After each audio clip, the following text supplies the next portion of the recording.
There's not much like the start of a season. Hopes are still high, dreams are still alive, and the hunt for a Clash Royale League world title starts today. Hello and welcome to CRL 2024. I'm Rich Slayton, joined by Andrew Guy, Joshua AC Sharon, and Jackson Juicy J Wall to bring you our lucky 7th season here for Clash Royale League. And Andrew, it's once again into a phenomenal year that I'm so excited for.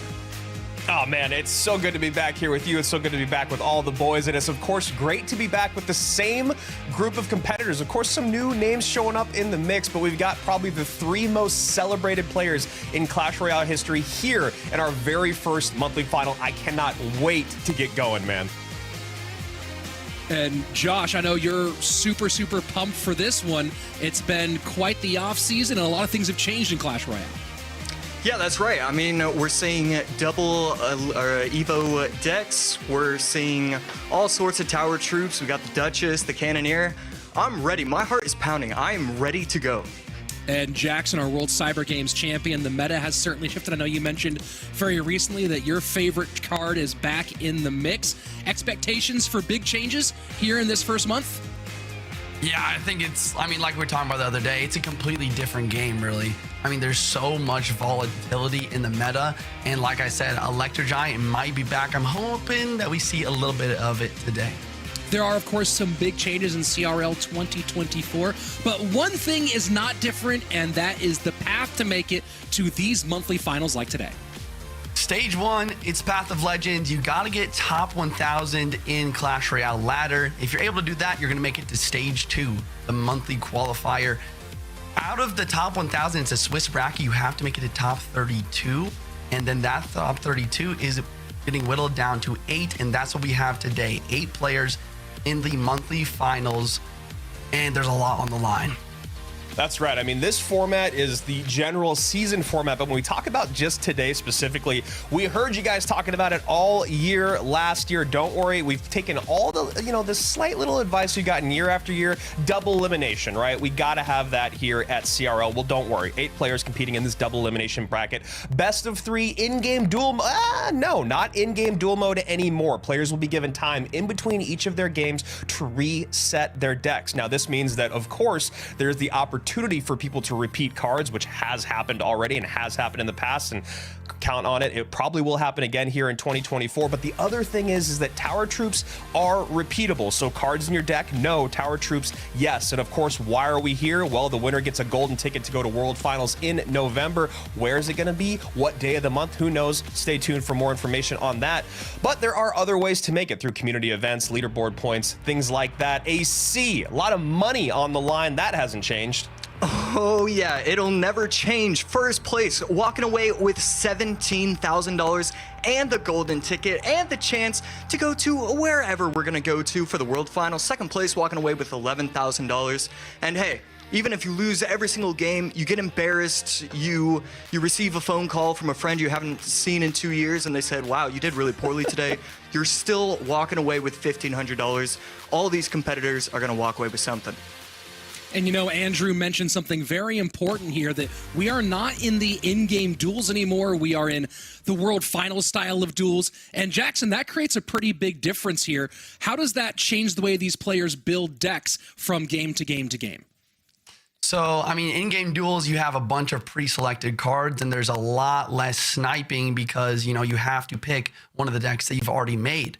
But in this scenario, your first deck, it might be baiting certain cards. Once maybe poison and fireballs out of the mix, you go for a roll hogs spam deck with Mother Witch, Zabbies, Flying Machine, stuff like that. Just a quick example, but a lot can really change with this sort of game mode.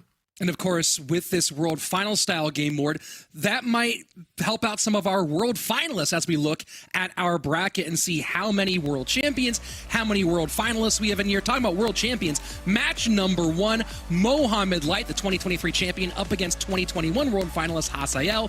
The only two-time World Champion Mugi, up against very popular YouTuber Ian77. Rolex makes his CRL debut against one of the all-time greats, multiple-time World world finalist in Morten, and 40K Ban, aka Bancido, against last year's breakout star in Adriel. This is a really, really fun one. And Andrew, when you look at these ones, which match are you most excited for in round number 1?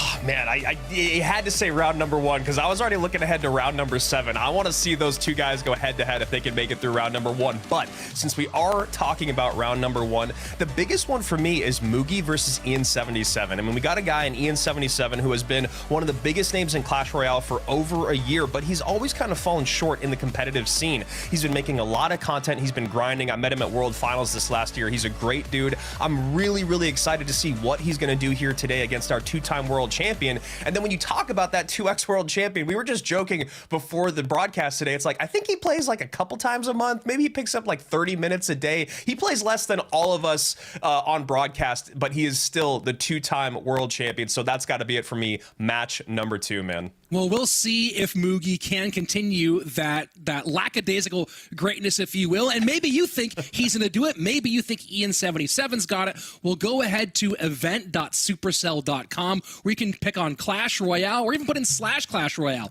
into that URL if you want. And you can make picks throughout the Clash Royale 2024 season and win rewards inside the game. That's event.supercell.com /Clash Royale for you to play along and make your picks. Speaking of predictions, let's take a look at how we've shaken out for this one. And everyone picking Mo Light, no surprises here. We're all across the board for Morten.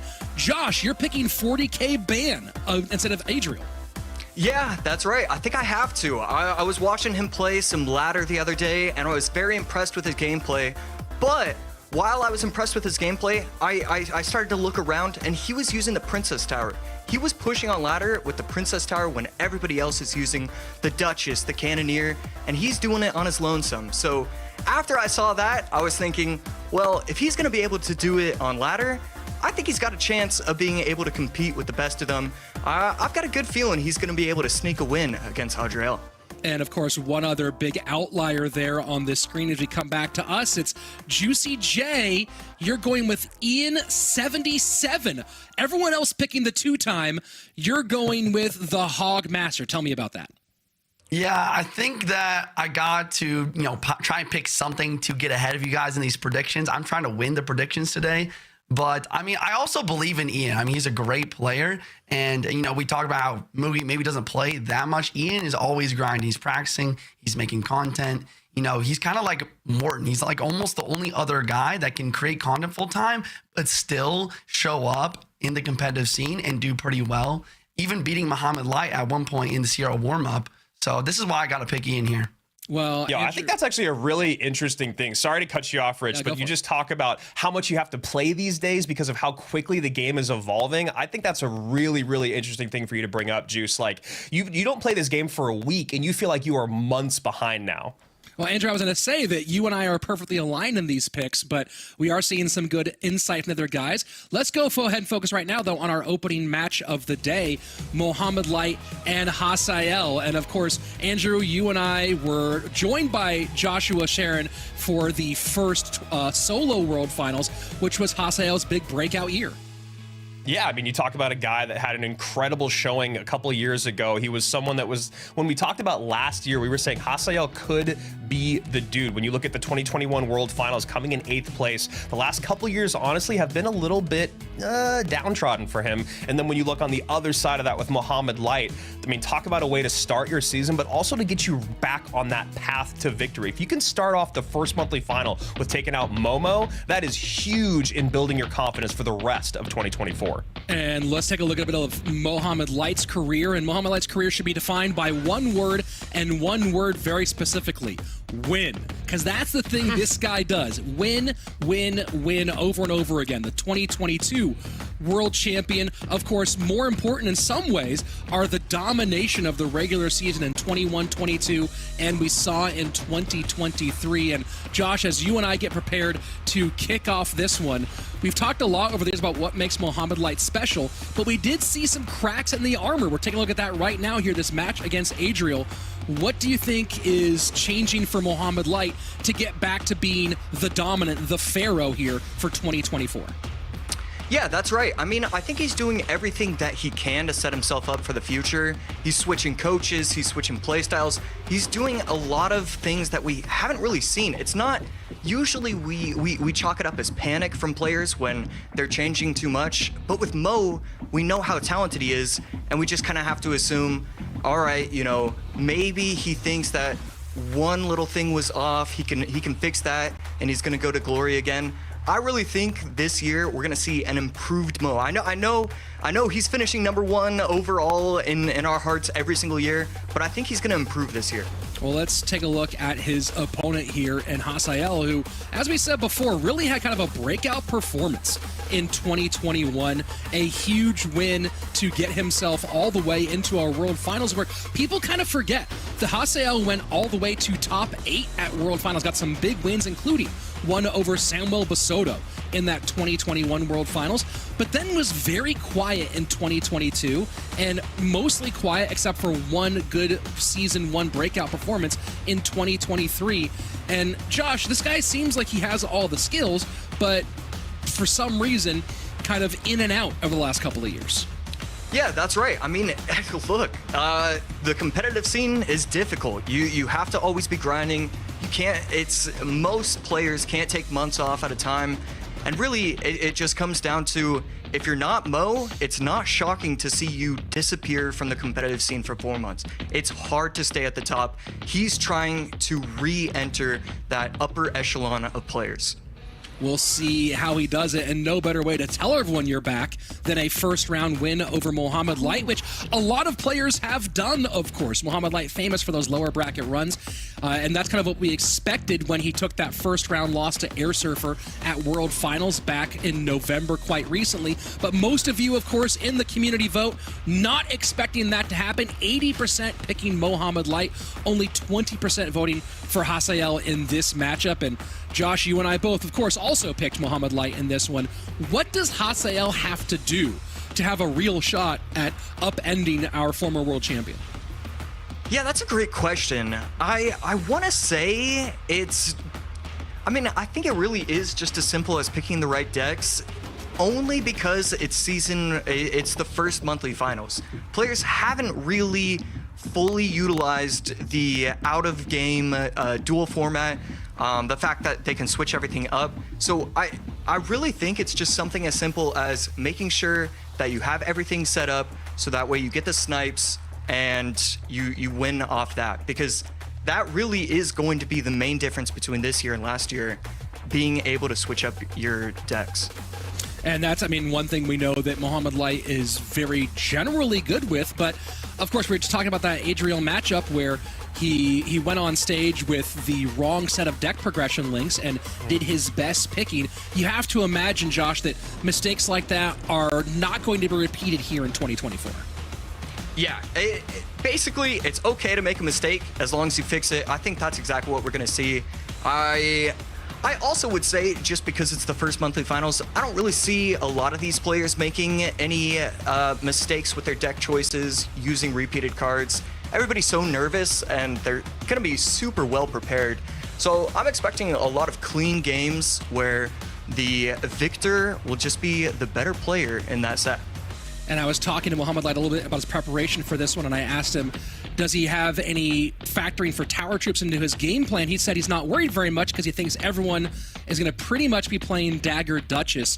And Josh, thoughts on Dagger Duchess and why she is so dominant in the group stage? Out of all the matches that we watched, we only saw maybe a couple play with anything other than Dagger Duchess. That was the Cannoneer. Why is she so dominant right now? Yeah, every deck is set up to be able to stop it. And right here, we're going to see it. Okay, he is going to be able to activate the King Tower. So we only have 50 seconds left in this game. Already in double elixir. Let's see what's going to happen. And you can see it is Mohamed Light at the bottom and Hasiel at the top. We are joining this one a little bit late. And no surprises, though. Mohamed Light way out to the lead with what appears to be Golem. And there you go, big pile of rocks comes out. And that's, Josh, that's devastating when you're playing against Golem and it hasn't even come down yet and you find yourself down the majority of your tower HP. Yeah, absolutely brutal. Hasiel in a world of hurt. We're going to see the split barbs, and I really like that, going to be able to apply a lot of pressure I mean, really, against Golem, you want to be stacking Firecrackers, seeing what you can get with that. But at this point, I mean, it's just so difficult to make that comeback. And it's interesting, you talk about Golem now, the rise of the pump back in, and more importantly, though, look at this combination of the Electro Dragon and the Battle Healer, which have traditionally been more of an E-Golem pairing. Why are those two so effective in this meta behind traditional Golem? Well, it's crazy. I'm seeing a lot of pros advocate for a nerf to the pump. A lot of these pros think that it's so overwhelming, you can do whatever you want, and we're going to see a lot of difficult cards to just stack behind or get in front of these golems, and it's just almost impossible to stop it once you get a good push going. And, you talk about that one. Here we go. Again, more pressure from Mohamed Light, although Hasiel starting to get back in the conversation a little bit. It does feel like maybe the cycle meta has dropped a bit, and does that make it more difficult to get spells down repeatedly to deal with pump? Yeah, absolutely. Hasiel definitely has I really think he has a really good matchup because the Firecracker, the Earthquake, always able to take out the pump. Now that we're in 1 minute left of overtime, he's going to be able to apply a ton of pressure. This Inferno Tower is working wonders against Mo Light's deck. Really would have very curious about what transpired in that first couple of minutes that got the big lead here. Go ahead, Josh. Yeah, right there. Huge missed opportunity. This is going to be an overwhelming push with the Bomber in tow to try and help out, but the tower snipes the correct card. Bomber on top of the tower. I think we're going to see game one go to Mo Light.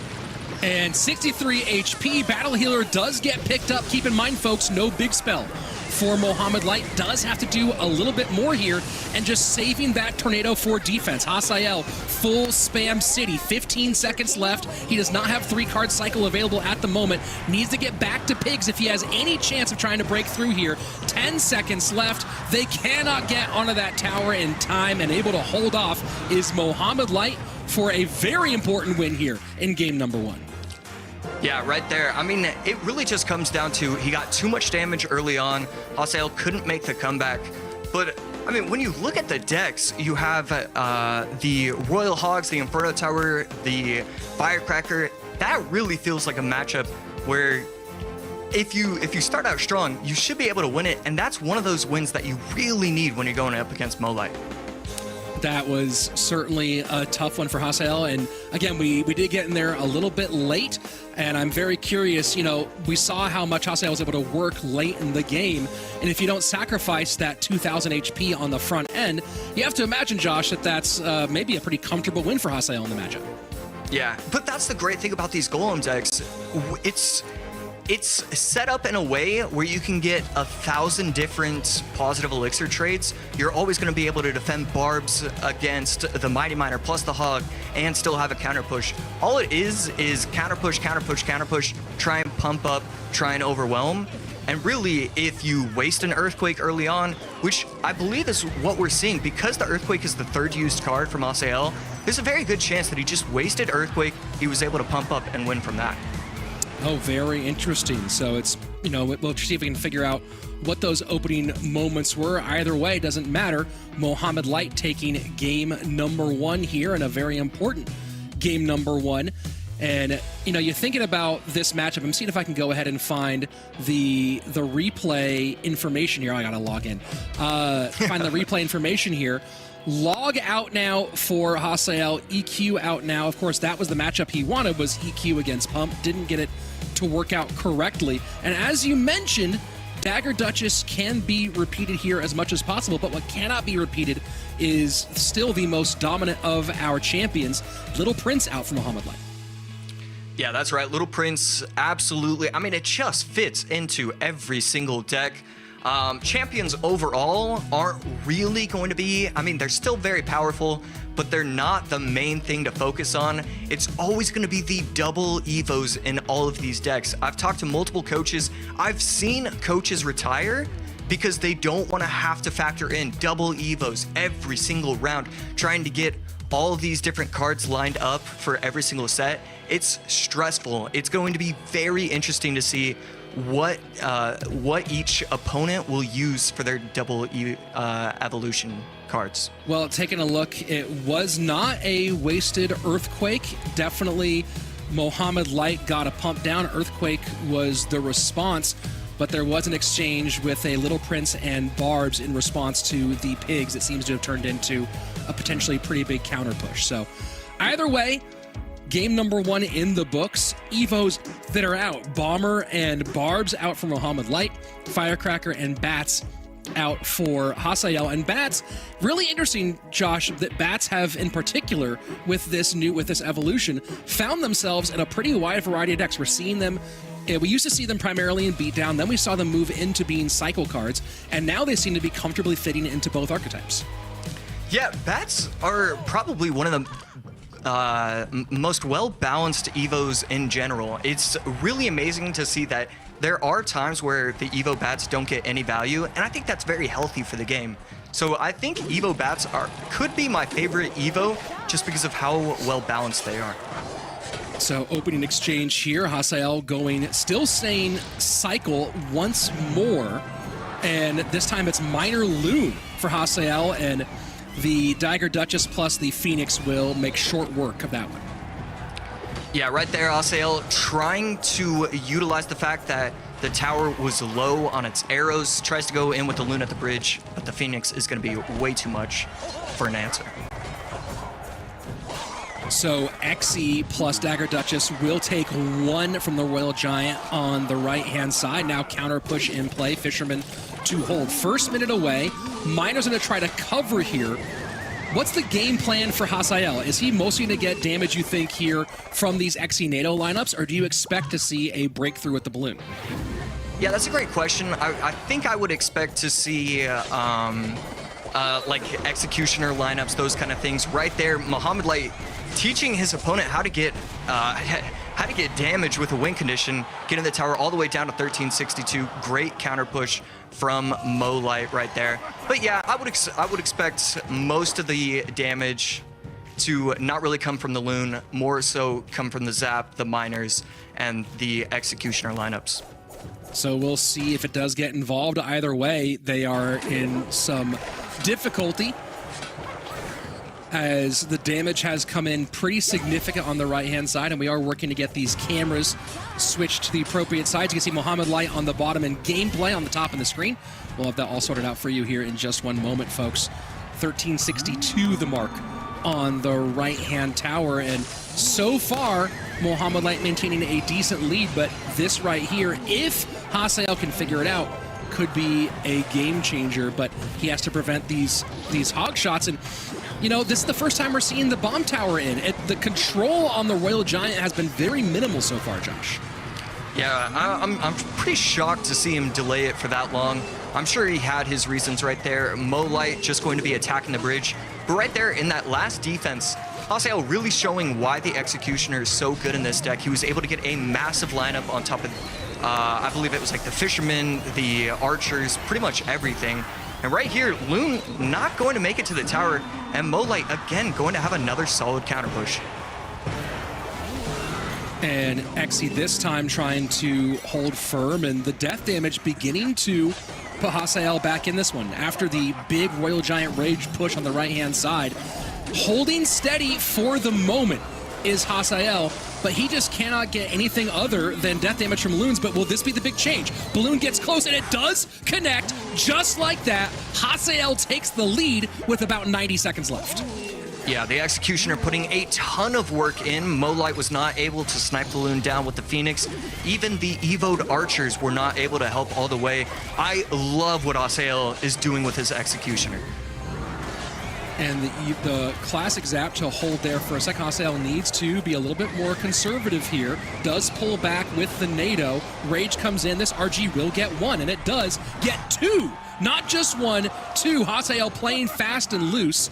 Who has the advantage here in this triple elixir period, Josh?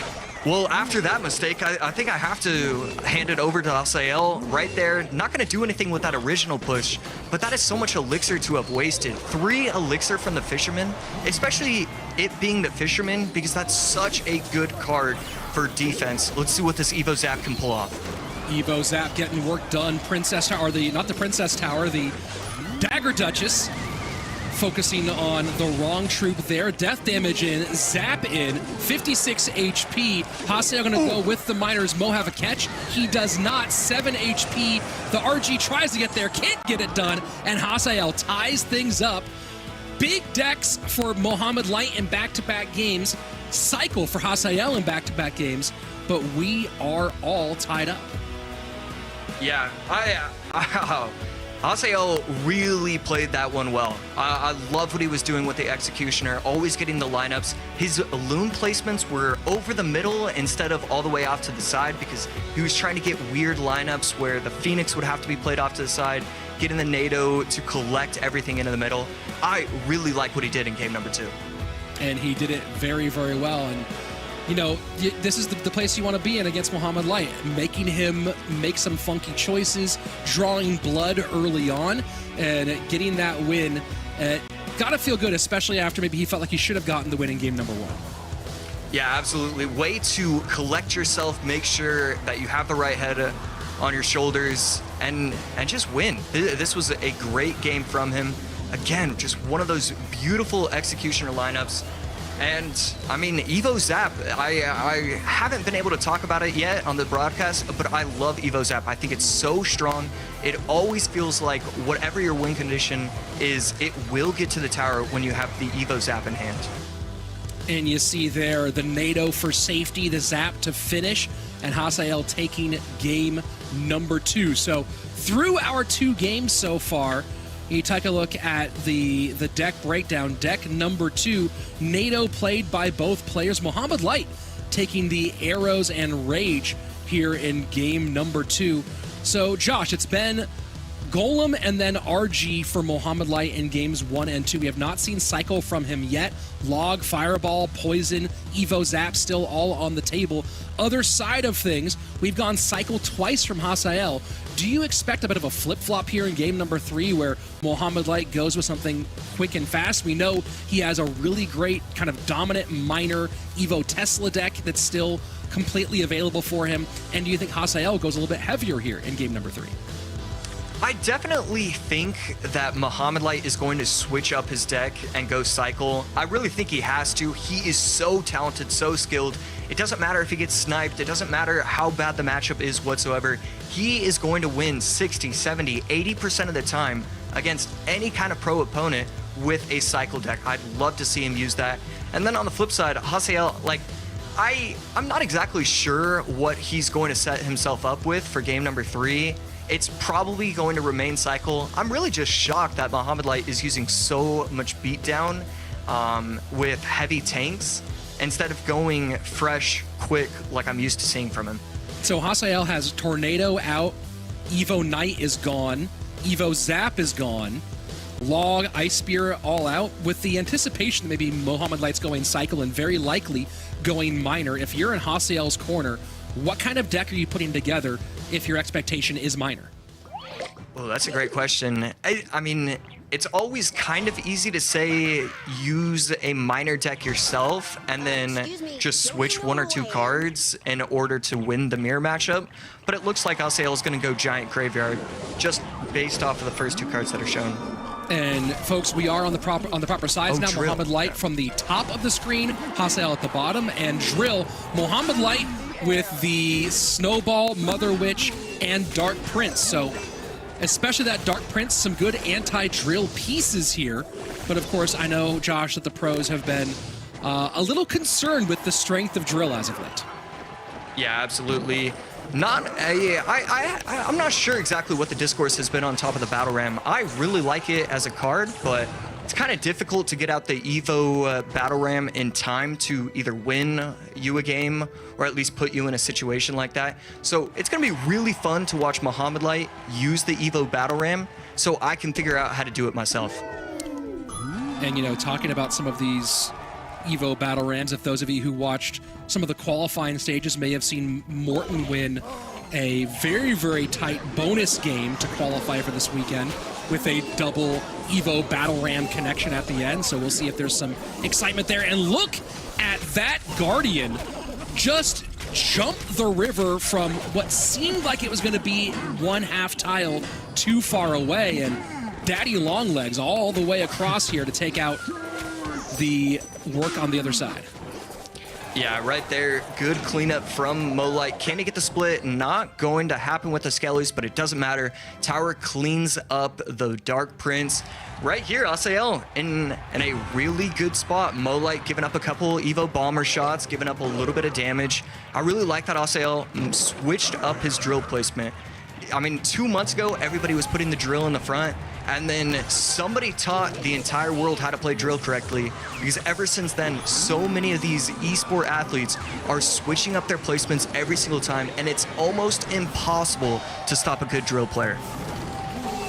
So the Evo recruits trying to get out in front and pressure on the right-hand side. Mohamed Light picks up the Ghost with his Dark Prince. Tesla doing its work here against the push, and that is shut down very nicely for a bit of a counterplay. And now Ghost to the right, Drill to the left, and Mohamed Light stretched a bit thin as we get into sudden death overtime.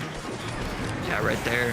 Hasiel making another very good push. Evo Battle Ram going to come in, and is it going to get any value? Yes, okay, it is able to hit the Tesla just a little bit, but still not really the biggest push ever.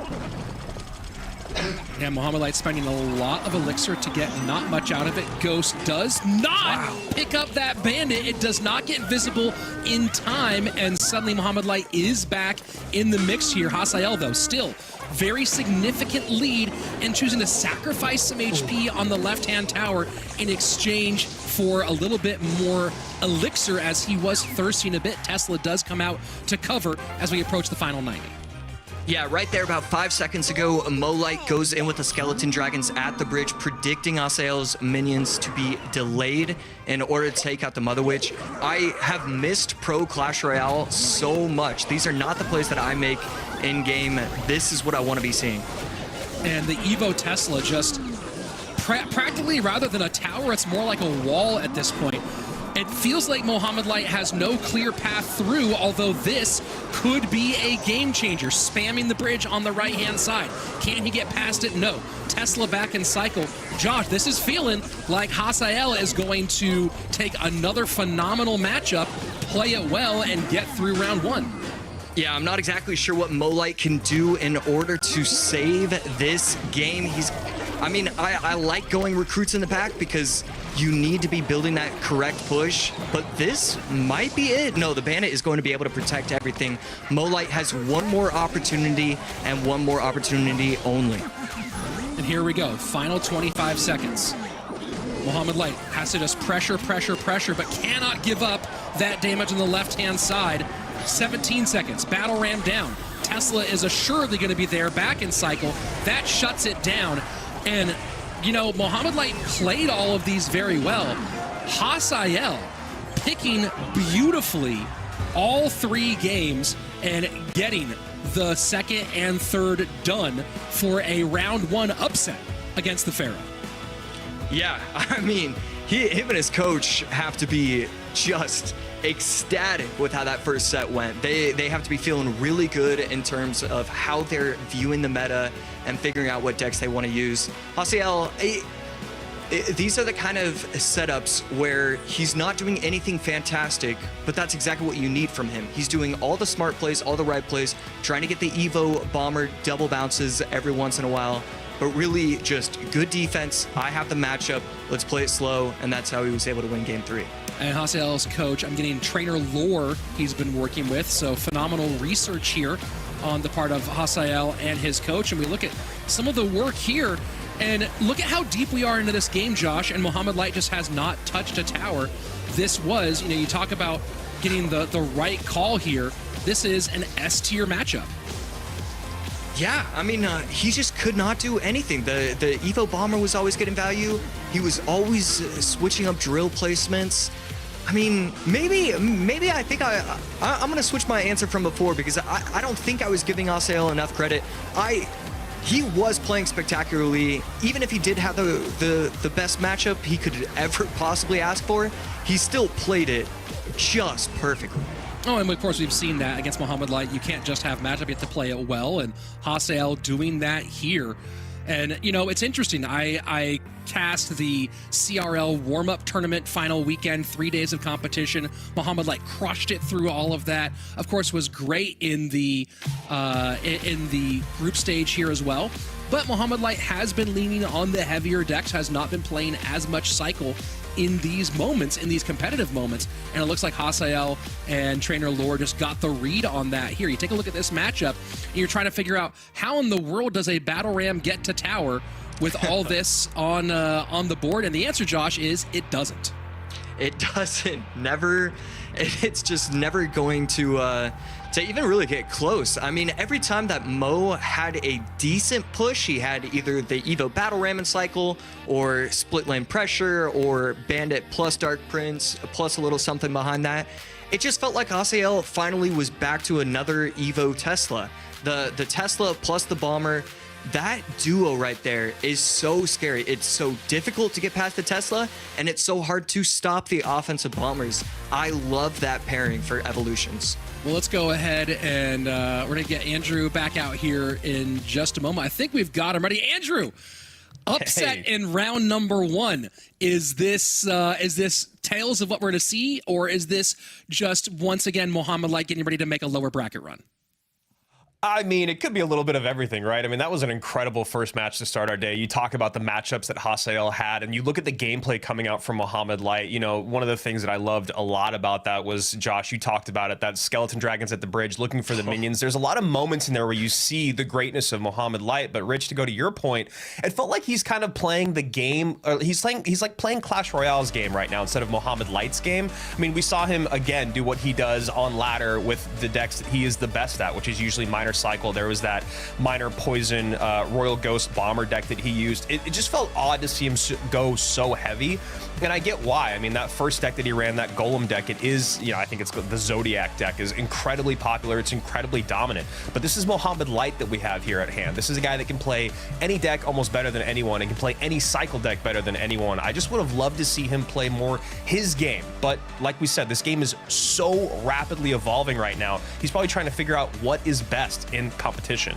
And you look at the rest of this upper bracket, Hasiel awaiting the victor of Mugi versus Ian. So either way, he has a tough matchup, but he might go from a one-time world champion to a two-time world champion. And of course, you can weigh in on if you think that's going to be the story of the day. Go to event.supercell.com/Clash Royale, or just go to that website and click on the Clash Royale portion. You can watch and earn rewards. Play along with us, make your picks and predictions, and just by being a part of CRL yourself, you can earn very, very cool in-game rewards so that you can crush it inside of Clash Royale. And speaking of crushing it, Josh, we're to jump into our next match here in a moment, but I want your thoughts on this matchup between Ian77 and Mugi. Oh boy, where do I start? Honestly, Ian, his gameplay is superb. Love his YouTube channel. It's just so impressive. I think it was Juicy talking about it earlier, where you take a very skilled player and they're still churning out content as often as they can, trying to make sure that they're just setting themselves up for success. I love when pro players are streamers because they're just forced into grinding the game, explaining their moves. And really, when you explain something and you're trying to explain it to an audience, you're kind of dumbing it down for yourself. And then it's really easy to just kind of ingrain that in your mind. Oh, well, against Lava, I kind of just have to have this card in cycle and I win. And then you start to think about it yourself. So really excited to see what Ian can do. And Mugi, I mean, Mugi, we've seen it before, we'll see it again. He is spectacular. Last year was incredible. I expect this year to be incredible as well. And Andrew, we're looking at some of Ian's best moments from last year. Did make it into a monthly final, his first monthly final. Thoughts on the evolution of Ian, and let's also bring it up, another one of the tallest players in our league. Yeah, I'm sure Morten is glad to have a little bit of competition out there, so someone else can ask, so someone can ask someone else, what's it like being so tall? Really excited about that for Ian. Really proud of that for him.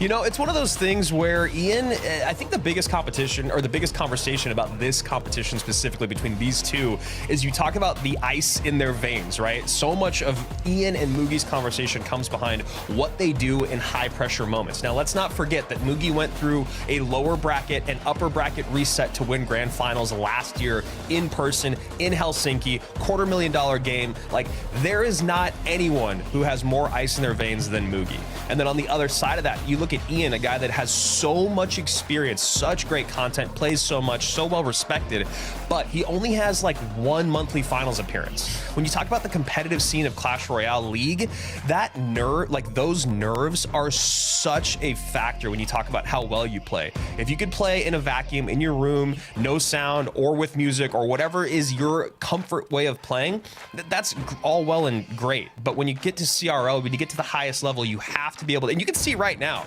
like, you look at him, look at the deep breaths, look at him looking up, like, this dude is going through the emotions right now, and I bet Mugi is probably playing a different game. Well, let's talk about Mugi a little bit. The only two-time here in Clash Royale League, and he did it beautifully in 2021, winning a world championship against Mohamed Light. And then what does he do in 2023 in the most volatile, I'd say, world finals that we've had so far? He stays cool, he stays dialed, and gets the big-time win against Pedro in the grand final to go ahead in the bracket reset, mind you. The bracket reset winner to go ahead and become the only two-time world champion for Clash Royale League. There are very few people on the planet who can be a two-time anything, but Mugi twice here at CRL. And you know, we talk about it, it's maybe the biggest debate. It's our Messi Ronaldo, if you will, Andrew. Mugi or Mo, who's the GOAT of Clash Royale? Who's the best? And it seems like it's almost impossible to for me at least, to really make that call between these two players. Yeah, I love that you brought that up because I've been waiting to have that conversation all year long. It feels like this is the deciding year in the GOAT conversation between Mo and Mugi, right? If neither of them win, then we're just kind of where we are right now with another year in the books and another year of Mohamed Light not being world champion. I think then it finally, almost hopefully consensusly becomes Mugi as the GOAT of Clash Royale. However, if Mo is able to do it again in 2024, we have two-time world champions. It's got to go back over to Mo in the conversation. Like, Mugi, in spite of how much he has done, how good he is, it still feels like he's underrated, which is crazy to say, but he's literally the only person in this entire competitive scene over the last 7 years that has actually won this thing twice. So I love the GOAT conversation. I can't wait to have it all of 2024. And you know how fickle the audience is. At the end of this first match, or these first two matches, depending on how Mugi plays, everyone will be like, oh yeah, Mo's washed. I mean, they already said that after game one, match one, like all that, which is just wild to me. It is too early to make those kind of statements, but I am so excited for that conversation. Well, here we go. Jumping into our opening game. Ian, the bottom of your screen, Mugi at the top. And Ian, of course, lots of expectations from his big fan base. I asked him if it makes him nervous or is it motivating. He told me a lot of people expect him to do well, but he has tons of haters. And with a lot of fans, they come along with that too, but they've quieted down since I got to the top 8. And sometimes he says I sometimes screenshot hate comments to look back on later after I get the job done. So we'll see if those screenshots are sweet revenge or if they put salt in the wound after today. Yeah, I love that. I absolutely love that. You got to have that, you know, that chip on your shoulder when you want to be one of the greatest. And this conversation about Golem being so prevalent in the meta and Elixir Pump needing a bit of a nerf, it's so difficult to deal with either the Golem push or the Elixir Pump as this game moves on. You know, before there was ways to get on top of that pump that was not your big spell, right? Like miners going on top of it, you could even graveyard on top of it, you could even drill near it. But now with Dagger Duchess being so strong, it really takes that out of the equation, and it basically means your big spell has to be the way to cover that pump most of the time. When you see people win those matchups is when they get really innovative with how to take care of that pump whilst also still being able to play defense. So we'll see how Ian is going to deal with this as we get into double and triple elixir, because if you're Mugi right now, all you're doing is just trying not to take a ton of damage and just to figure out his play style so that when we get into double and triple, he can start to punish. Valk cycles in the back for Ian as Mugi replies with the Bomber, which is one of the 2 cards in his Evo spot. Evo Valkyrie could be interesting here against some of these pushes to use that little mini NATO to pull stuff together. We'll see if that ends up being a factor. Right now tanking for the Goblin Drill, but the Skeleton King able to cover that. Yeah, Ian actually has a pretty good matchup here. I mean, again, you talk about being able to get on top of that pump. He's able to do that with his poison time and time again. Because he has the Xe and the NATO, he should be able to deal with, and there we go, right there, that Electro Dragon. That Electro Dragon is such a nuisance as well when you talk about that conversation of dealing with the pump and dealing with big pushes. You might ask why? Well, it's because a lot of times it's really hard to get on top of that Electro Dragon. You end up spending either your big spell or maybe just a little bit more elixir than you want to take care of the Electro Dragon, and then your opponent pumps up again, and then you find yourself in a world of hurt. So Ian doing a really good job of game management. And Rich, that Evo Valk and Evo Tesla are going to be imperative, just like the Tesla was for Hasiel in match 1. Neither one in Evo form available right now, though. We'll see how he handles this Golem push. And Mugi kind of playing against maybe some of the conventional wisdom of the history of Golem. Oh my word, Andrew. The Skellies, I think the Skelly, maybe the Tesla's too low. I can't exactly tell if it was the Skellies or the Tesla, but the Golem goes right on through to tower. It's not huge, but that's exactly the last thing that you want when you're playing this matchup. Now we got another Golem in the back. Now we got Mugi in the damage lead. Now we got him back around to another pump soon. He's starting to control this game. And Goblins will get a bit poison value on the right-hand side for Ian as well, maintaining his lead, but it is a tenuous one at the moment. Tesla in Evo form comes up high, will get some work done, has to NATO though, does Ian against the Skellies from the Skeleton King. Yeah, really nice NATO there. Again, this Xe NATO combo that we've seen already in both of our opening sets of the day has been really, really strong. Another drill comes in, which is great from Ian. It's always baiting out a little bit of elixir on that right-hand side. He does still have the damage lead, and now we don't have this Night Witch behind the Golem, which is something that Mugi obviously wants. And now a little bit of pressure on the right-hand side. You see the early cycle with the Skeleton King, maybe anticipating drill coming out. It will not be available for the next pickup. Bomber can do some work when he gets back to it, though. And this almost feels like Golem's cycle here, Andrew. The number of Golems that we're seeing far outstrips what you would, again, say traditional historical Golem play.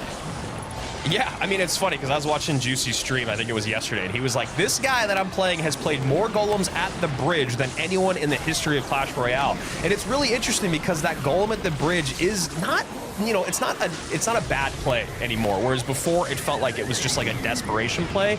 But I think the biggest thing here, man, is you look at the double NATO from Ian. The double NATO, the Teslas, just beautiful, beautiful defensive gameplay here, getting that drill out. You see, I mean, this is a different man than we saw on screen just like 10 minutes ago, right? This is already, you can see the relief on his face. Well, definitely getting that first win in and having just that little bit of cushion for sure. And, you know, now we're seeing this same story happen twice. Our world champions stumbling a bit here in the opening round and maybe getting outpicked a little bit here in these first couple of matches. Yeah, I mean, it's really interesting when you talk about these matchups and what we've seen already. I mean, you talk about Hasiel having 3 good matchups in a row. You know, it felt like his nerves were really the biggest problem. It felt like in game 1 and 2 of set number 1, Hasiel was just playing a little bit more aggressive and single than he should be. Ian did the exact opposite thing. He recognized his matchup early on. He kept the pressure up with the drill. He recognizes, you know, all right, the biggest thing that Mugi wants to do here is be away from my Executioner. But the problem with the whole Executioner NATO conversation is this Valkyrie, right? It's so hard to time and get that push together the way that you want when you have to A, defend against a drill in the opposite lane, and B, try to avoid the Xe NATO when you have an Evo Tesla and a Valkyrie Evo that basically creates the same problem for you twice. So getting ahead of that cycle when your deck is so heavy is really, really tough to do. And the other thing is that Mugi basically stopped getting pumps up later on because once you're in triple, you really don't want to. And it also just felt like he wasn't ever in a position that he had enough elixir to either get that pump down or create that push that he wanted. So game number 1 in the books for Ian. And, you know, Andrew, we talk about those control elements. Tesla, gone. Evo Valk, gone. Exi, gone. NATO, gone. That is a whole lot of very critical control elements all used in one matchup. On top of that, the Ice Spirit as well. Yeah, I mean, it definitely is. And you know, I like that Ian went to a cycle deck that he's probably comfortable with. I mean, everyone is playing drill right now. But the other thing is that these are the two most kind of, I don't know if this is exactly the right verbiage, but almost situationally dominant Evos. Whereas you look at some of the other Evos like Evo Zap or, you know, like Evo Bomber, and they are just, I mean, like what Mugi played right there. They're so dominant and they're so popular. Evo Valk is really not one of the most popular Evos out there. So to be able to get her out in game number 1 and have her be as effective as she was, I do admit, or I do agree that there is a lot less control available in the remaining cards. But also when you look at the deck here that Ian has in game number 1, I think he's still left a plethora of decks to play. Certainly a lot. Let's see what he has here in game number 2. And no slow start. Ian going with the Knight to open. Little Prince, the next champion. Another note here, Andrew, Ian did not play a champ in game number 1. I am so curious to see if by the end of the day we see Dagger Duchess not in one game on one side. I feel like she'll probably be, if not in 100% of games, 95+%, and then that other game will be the Cannoneer looking to snipe like something heavy. But I mean, as of right now, it's just been all Dagger Duchess, or I think what everyone's calling her, Princess Peach. So I bet we have a lawsuit incoming for that. Well, it does certainly feel like she lets you cover more bases. And as you said, Cannoneer for a snipe, but you better get that snipe right if you're going to take that risk. Yeah. Yeah, and we got some, looks like giant GY top of our screen here. And there we go, early on. I mean, GY is one of those things that you see Dagger Duchess with struggle just a little bit. If she's already, you know, shot all of her daggers, you're low on elixir, it can be really difficult to cover up those last few skellies, or even if you just miss like 1 or 2 skellies with your cleanup, Duchess ends up being kind of rough in that situation, but that's a lot of what ifs. A lot of what ifs indeed. You have to imagine there's a set of arrows in there for Mugi to clean up those guards when they come out on defense. Here we go, Loon in for Ian, Bats plus Little Prince trying to work. Zap will stun for a moment. I think we're gonna get a connection here. And just dies right before death damage in, lead for Ian, but you know he wanted a little bit more.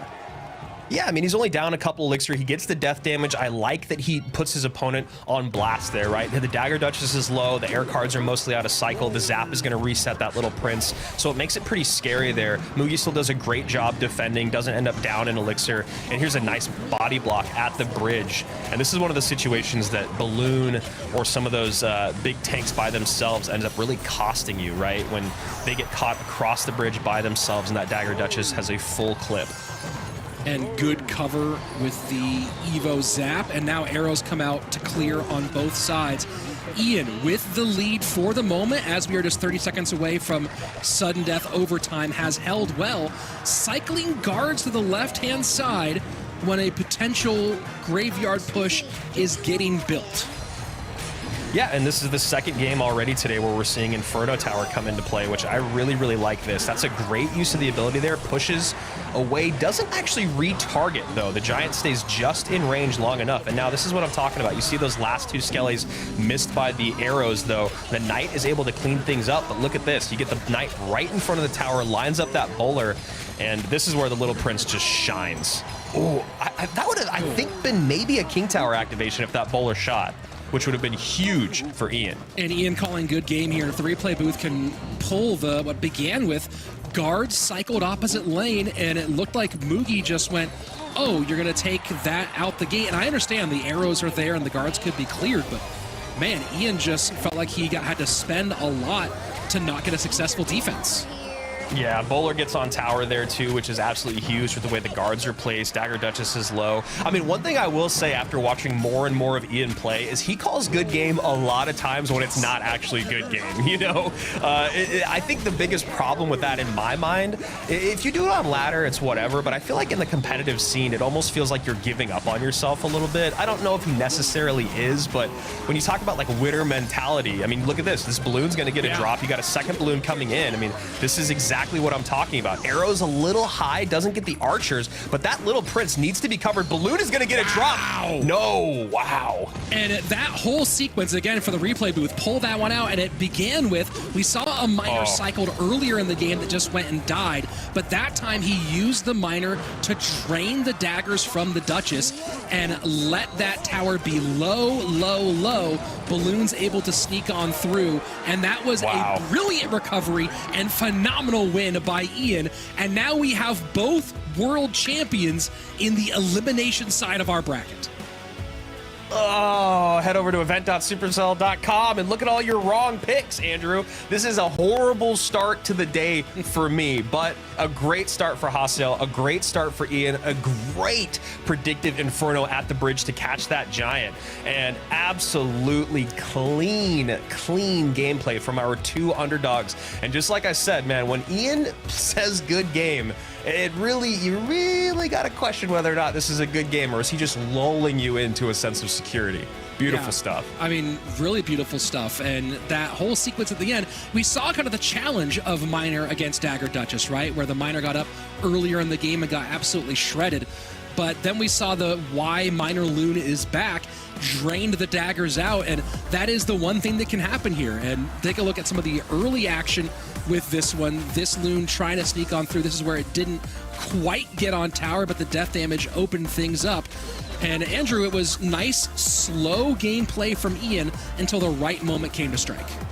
Yeah, well, that first one that we just saw there on the replay is kind of one of those moments that I'm sure we've all experienced when it feels like you're kind of in control of a game, and all of a sudden your opponent goes on offense and you're like, whoa, okay, whoa, maybe I am not exactly where I thought I wanted to be, right? I mean, Mugi ends up defending it pretty cleanly, only takes death damage, is actually up to Elixir, but you see how easily that balloon kind of walked down the lane. Then you fast forward to these last two pushes and you see Ian has kind of figured it out. He's figured out exactly what you're talking about. That miner does not need to do anything other than tank damage for what's coming across the bridge. Is it going to get on tower for a hit or two? Maybe. Fine. But what really needs to happen is those daggers needs to be out, that clip needs to be low, and now we need to get a balloon at the bridge. Now we need to abuse this 3-card cycle. Now we need to abuse this cheap cycle. Great uses of the zap as well by Ian, and right there you see just coming on through, gets on top of tower, and then of course that high Inferno tower, just some beautiful stuff. And again, yeah, the Inferno tower, really interesting how much we're going to see that throughout the day. I mean, a dead tower for a long time, a dead building for a while here in Clash Royale, but we are in a beatdown meta. We're in Golem and Giant Graveyard and so many things that Inferno Tower actually can counter as opposed to be a waste of a spot in your deck. And we're joined now by Juicy J. Juicy, thoughts on what we just saw? That felt like a top-tier performance from Ian. Yeah, I mean, there's so much that I could say. I think the biggest thing I want to point out is what you said, Rich, in the first match when he used all those control cards, the Executioner, the Tornado, the Tesla, the Valkyrie. And then he said, you know what? I have an Inferno Tower. And not only did he pick that Inferno Tower expecting Mugi to maybe go with another beatdown type deck like Giant Graveyard, but he hits that prediction Inferno Tower at the end to really seal the deal on the Giant. We're used to seeing Giant run Evo Zap, but in this instance, Mugi had no reset for that, and that kind of just won him the game. And I'm going to go to events.supercell.com and check my rewards because I'm the only one who predicted Ian to win. Yeah, right. great win for you, Juicy. And let's go take a look at the story so far of the day, as Hasiel will now face off against Ian in the upper bracket. The winner there will be way up in our competition and only be one win away from a grand final and a golden ticket opportunity. And our first elimination match, which we will see very soon today, the two former world champions, the GOATs, Mohamed Light versus Mugi, loser will leave town. in our opening month of Clash Royale League. You know, Andrew, I know you were talking about later rounds. I think you expected to see Light versus Mugi today. I don't think you expected to see it where we're seeing it. Yeah, I did not expect to see it in the very first lower bracket matchup. I was expecting to see it in the upper bracket. As I said, I am not having a good day of predictions, and I think neither are like 90% of us out there in the world. It's really interesting. It's the beginning of the year, and this is exactly what the four of us were talking about in rehearsal and before the show today, where this game is just so rapidly evolving. Not having an analyst, which is a conversation we're going to get to in these next few matches, right? How important that team is behind you now when you have such little time and so many adjustments to make, right? What we talked about before in that in-game duel mode, you really only have 3 other decks to pick from once you get through that game 1, and there's no really conversation behind it. Now you have what feels like a very short 2 minutes to do a lot of analysis and bring things together, and it is really surprising to see that the guys that you would expect to maybe have the most support and have the best deck picks coming out actually starting on the other side of that conversation, where Hasiel and Ian have just been playing beautifully, and whoever's helping them analysis-wise is already working towards a raise. You know, Andrew, I love that you brought up experience, because we're about to go into our third match, which has maybe the largest experience gap we've ever seen. The man who has made it to every world final in CRL but one, the most experienced player in the league in Morten, against a player who has never appeared in a single competitive match in any competition, not just Clash Royale League. No semi-pro stuff, no third-party events. Rolex making his competitive debut at CRL monthly finals against the most experienced player in Clash Royale. Andrew, we'll talk about Rolex in a minute, but I'm going to let you and Juicy take it away and talk to me right now about Morten, our most decorated, experienced player in CRL. Yeah, I mean, it's fascinating to see Morten here again. You know, he's a guy that it feels like over the last few years, the passion is maybe just a little bit lower in terms of being like, I'm going to win the world championship. He is more, it now seems to be like, I'm going to be the GOAT of Clash Royale in terms of content creation, in terms of competitive scene, in terms of being a good dude, in terms of helping other players start on their way up. Like, Morten is just that guy, and he's been that guy for so long. Juicy, when you talk about this matchup, you actually play against Morten a decent amount on ladder. Like I said, I watch your streams a lot. How do you feel about Morten right now? I know that there's not as much to say about Rolex, but you know Morten, you watch him, he watches you, you guys play against each other. What is it like for the German right now?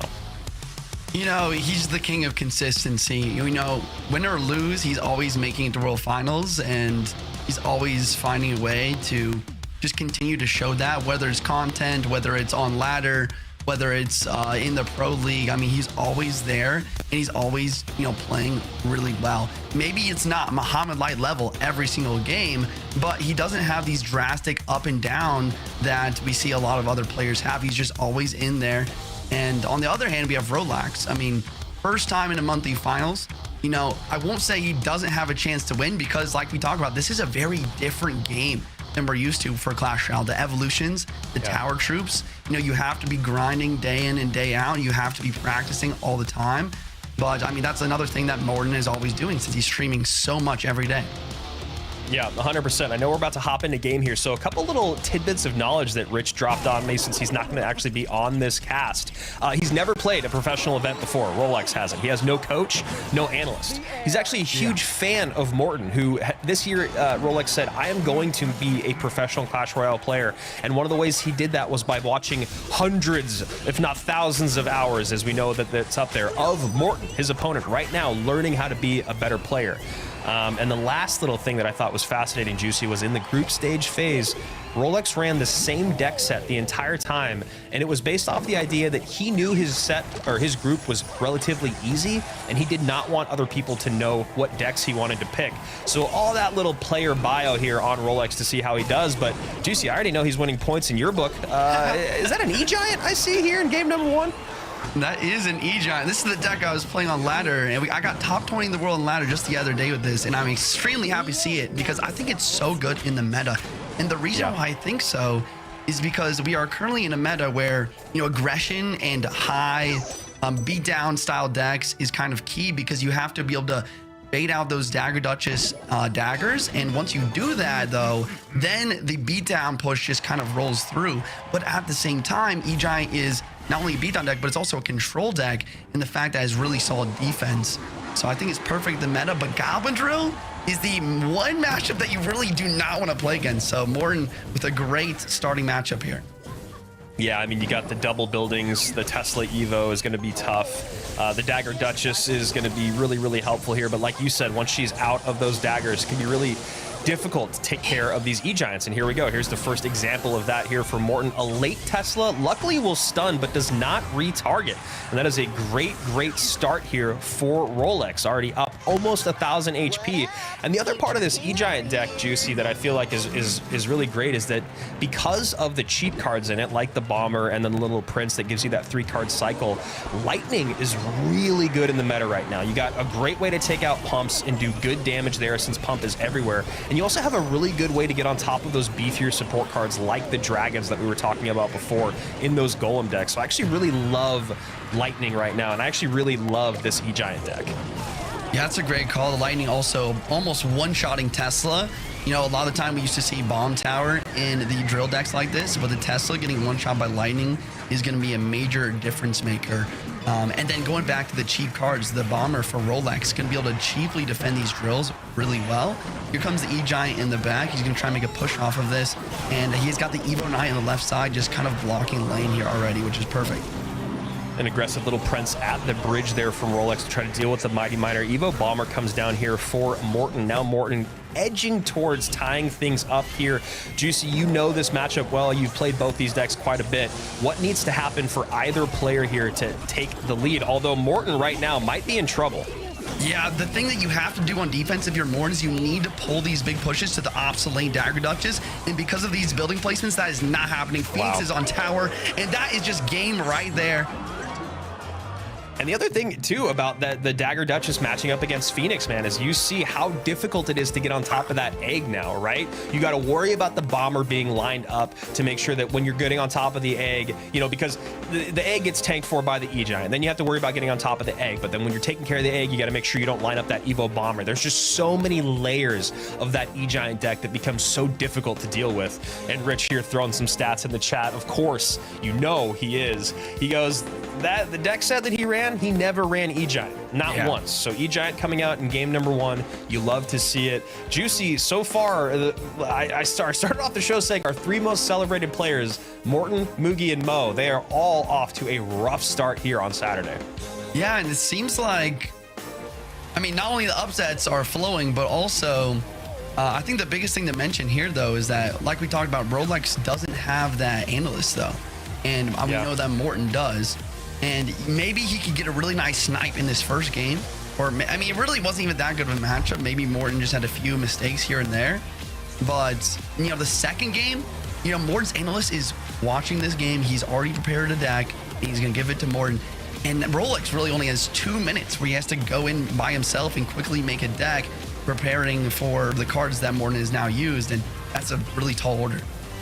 Yeah, I mean, that's a really great point that you make. This just comes down to now where the level of competition after game number 1, this is what really separates the men from the boys, if you will. And Morten, like you said, had a couple unfortunate interactions there. Not only does he miss the pull a couple times on the E-Giant, on that second clip of replays, there was a lightning that came in, and I don't know what unit it was because it died so quickly, but you could see the little timer on Morten's side of the screen for a unit that he dropped and then was lightning off the board instantaneously, which then made him have to play that late Tesla, which did not pull that E-Giant. So a couple of things bouncing in favor of Rolex there, or maybe Morten just being a little slow on the draw. E-Giant out, Bomber out, and of course Evo Knight out here for Rolex on the other side of it. Evo Tesla, Evo Bomber out as we hop into game number 2. Morten showing a Rage, Rolex showing an Ice Spirit. Mighty Miner as well. Maybe Rolex is going to some Goblin Drill himself here, and Morten looking like he's using a Bowler, Rage, Archer's deck, some sort of beatdown deck. I mean, it really could be Goblin Giant or Giant, I would assume. We do see a Mighty Miner ability. Sorry. He created the other day like a giant pump deck that was really interesting. So I think I don't know if it's the exact same one here, and this is a nice King Tower activation that Rolex is attempting. Dagger Duchess does just enough damage to allow that King Tower activation. So nice start, but it is against Royal Giant, so it won't be as impactful as some other win conditions. Yeah, that's a good call. I think Royal Giant is definitely a good pick here. It synergizes so well with the Rage. And with Morten using already Bomber and Tesla, I really like the Royal Giant in the evolution slot to give him a chance here. Rolex has some pretty good defense, though. We do see the Mighty Miner, the Ice Spirit, Evo Tesla, and even the guards. The guards might be difficult to break through for Morten. Yeah, the guards are going to be interesting because there is obviously ways to get on top of them, but the amount of damage that comes in right away is going to really help deal with the bowler as well whenever he needs to get that surround down. The quick damage on an RG coming across the bridge, and this is nice. You get a little bit of a body block there from the Mighty Miner. Hog's going to get at least one shot, does get the second. Wow. That's so surprising to see Hog Rider in the meta. Maybe he's expecting a Elixir Pump deck from Morten. But yeah, Hoggy Q really not going to be as good versus the Dagger Duchess. Ooh. And this is why. I mean, you can defend so easily versus the Dagger Duchess, get those positive Elixir trades versus the Hog, I mean, and then the RG on the counter push. Beautiful gameplay here. Yeah, great stuff from Morten there, taking a little bit to give a lot. 1342 now to 2318. An early cycled Tesla, Evo Tesla comes out. And here we go, guards to catch the Ice Spirit and the Hog. Hog does get one hit though. That's really surprising. I mean, yeah. Hog is going to keep getting these shots apparently, but the RG is going to be much more difficult to deal with. The other question is, what is Morten's final spell here? It could really be anything. It could be arrows. It could be a big spell. But if it is something like lightning, it's going to be almost impossible to defend. Yeah, I was just going to say, Morten probably hoping for a lightning here as those archers deal with the Tesla. Royal Ghost does get on top of tower. Morten's arrows come out for the Firecracker. 1342, 1680, pretty close competition as of right now. And I think Morten probably takes damage here if it comes through. Doesn't spend any more than the bowler. He doesn't. Sets up another RG in the back. 2 minutes remain here in OT. Evo Firecracker on the board and might be able to force out arrows and a rage onto that, but looks like Morten's going to find other ways to deal with it. Maybe wait for it to come on his side of the map so he can save the arrows for the next Firecracker. I really like this macro decision, but the Evo Firecracker does get a shot on tower. Yeah, that is huge. Evo Firecracker is still so... You know she's coming, you know her range, you know what not to do, but you still have such a difficult time making sure she does not connect. 1374, 1231 as those arrows come in. Bowler does not get on top of the tower, but does have enough HP, and the Dagger Duchess is low, so Bowler should get a shot. There we go, late Ice Spirit. And Fisherman just in time here from Morten.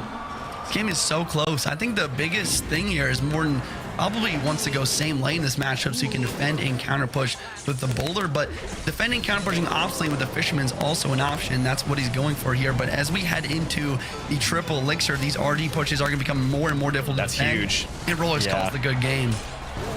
Yeah, he just didn't get enough out of his defense early on. He knew, I think, that Morten was back around to a Fisherman if he needed to take care of that Mighty Miner. Here we go, Firecracker at the bridge, though, trying to make something happen. High archers come in to deal with it, and that should do it. 3:10, 40 seconds remain. Still enough time for Rolex to pull off a miracle, but Morten knows he just needs to defend at this point, Juice. Yeah, and that's what he does. He drops the boulder down, blocking the lane. Firecracker trying to get something going, but the boulder's going to splash that. Firecracker does stay alive at 1 HP, which gives him small chances here. It's getting quite a bit of damage. Evo Tesla on defense with the guards, but this Rage Evo RG is where it really shines. That's going to be tough to deal with. I know we've talked about this before, and I'm happy to talk about it endlessly. I think the change to Rage is one of the greatest things that has ever happened in this game. It truly is. Like, you talk about balance, you talk about changing cards.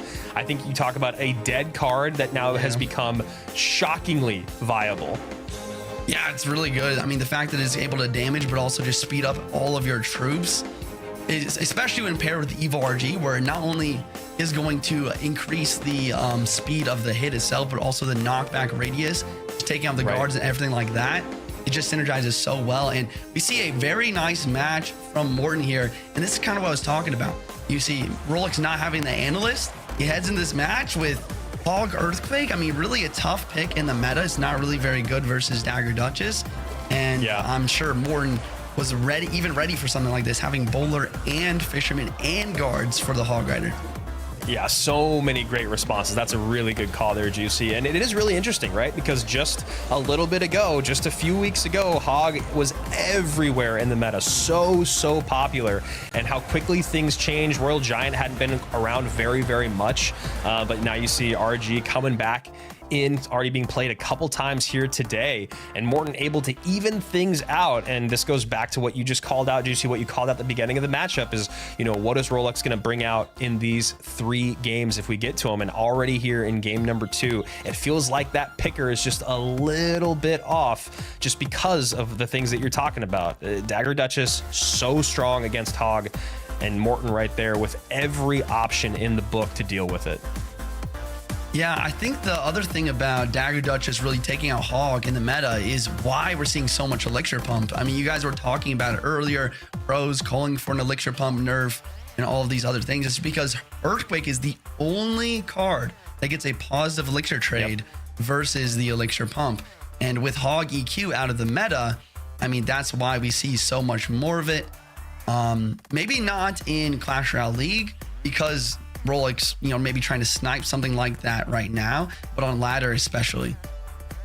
Yeah, it is crazy how strong pump is. You know, that conversation I feel like will continue to kind of rage on over the next few weeks, or at least until something has changed. It's just the combination of the pump and the Duchess together make it so difficult to deal with those pumps early on and as the game goes on. So here we go, game number 2 in the books. Morten gets a W in the column, and we'll see if he can reverse sweep this set against the guy that learned how to play competitively, you know, from Morten, from watching his content. And this is a classic Morten. Looks like he's pretty dialed in, ready to go. Always, I mean, he's always so chill, Juice. I mean, after all the years of competitive situations, live, in person, online, whatever it might be, Morten has the most experience. And honestly, one of the biggest shockers last year of the 2023 World Finals was the saying goodbye to all the players that hailed from Germany on day 1. Morten obviously being the biggest surprise there, Faust and Sosa the other two. And you know, it didn't really seem to stop Morten at all, right? He got right back to making content, and here he is, very first month back in the monthly finals. And,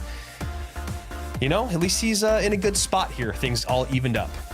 Yeah, I think that that World Finals was, you know, there was a lot of shockers, really, and that really comes back to the introduction of evolutions in Clash Royale. But now with Morten having a lot more time to really practice with evolutions, I think that he's in a much better state. He calls the good luck for game 3. Whoever wins this is continuing on the winner's bracket. Whoever loses is heading down to the lower bracket here. And whoever does lose this match will be awaiting the loser of our final first round matchup. Adriel and 40K, or Bancito, as you guys might know him. But one more in the books here for Rolex and Morten. And Morten looking like he's going to that Zodiac deck, which he says very nice things about on his stream. And the other side of it, Rolex, this is one of the things I love about the meta. There are so many viable win conditions, and Lava is definitely one of them right now.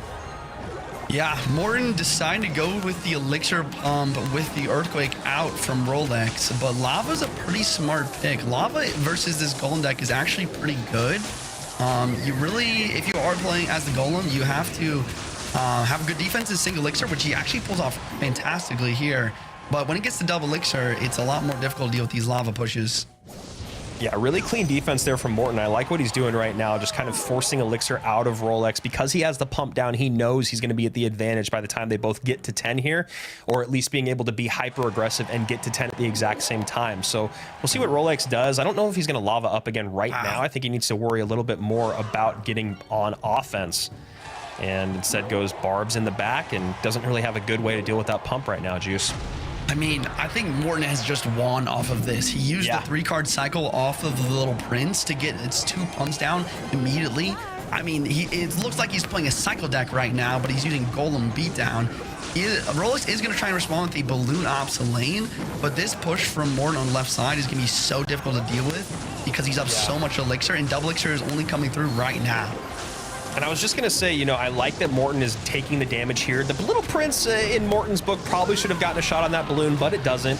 Ends up taking a little bit more damage than he probably would have liked. But this dual lane pressure with the Evo Barbs is so tough. You see how much Elixir is out on the left-hand side, and now you see an E-Drag and an Evo Barb with just a sliver of health pulling out more responses on that right-hand side. So while we do look pretty close here, Morten should be able to get back down to another pump, does get another golem down, and now is able to sacrifice some tower HP on the left-hand side here to maximize either push. This is a lot closer than I thought it'd be. I mean, the fact that Rolex was able to survive that single elixir with those 2 pumps down was really impressive. And now he's in a situation where after this defense, he's kind of going to be evened up in elixir. So Evo Zap comes down, no barbs to deal with this push on the left-hand side. E-Drag does not get on top of tower as a golem comes down right now. We'll see if we see an aggressive balloon push. Barbs plus loon, maybe? There it is. You were right, Barbs plus Loon. Morten not having a Fireball or any sort of big spell to deal with this. He goes for a Tornado to pull back instead, and a Little Prince as well. Dagger Duchess is out of daggers. Zap from Rolex to try and get the balloon hit, but the defense is successful. And here comes the Evo Barbs at the bridge on left-hand side to try and counter push with the healer on the right. I really like these dual lane pressures, preventing Fireball from getting too much value. And that's exactly what you have to do with this deck too. You know, each one of those pushes can do so much. So the idea of putting all things in one lane is usually a huge mistake, even though that's what a lot of Golem players have done in the past. Dual lane has been doing well, but Rolex just a strike away. 923, 1009. Getting into triple elixir here, and this is a really interesting thing with 2 decks that are as heavy as they are. Triple is going to be a very interesting conversation. Healer Golem at the bridge. Dagger Duchess already out of daggers here. The Golem is not even below half HP. Barb's going to drop down from both players. Rolex having the Fireball. Zap down, and it actually just kind of cleans up the push. Yeah. But is this Little Prince going to be able to deal with this counter push though? NATO pulls the balloon closer to get all the damage in, actually ends up paying off well there for Morten, avoids damage, avoids death damage, doesn't really have a good counter push at the moment, just goes naked battle healer at the bridge, Evo Barb's behind. This is an interesting play. I feel like the opposing Evo Barbs are going to deal with this fairly well. And now here comes the Lava on the bridge. Evo Zap on defense, though, is solid. There's only 26 seconds left on the clock. And Rolex Fireball is the one with the big spell. Lava Hound is chipping away. Morten needs damage on the left-hand side here. And that Lava is going to take the tower unless Morten defends. An early NATO, actually too early, now has to spend the Zap. And Rolex pulls off the third. Wow.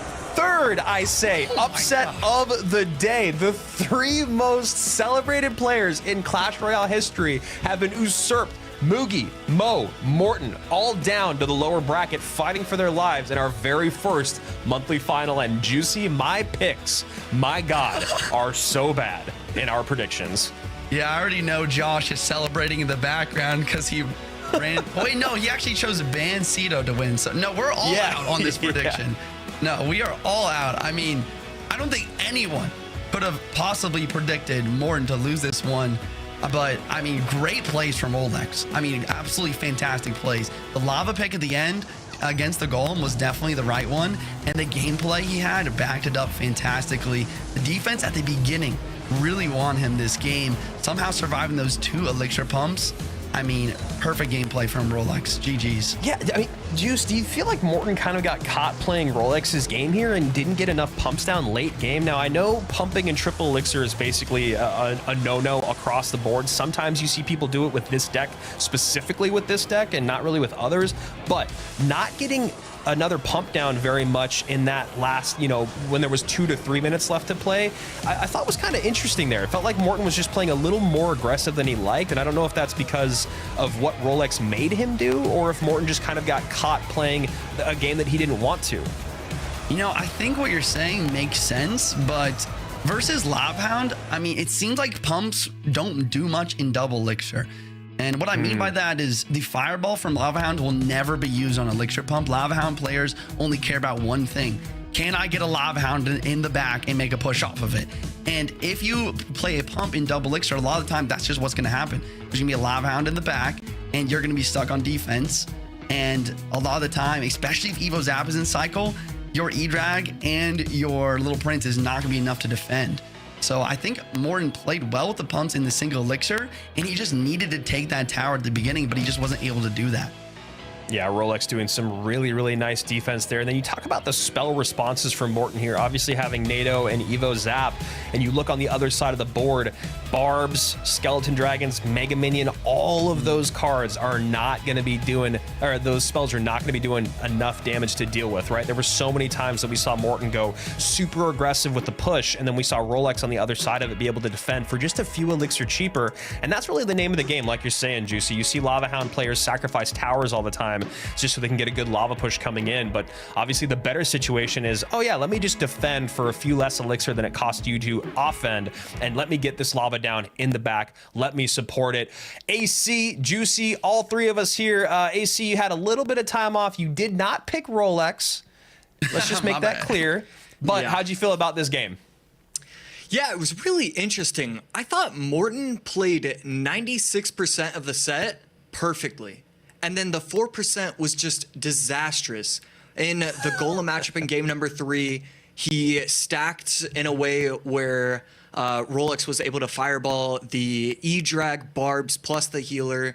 In game number 1, we take a look at the Bomber Drill deck. He missed several pulls, but other than that, he was getting crazy Evo Bombers. He was getting a ton of chip damage with the drill. It was just... he was missing such small things throughout that set. Rolex, on the other hand, just he rolled through it. He did everything that he needed to and was able to get the set victory. Yeah, Rolex rolls on through to our upper bracket second round, or the semifinals, as we call them in a professional setting. Hasiel, Ian, Rolex, the 3 winners on the day so far. Ian, the only one with a 2-0 sweep. And now we go down to Adriel and 40K Ban. Another very, very interesting matchup. Bancito, definitely a little bit more known than Rolex, but Adriel, a star standout over the last couple of years, and obviously a very nice showing at our 2023 World Finals. And no, your eyes do not deceive you. Light, Mugi, Morten, the 3 players down in our elimination bracket. We are just 2 matches away from saying goodbye to either Mo or Mugi. But first, 40K and Adriel. And guys, what an interesting Saturday it has been. I mean, I know that some of the picks come from like, all right, if you guys are all going to pick this, I want to pick the underdog, or all right, everyone's doing this, I want just for a conversation point, let me pick this other guy. But when it comes down to it, the meat and potatoes of it, this has been a shocking day. Yeah, I think the big question here is, are we going to see a 4th upset? Is Ban going to be able to take out Adriel and send him to the lower bracket? I mean, I wouldn't say so, but I also didn't think Rolex was going to beat Morten. I mean, Josh, what would you put a percentage-wise on this matchup? Yeah, that's a good question. I'd say it's probably about 60-40 in favor of Adriel. I do think he definitely has the advantage. But one thing is that the meta and just how comfortable he was on the stage was actually very beneficial for Adriel when it came to World Finals. Now that we're back off LAN, doing it online, that might be great for somebody going against Adriel instead of it being in person. So I definitely think Adriel has the advantage. Talk to me about his opponent.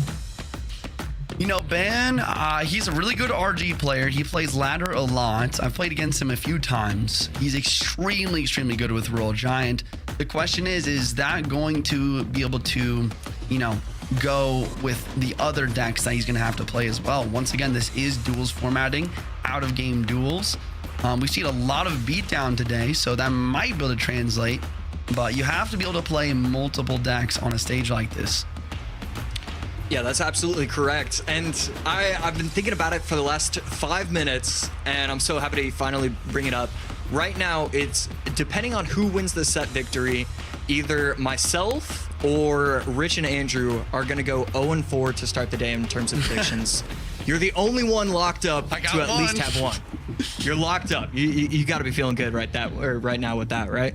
I mean, not really. I mean, like I said, so many upsets today. Adriel did finish number 6 at the World Finals in 2023. So I do have my hopes in him, and looks like the community predictions are going to pretty much agree with you. You have 69% on Adriel here and 31% on Ben. I think it's really going to come down to this first game. I mean, a lot of the time that first game is going to be able to show up as who's going to win the set. But I think that's even more the case when you're in these out-of-game duels formatting. You know, before you have these pre-selected decks, feels like really anything could happen. Whoever gets the first match, I mean, obviously we do see upsets happen, we do see reverse sweeps happen, but I think that really puts you in the driver's seat to be able to control the kind of mini meta within the best of 3. Yeah, that's right. And Adriel, he's looking confident, he's looking comfortable. Yeah. Love to see that. And here we go. Game number 1. Adriel versus 40k Ban. Let's see what's gonna happen. Drill coming in for Ban. And Bar Barrel. Perfect defense and response for Adriel. And this right there is a perfect example of why we're seeing so much beatdown in the meta. Cycle cards, cycle win conditions, general, hog rider, miner, drill, they just get taken out so quick by that dagger Duchess. It's better to just make these massive pushes, stack these pushes in the same lane so the dagger runs out, or sort of the Duchess runs out of those daggers to be able to break through a lot more efficiently. Yeah, one thing I really like about the Duchess is that it's forcing a bunch of players to completely change how they set up their pushes. It's keeping the game fresh because you can no longer just basically you're just always trying to overwhelm instead of doing split lane pushes, although sometimes you still have to go with the split lane pushes like we saw with Morten's Golem deck, where you have to try and get to not allow the fireball value. So I really like how the Duchess has forced just the evolution of players instead of just, you know, evolutions of cards. That's a really good call out. Speaking of evolutions of cards and decks and players, we have a Evo Mortar Electro Giant deck here. I mean, I've seen a little bit of it for sure, but it's really interesting to see a double win condition Electro Giant deck. Although I think the Mortar is getting a lot of value so far here, especially one cycle away from the Evo, when Ben doesn't have a great way of dealing with it. Yeah, and right here, we're seeing a lot of Executioner in the meta. What? Do you know why we're seeing so much Executioner? Just because it pairs well with the Duchess? That's a good question. I think the biggest reason is because of or potentially because of the upsurge in Night Witch and also just beatdown decks in general. We see a lot of Giant Night Witch, Golem Night Witch. I've even seen Roll Giant Night Witch. So Electro Giant, Executioner is definitely the best counter to that. Here we have a Electro Giant with Evo Mortar Ops, a lane push though. I really like this push. The poison and the bomb tower really cleaned up fairly well though. Yeah, right there, the Mortar evolution is going to be able to force out just 1 or 2 extra responses. We see the Ice Spirit right there. Good defense from Ben, and he should be able to get himself another bomb tower, and that's exactly what he does. Right there, we see the change in the Evo Skellies before. It's going to be able to start surrounding and take out the E-Giant entirely. Nowadays, the Evo Skellies do absolutely nothing to the E-Giant. Wow, and this offense was crazy by Adriel. Ben really defends quite well, though. I mean, the only damage that really came through there was a lightning on the right side tower, which is a solid amount of damage, but overall, this was a fantastic defense. The question, though, is how is Ben going to get damaged, Josh? I mean, other than poison cycling, it seems like these drills are never connected. Yeah, that's right. Adriel is going to try and just hold captive Ban's cards because he can just place everything in the back, go split lane pressure with E-Giant one lane, Mortar the other lane. And this lightning is also going to be really massive. Ban's just in a world of hurt right now. And that's actually a great situation for Adriel. It's going to allow him to collect a little bit more elixir to help out his push. That's a good call on the lightning value for Adriel versus Executioner, the bomb tower and stuff like that. It's actually surprising to me that Ban is deciding to go same lane in this matchup. I think you've got to go ops lane so that these big E-Giant counter pushes can't allow for lightning value on your Executioners. Yeah, and now we head in 1 minute left in OT. 2238 to 1750, a 500 HP lead and no shot for the Mortar. This is going to be a decent push, but Ban should be able to get back to the bomb tower pretty easily. Bomb tower not going to be used quite yet. There it is. Bomb tower on the board, but I think the lightning can line up on absolutely everything here. But he looks like he's not going to lightning on the offense. He's going to just make sure these drills are never getting damaged. And now the lightning drops, getting that very solid tower damage, over 300 damage on tower. And the pressure is continuing to mount in here from Adriel. He's just spamming the mortars, spamming the electro giants to the bridge, getting the lightnings down. And versus the drills, I mean, once again, boulder, a bar barrel here or there. These goblin drills are never connected. Yeah, 10 seconds left. Should try and get one more XE or one more lighting on top of the tower. That's exactly what he does.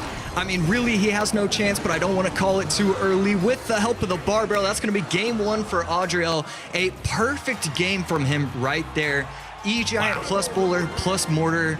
I mean, what a deck for game number one. Really great pick. Maybe Drill isn't that good versus E-Giant after all. It seems like with the Barbarian Barrels, the Bombers, the Bowlers in these E-Giant decks, it's really hard for the Goblin Drill to really get any damage. I mean, sure, you can defend all game with your double buildings, but when it comes down to it, Lightning does more damage to a tower than a Poison does. And that's kind of what's happening at this point. Yeah, it was a solid start, and then he recognized what he had to do in that matchup. I mean, again, with these pros, it's the reason why they're pros. They figure out how they're supposed to win a matchup. Okay, well, my bowler's always going to be able to be placed down on the map. It's going to stay alive for 45 seconds, and then I'm going to have another bowler in tow. So great recognition from Adriel to recognize what he had to do. And Ban, I mean, really, what are you even supposed to say to him? How are you supposed to predict as a coach that you're going to be going up against this deck? Have you, I mean, I've seen iterations of this, but I really haven't seen this specific deck used in one of these tournaments.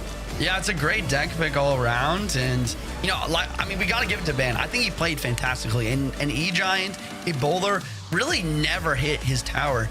The only really big mistake was just a macro decision of going same lane so that the bowlers can continue to counter push. But I mean, other than that, really, it was just a lightning cycle, the relentless lightning cycle that just kept coming down on the bomb towers and the executioners that really gave him that damage lead. And we are going to be heading into game number 2 fairly soon. None of these cards you see on the board here can be repeated. So honestly, I would say that does put the advantage, though, into Adriel's favor yet again, though. I mean, Evil Archers, Evil Mortar, really not popular evolutions at all. The Knight, though, is probably a top 2 evolution right now, in my opinion, though, just because it really counters the Dagger Duchess. And here we go. Yeah, that's right. Knight being not being allowed for ban in the future is going to be pretty massive. Game number 2, E-Spirit cycled on Adriel's side. I mean, I instantly want to say RG for both of these players. Is that what it's going to be? Wow. And right there, Adriel, huge mishap, missing the fireball right there. And because the Duchess is out of daggers, he's going to also have to respond to this Mother Witch. Rough situation for him. Yeah, looks like it could be RG. It also feels like it really could be any beatdown card for Ban here. And we see Recruits. So Recruits, double Witch with a Skeleton King. Crazy looking deck here. He's got the Battering Evo as well. Is Adriel going to be able to defend this? It doesn't seem like he has the right sort of deck to be able to deal with the Battering. Yeah, right here. This is absolutely massive. And a lot of it comes down to one early mistake against a pro. Can you, I mean, it's just over just like that because of one missed fireball. Yeah, I guess that's really what it comes down to. You're down 4 elixirs straight up. You went for the fireball, you missed. You had to play a Lumberjack. The Lumberjack gets no counter push value versus the Dagger Duchess. We see Recruits, we see the Night Witch, we see the Battering of the Bridge. No building in Adriel's deck. He's got the Fisherman instead, and the Fisherman is really not the card you want to have versus Royal Recruits. Yeah, I think Adriel's biggest mistake, which it's hard to have a bigger mistake than a missed fireball 30 seconds into the game, is really defending that Mother Witch. I think he should have allowed the Mother Witch to get his dower down to 1,500, 1,700, whatever it would have been, and he would have had the elixir in hand. He would have been able to defend that first push. I really think that's a massive error from Adriel. Yeah, I think that makes a lot of sense. And we see him struggling to try and come back here, but the Inferno Dragon as well for the Royal Giant is really putting kibosh on things. And recruits are probably the best counter to recruits in the game, but the fireball on defense, I mean, once again, it's just defense. You need to get damage here with only 35 seconds left, and that's just not going to happen. One odd thing about the Ram Rider is that it feels like so many of the games, or not the Ram Rider, the Battle Ram, because of the way the Battle Ram looks with the Evo, I always think that it's the Ram Rider.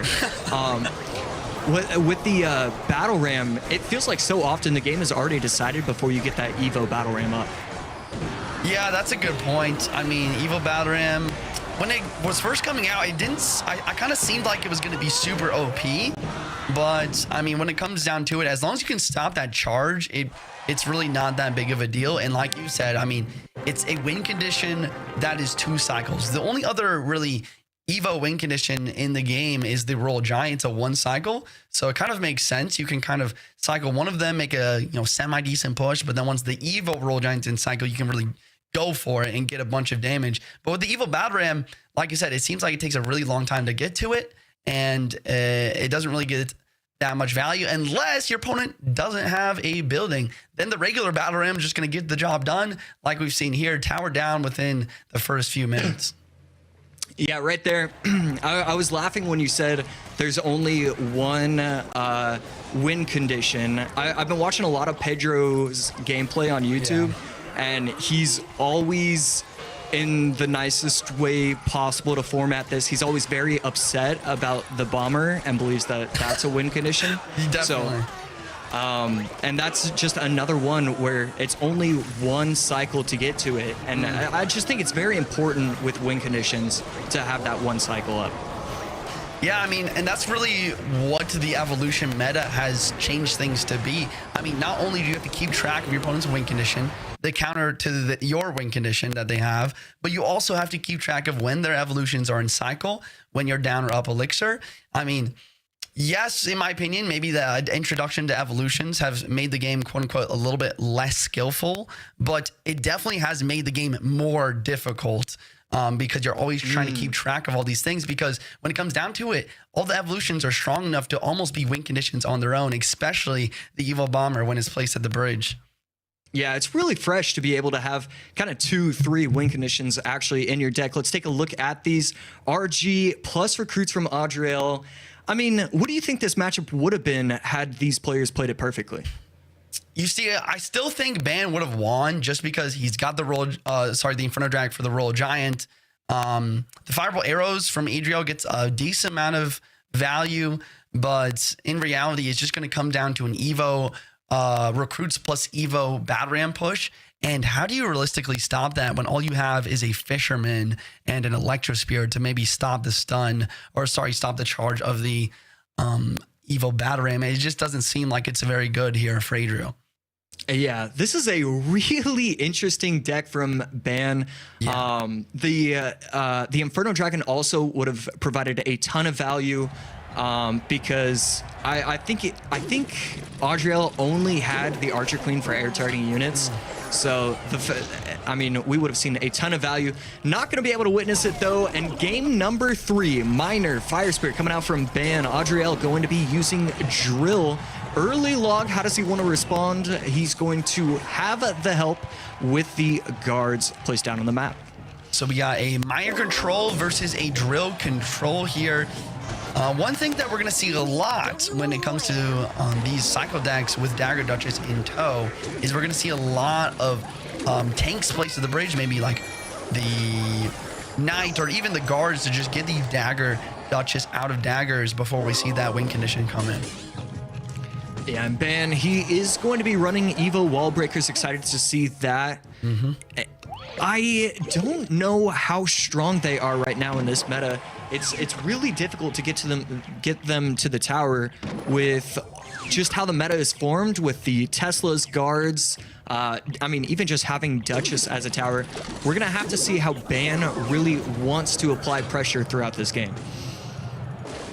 Yeah, especially since he doesn't have the tank that I was kind of talking about. I mean, I feel like you really need an Ice Golem or a Knight to play with these minor control decks to get the Duchess out of daggers. I actually saw Mohamed Light recently using kind of as his main ladder deck, basically a Ghost Ice Golem minor poison deck, just to spam those Ice Golems at the bridge to get the Duchess out of daggers so that the minor can go through and get damage as per usual. Right there, gets the prediction on top of the Bomber. Is it going to matter? It will. Bomber not able to get any shots on top of the tower. Great response from Ban. And that's how you want to do it. Whenever the Evo Bomber is in cycle, you know your opponent is going to be trying to place that at the bridge, trying to get your tower from 2,700 down to 1,200 in 2.5 seconds. Great response from Ban to predict that. And this is going back to what I was talking about. You have to always know when your opponent's Evo Bomber is in cycle. If you don't know, like you said, I mean, it's going to get so much damage. So really good job by Ban keeping track of that and always predicting with the cheap card of the bridge. Because if you predict with the cheap card, the Fire Spirit, then it's not a big deal if you do miss that prediction and the opponent doesn't play the Evo Bomber. Yeah, right here, Bomber is going to be able to take out the wall breakers. Huge mishap for Ban. That can be a game ender right there to, just waste your evolution.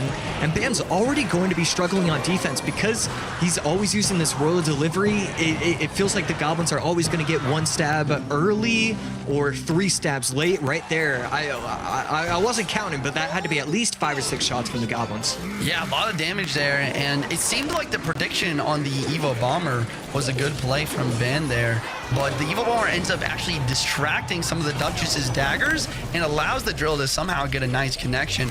That's what you got to do. You always have to have something taking out the daggers here before you get that connection, so that the drill has potential to get that damage. That's exactly what he's done here. Right there, Evo Tesla placed near the bridge so that way it can snipe the opposing Tesla. And because Ban does not have a big spell, it really feels like Adriel can take this opportunity and just go all in, cycle back and forth. Because how are you supposed to get past this Tesla? That's a good point. I mean, I didn't even really realize it, but yeah, Ben not having the big spell, having the delivery instead, it means so focused on defense. But a lot of time these cycle matches, whoever's more aggressive is going to end up coming on top, and that is exactly what we're seeing here. The other big thing is, once again, the difference in the evolution of the Bomber and the Wall Breakers. Bomber being 1 cycle, always being a threat, whereas the Wall Breakers being 2 cycles and being easily taken out by, a Spirit plus Log or a Bomber plus Log. And right there, Adriel deciding to go with the poison on top of the Little Prince, not really worried about the tower damage. He wants to make sure that Ban does not have a 3-card cycle. I really love that he chose to poison the Little Prince, even though most times every single player in the world is going to be thinking, hey, let me get a ton of damage. I want to try and win this now. Instead, he's going to allow the game to be over and lock up a win that way. Yeah, I can't help but think that, Ban shaking his head here, I can't help but think maybe this is just a creation of the deck. Like, I feel like he needs a big spell in this deck. He needs the poison. I think he might have just forgotten to put it in since we are in the out-of-games duels here. And that's going to give Adriel a perfect situation to come and win this game, snatch it. And, GG's to Adriel all around. So let's go. It's official. I went 0-4. Not the hottest start, but great finish from Adriel. You were talking about it earlier. It's really easy to win a set when you go up 1-0.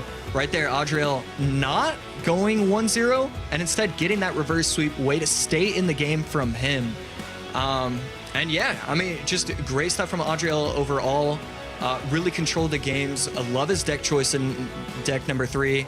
And like always, these pros recognize the matchup. Oh, my opponent doesn't have a big spell. Okay, I can just win by playing slow, calm and collected, and then just eventually overwhelming with poison chip damage. Yeah, and it looks like I was completely wrong about whoever's going to win the first one should win the set here. I mean, Adriel with, like you said, a massive reverse sweep.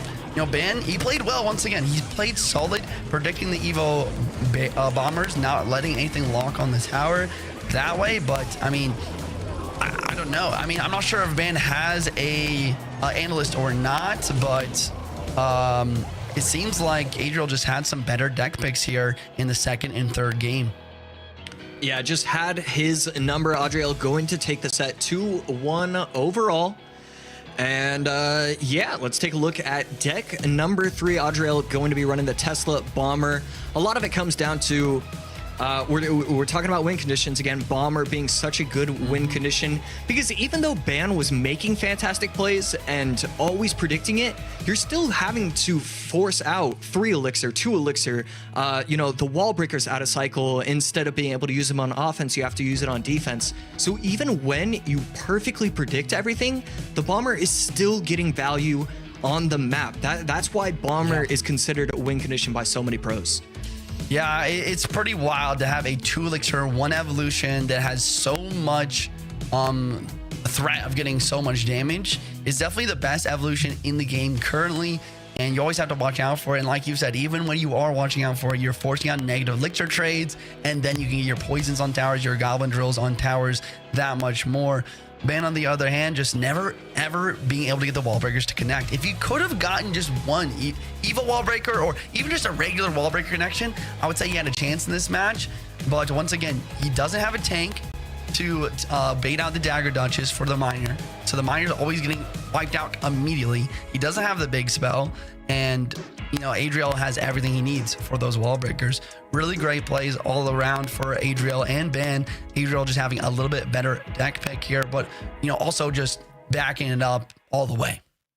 Yeah, that's right. Duchess used, I believe, in every single game so far from every single opponent, just really showing its value. Rich, you saw the games. What are your thoughts on what you just saw? Well, I mean, one of the big things to talk about here is the continuation of the partnership between Adriel and Jebas, who's been, of course, one of the most successful coaches in all of Clash Royale League, especially in the solo era. And they had a really great run together at World Finals in 2023, a big performance for Adriel there. And then here you see just some of the work they're putting in together. You saw in the first couple of games, Ban going with some splashier troops that might have been good tanky options against the drill. And a nice read there from Jebas and Adriel that, hey, we saw Exy in game 1, we saw the Skeleton King in game 2. I don't think that they said, hey, they bet against Valk or Dark Prince in game number 3, and that bet came out with a huge payoff, and now they find themselves just a couple matches away from playing for the golden ticket.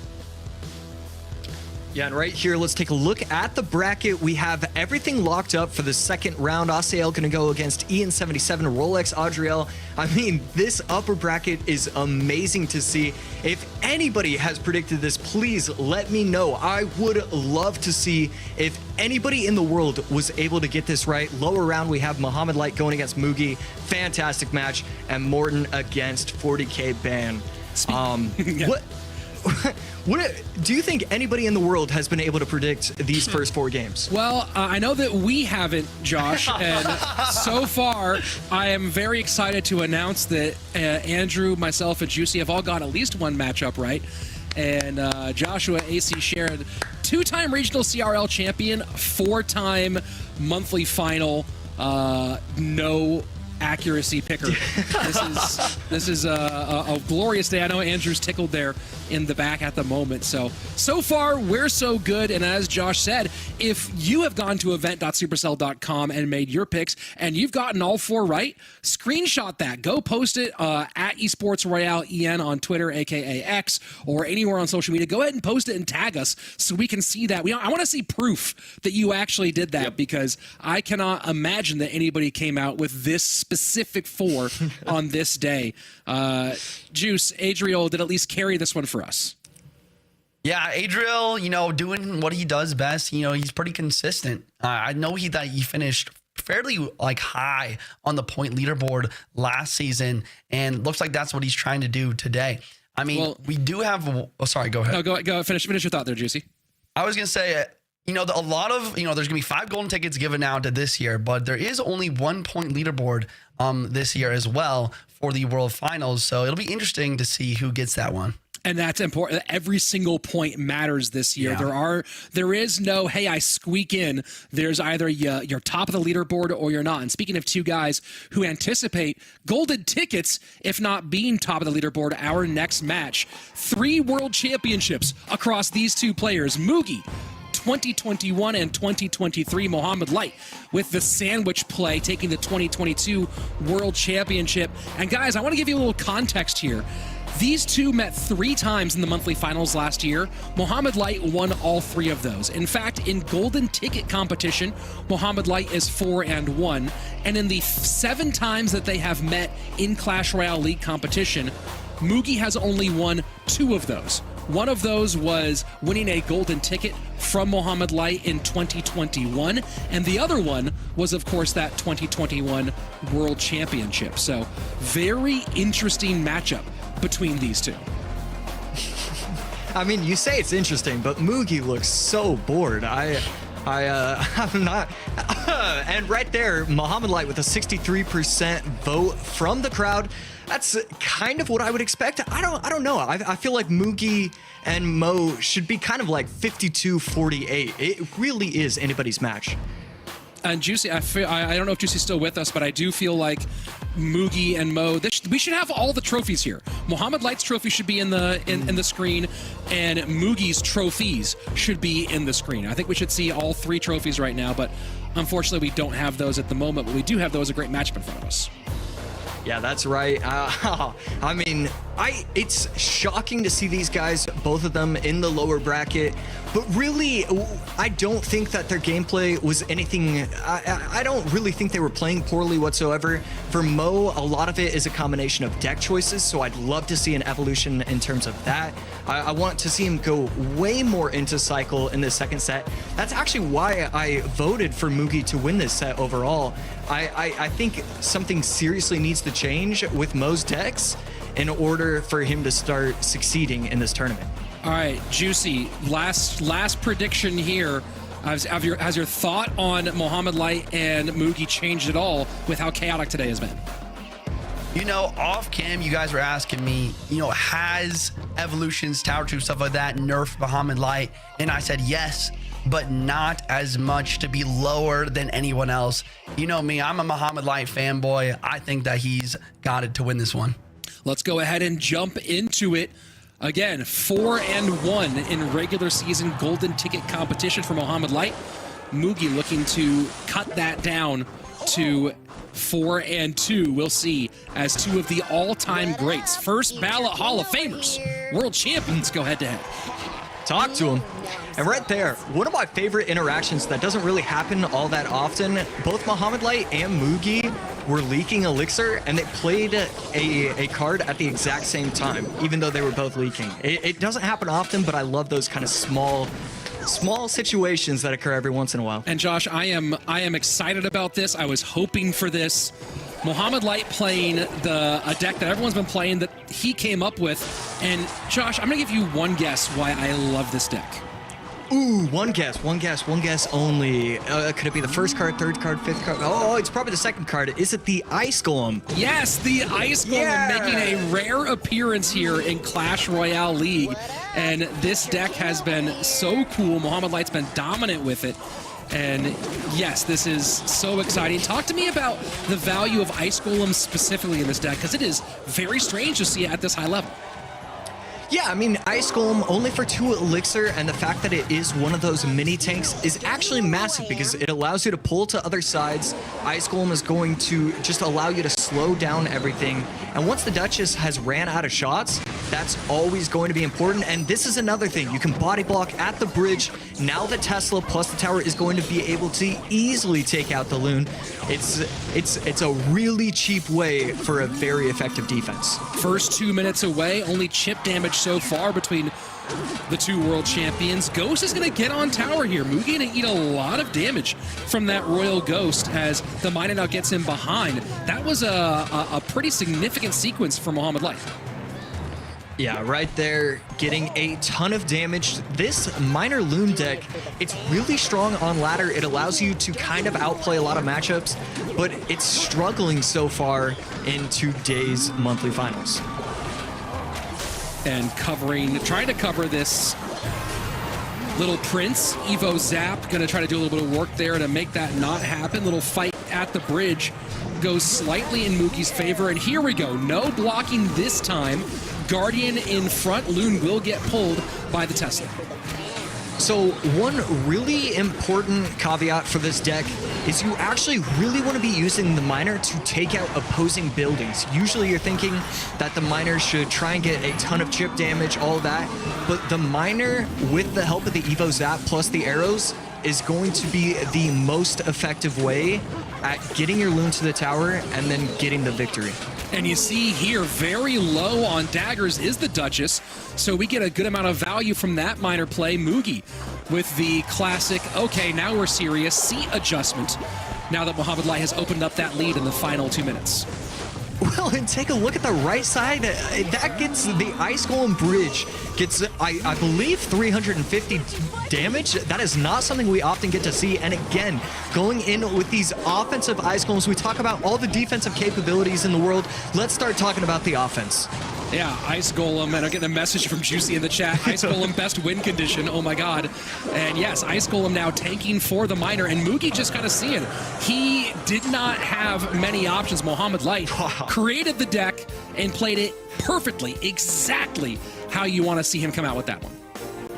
Okay, well, I was unfamiliar with the Ice Golem's game. I love this card now, and I'm really happy to see that somebody has been able to make that into a deck. The fact that he used Ice Golem as a win condition is hilarious. This is easily my favorite interaction that I've seen so far today. And, you know, as we called it out earlier in the matchup, the Ice Golem's big value, the body block at the bridge to force the Loon to go into Duchess territory rather than be tanked for. But then Mohamed Light, as we've talked about before, one of the things he's great at is adjusting to the macro of the individual matchup. And I don't know if we're going to see any of the body block work that the Ice Golem did. This is some of the early damage. But then he switched to the Ice Golem doing some tanking for the miner. And then, of course, the pressure play. And I think this is right after what you talked about. This is the miner, the Ice Golem doing some tanking. Miner's not going to get much here out of this interaction, maybe a little bit. But boom, back to that Ice Golem cycle. Very aggressive. And let me say that again, Josh. Back to the Ice Golem cycle. And it came through huge. That was a joy to watch, a joy to cast, and yeah, just thankful for Mohamed Light being a player in this game, so that way we got to witness that. Game one, Mohamed Light switching it up, going back to cycle, using the Bomber evolution. I'm gonna be shocked if we don't start to see just everybody running Bomber in their sets. It feels like Bomber's always getting insane value every single game. Yeah, I mean, this was certainly very quick around. And now it raises an interesting question, right? Ice Golem obviously doesn't go anywhere else. Did play some very important cards here. Little Prince gone. The Log gone. Minor Loon not a concern for Mugi anymore. Poison Evo Tesla out. But there are a couple pieces here where it feels like it's going to be very difficult for Mugi to deck pick in Game 2. Yeah, that's right. The Evo Zap and the arrows both being out. He can't really go Miner Cycle anymore, considering already used Miner in game number 1. And the towers, so I would assume he goes something with Tesla, maybe NATO. But yeah, Mugi not in the greatest position ever. I would like to see him use an Evo Bomber plus NATO plus random win condition kind of deck. I think he needs a strong deck to force a game number 3. We'll see what the coaches out here cook up for this second one. Remember, folks, this is the lower bracket. It's an elimination game. So if Mugi loses here, he is out of this monthly final, has to regroup for the next time. And Mohamed Light flashes the Peace Princess as he has his Valkyrie ready for the opening drill play. And right there, oh yeah, Mugi going to be running Drill Bomber NATO. Exactly what I wanted to see from him. Mohamed Light, we could be seeing a few different things, maybe lava. I have seen some really odd Valkyrie graveyard decks, so still a lot that he could be using so far. And Drill goes to the left-hand side, guards out early to pick that one up. Dagger Duchess doing her work to clear, first minute away. And now we're getting the first maybe look at some offense. Might just let this one die here as the Dagger Duchess takes care of that. big old Mega Minion.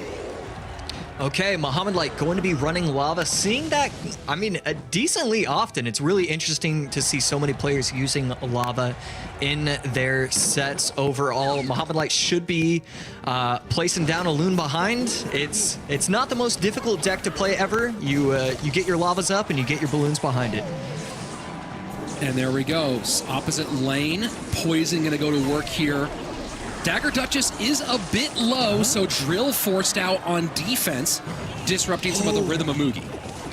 And I am slightly blind, didn't even recognize the deck, but Mugi's actually going to be running one of the variants that doesn't have an air targeting unit. So we're going to need to see some absolutely insane defenses from Mugi. Otherwise, Mohamed Light is going to be able to run away with this. No air targeting units going against Lava, Inferno Dragon, Balloon. This is a nightmare for Mugi. And now setting up both lanes one more time, cycling Valkyrie early, and Mohamed Light may be reading here that he's going to be able to force a lot of Drill on defense, especially at this stage in the game. Let's see if that story continues. Poison has to come out in response, but again, look at the pressure.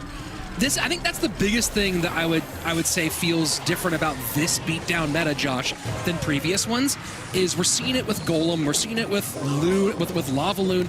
We're seeing an aggressive pressure. You know, we're not seeing one or two Golems played or one or two Lavas played. We're seeing just bridge play, offense, offense, offense.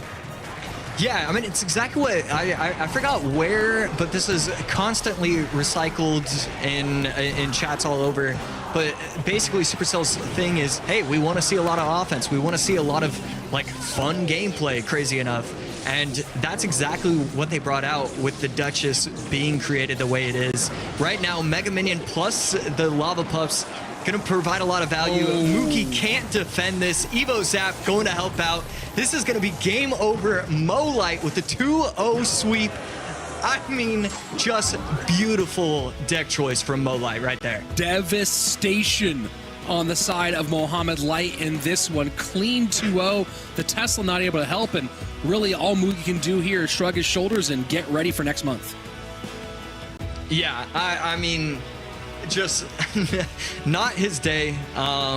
It really is just as simple as that. Sometimes it's not your day, sometimes it's not your meta. It really did feel like he was making good plays, but I mean, what are you supposed to do? You basically choose that deck for game number 2 and you say, all right, we're kind of in a good spot as long as we don't go against Lava. If we do, yeah, my day's over. And unfortunately for Mugi, he ran into Lava in game number 2. Yeah, that was rough. And now, I was mentioning it earlier, the CRL record in the solo era between Mohamed Light and Mugi, 6-2 in favor of Mohamed Light. So, you know, toss that one, that little bit of kindling onto the fire of the overall GOAT discussion. Josh, 2 world championships for Mugi, 1 for Mohamed Light, 1 billion monthly final wins and golden ticket wins for Mohamed Light. Only a little bit there for Mugi, but 6-2 in competition in favor of the Pharaoh. That one, does that factor into your conversation at all? Yeah, I mean, it absolutely does, but Mo Light is just so far ahead of the curve. I've been looking at his Royale API. He has, I don't know, 8 #1 finishes, X amount of #1 global tournament finishes. It is insane what he's been able to accomplish in this game, and especially doing it in the era that he did, because there was a 6-month period where everybody was worried, hey, we don't really have a front runner in terms of Clash Royale. We kind of just have a lot of upper echelon tier S players. Mohamed Light is so far above the scale that you kind of just erase him from it, and then that's your tier S with the Mugis, everybody else. Mo is just, I mean, he's just by far the best player in the world. And you saw this move here from Mohamed Light in game number 2, and looking at what Mugi played in game number 1, you see, you know, the miner and the zap and the arrows, the little prince, and just a great pickup here. And right from the opening, I think Mohamed Light knew he had the matchup he wanted. When the drill came out, he played the Valkyrie, threw up the peace sign. It seemed like Mo knew this one was locked up. Yeah, exactly. I mean, if you're Mo and just any competitor and you get these kind of matchups, you finally get to relax. You get to sit back and say, hey, I can actually have fun in a game worth $1,500 with the possibility of it being worth $40,000 eventually later on in the day.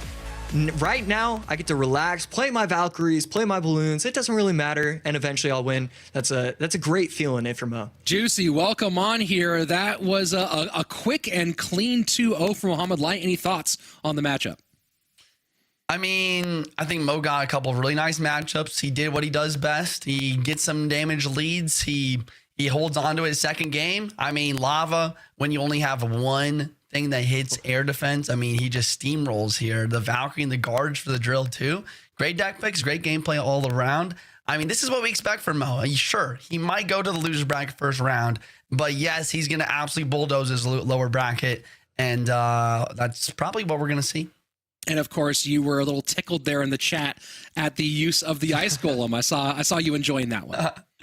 Yeah, I mean, when he played the ice golem at the bridge, when the Duchess was out of daggers, I was actually dying back. Yeah, I was laughing so hard because that ice golem did like 300 plus damage. Yep. I mean, versus a Princess Tower, sure, look at a little bit, but I mean, that ice golem was like the best win condition that we've seen today.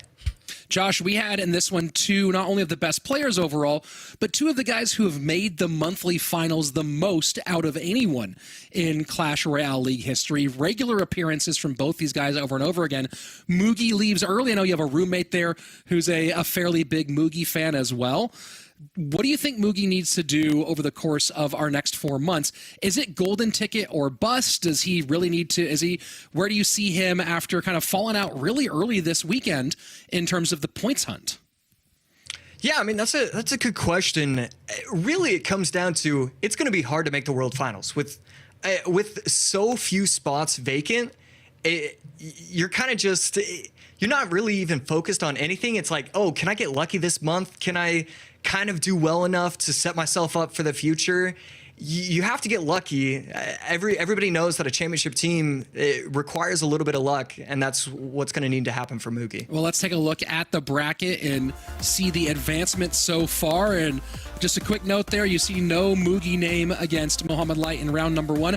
That's how much he lost, is the name's all the way off the bracket entirely, as Mohamed Light will move up to round number 2 and await the winner of Morten versus Bancito, I believe. We'll take a look at that, the way these brackets all work out. Either way, Mohamed Light moving up to our next round, and our next matchup is going to be Morten versus Ban. So that one's coming up here in just a moment. And of course, remember folks, this is not a 2-day event. We are here all day. The golden ticket will happen today, this Saturday, or maybe Sunday for some of you very late in other parts of the world. I don't know exactly how the times are going to shake out for this one. Either way, we are going the full distance throughout this beautiful first day of Clash Royale League 2024. And Juicy, we got Mohamed Light moving on, but coming up next, it's Morten versus Bancito. And, you know, we saw some good work from Ban, but not quite able to get it done. I'm assuming you're leaning Morten here in this one. I am going to go Morten, but after what we've seen in the first round from Morten, I mean, Rolex taking him down to the lower bracket. I mean, really anything could happen. I think Morten, if he does really, come with everything he's got, that he's going to win this. But, I think we also saw some really good gameplay from Ban in the previous round as well. I mean, he didn't get the matches he was looking for. The gameplay all around, the micro is especially, I was pretty impressed with. You just need to lock down on those deck picks. Don't get yourself in a situation where you're using minor without a big spell again. 83% of you at home picking Morten, 17% of you for 40K Ban. Of course, you can get all your picks in, watch, and win rewards by going to event.supercell.com/Clash Royale, or just go to the main page and click on Clash Royale. Of course, there's a lot of events for Supercell across the Supercell universe available for you, but go ahead, pick alongside us and get some rewards for yourself. And Josh, I think we haven't quite let you go yet. Let's talk about this one for a moment. Morten, trying to find the focus, trying to find a way to stay motivated. You've been in the grind. Can talk to me about what you imagine Morten is trying to work through at this stage? Yeah, I feel like Morten has to feel really confident in himself. I was talking about it after his first set. It really felt like he played 96% of the set perfectly. I think he's going to collect himself and recognize, hey, I'm a good player. I just have to eliminate a few mistakes, and I've got this. I'm going to be able to win this set. All right, here we go. Juicy and I jumping into our next matchup. And we did not see any Royal Ghost from Ban in his match against Adriel, so switching things up dramatically here in match number 2, Juicy. Yeah, Royal Ghost and Arrows, I would assume it's going to be a Royal Giant deck, which is what he's extremely comfortable with. And I think that's a good choice. You know, use your highest comfort deck in the first match. You know, stop trying to get super fancy with the deck picks and stay with what you're comfortable with. I think that gives him the highest chance of winning against Morten here. And Morten making a little change, going with a Juicy J special. Yep, Electro Giant at the bridge.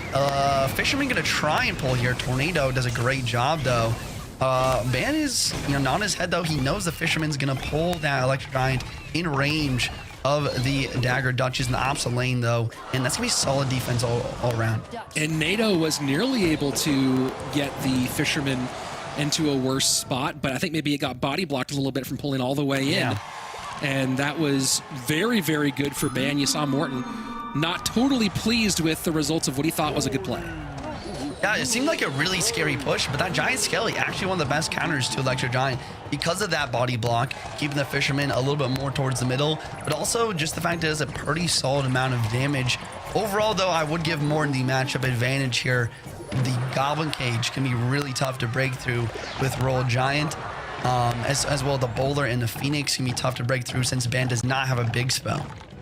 And it's interesting to see the resurgence of certain cards, in particular the Giant Skeleton, which was one of the mainstays of the CRL meta back in 2019 through some of early 2020, and then after some touches began to fall off.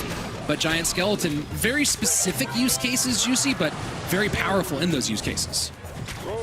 Yeah, I think Giant Skeleton, especially with the Dagger Duchess introduction to the meta, has given the Giant Skelly even more hope because Giant Skelly has a lot of health. He does a great job of tanking those daggers to, you know, make them run out so you can break through with these pushes. The problem, though, is that Morten's defense, it doesn't really rely on the Dagger Duchess, which is why I really like Electro Giant in the current meta. We see the Bomber, the Boulder, the Phoenix, the Goblin Cage, and even the Tornado that can be used on these defenses. Royal Giant does get one shot on tower, but it's not going to be enough to win the game just because Morten does have that lightning in his back pocket. We are seeing a little less spammy of the beatdown troop play out of Morten here in this matchup. You know, we've seen, talked about it a bunch, the Golem being played hyper-aggressive, the Lava Hound being played hyper-aggressive. Talk to me about you being specifically a very solid, one of the top E-Giant players. Why is Morten playing more conservatively here? Yeah, I mean, E-Giant, like I said earlier, is just that one deck that's a beatdown deck and a control deck at the same time. You're able to defend and counter push, and when it comes down to it, you are able to attack aggressively and make those big pushes as well. Right now, you know, he is in the damage deficit. Ban continues to just stack the lanes and go for the arrow cycle. So Morten is going to have to find an opportunity to attack eventually, but hopefully he's able to do that in double or triple elixir. Ban sets up with the Giant Skeleton and just shutting down this lane. And we have not seen really much of any play in the left-hand lane. Both players choosing to go to one side. Now the Evo Archers will split. We'll see if Morten decides to put a little pressure in the opposite direction. NATO to hold. Cage will be out of cycle. I think he can get close, but gonna have to DPS this RG down. And now here we go. E-Giant in front, takes one to see if he can give one. Morten looking to get on offense and triple. Yeah, can you break through this Giant Skeleton though? Lightning gonna drop down, getting some solid damage. Fisherman on the board. He's not gonna tornado that in because the E-Giant is pretty much already gone. This is not looking good though for Morten. Wait, here comes the Evo. Barry with Tornado though, gets 2 shots on tower. Can he deal with the counter push? So here we go. Last chance for Morten. 23 seconds left. This is game number 1. Elimination not on the board yet. Lightning cycle in. Royal Giant down opposite direction. 15 seconds left. NATO's going to have to play defense here. Up ahead by a hair right now is Morten. Arrows should be available for Ban. Does Morten get back to Lightning one more time? Arrows come down. They give a ever so slight lead. Lightning does come down, though, in time. There is no chance to block that. Your troops don't have the HP for it. Morten takes game number 1 in a very tightly contested opening game. Yeah, and once again, it just comes down to that Lightning. Like I said, the Lightning, the big spell, doing some solid damage. Morten did a great job of defending that solid counter push with the E-Giant. Never got to the tower, but it baits out the opportunity to get Lightning down onto some troops, get some value without Ban being able to just completely counter push on a negative elixir trade. And Morten just going to get it done by a slight margin. A slight margin, but you kind of saw Ban see the writing on the wall just a little bit early, where maybe he felt like, oh man, I left a little damage on the table. And this is earlier in the matchup. You see the Fisherman getting body blocked. You see Ban nodding there, totally happy with the way that defense worked out and the chance to put some pressure the opposite direction. The Royal Giants getting some good shots here early on. But what did Ban need to do differently to get the win here? You know, it's a great question. Once again, Royal Giant is his best win condition, is his best deck. I think he played this fantastically. He kept spamming the Giant Skellies whenever he had in cycle. He prevented Lightning value. He had good Fisherman placements. I don't know. Maybe he needs to try and make it dual lane pressure. Maybe that is the only way that you guarantee yourself some extra damage. Maybe if you got a Royal Giant on both lanes, it could potentially allow for Morten to maybe make a mistake, but that's once again hoping that Morten makes a mistake, and that doesn't really happen so often. And we're getting close to the end here. I don't know if we did catch it in the replays, but you see this is where we're gonna get a good little bit of Morten damage to catch things up.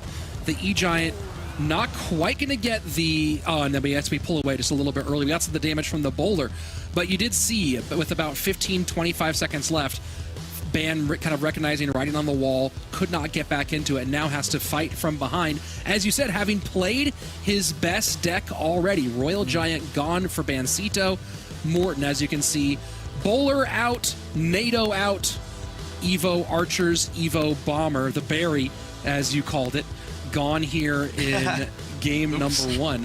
Thoughts on what we might see from these guys in game 2?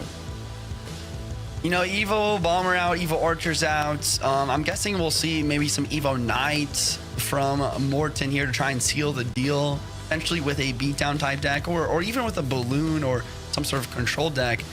Ban with his best deck out, probably be going to some sort of beatdown to try and just rush and apply pressure versus the Dagger Duchess. That's what I would like to see anyways. I don't want to see any more Miner or Goblin Drill. It's kind of weak in the current meta, and I think that is something that Morten's going to deal with very easily. He did get his win over Adriel with a Evo Battle Ram Recruits deck. Yeah. So we'll see if he goes in that direction. Of course, he does have the pieces for a Drill NATO control. Log out here, so expecting maybe something smaller and more cycling. Okay, Log and Archer Queen. Could be a cycle type deck. Morten with a Mega Minion immediately made me think of Lava Hound, but then I see a Firecracker, and I'm not really sure what to say about that. Archer Queen getting a lot of value here to start us off. Very good value. Is this Pigs maybe from Bancito? Yeah, Pigs could make a lot of sense. Okay, looks like it is going to be the Miner though. Once again, Miner is going to be taken out immediately by the Dagger Duchess. And Morten with a Tombstone. I guess it's a Royal Giant deck from Morten. Going to be taking a page out of Ban's book here.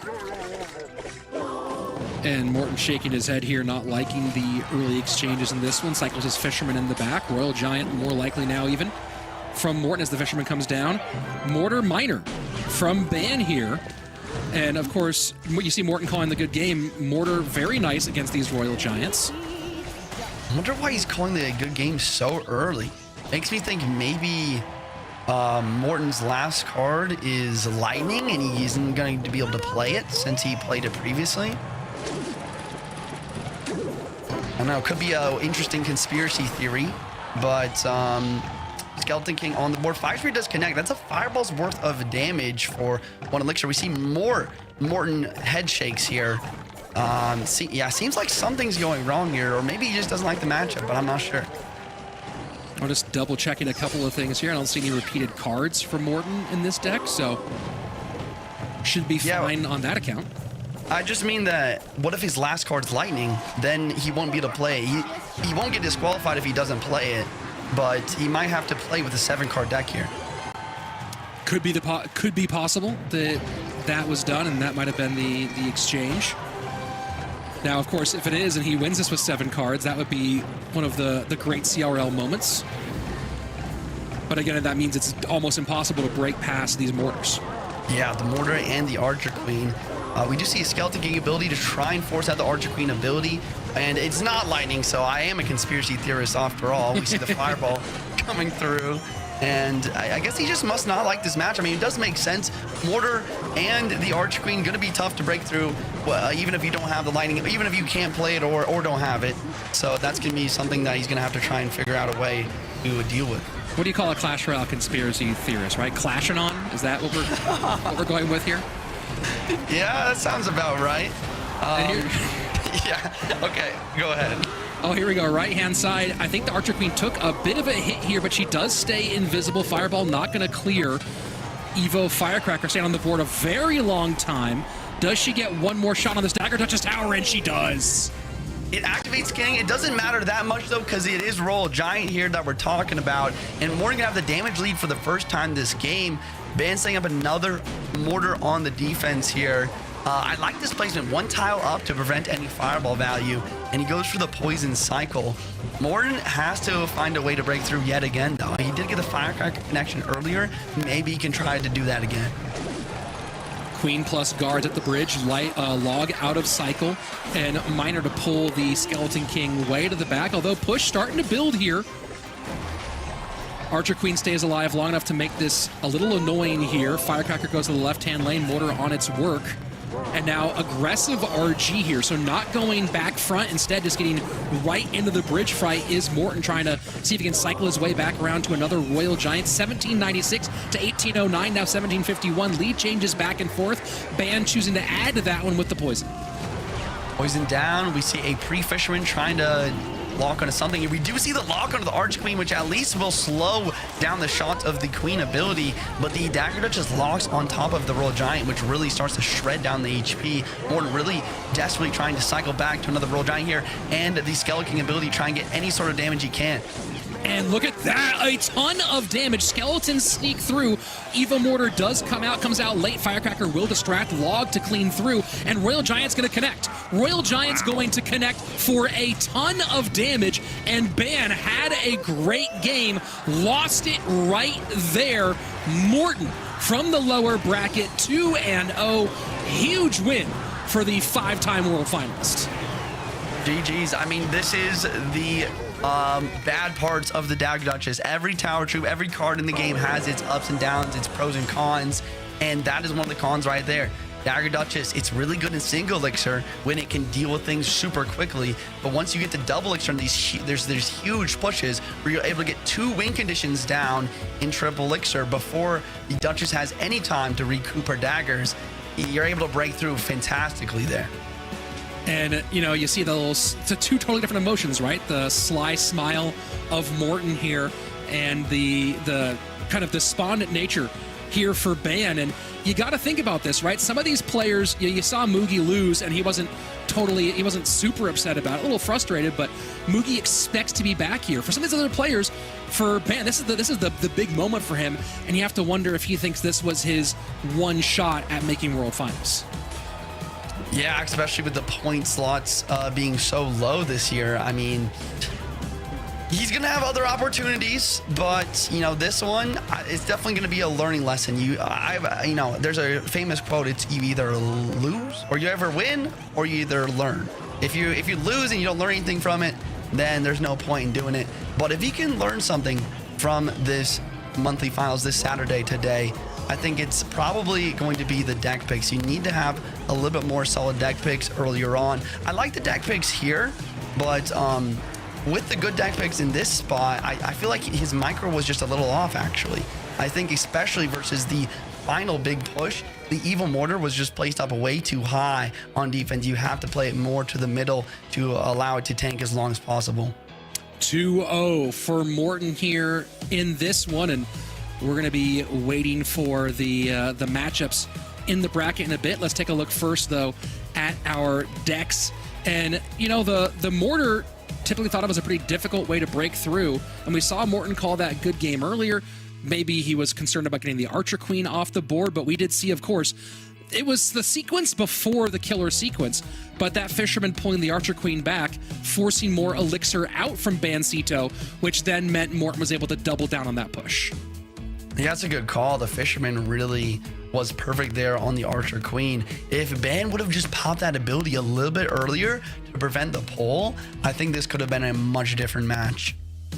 Very potentially different indeed, but either way, that is going to be Ban leaving early in this one. One of our first couple out. You know, he's in okay company with the two-time world champion Mugi, but still leaving a bit earlier than he had hoped.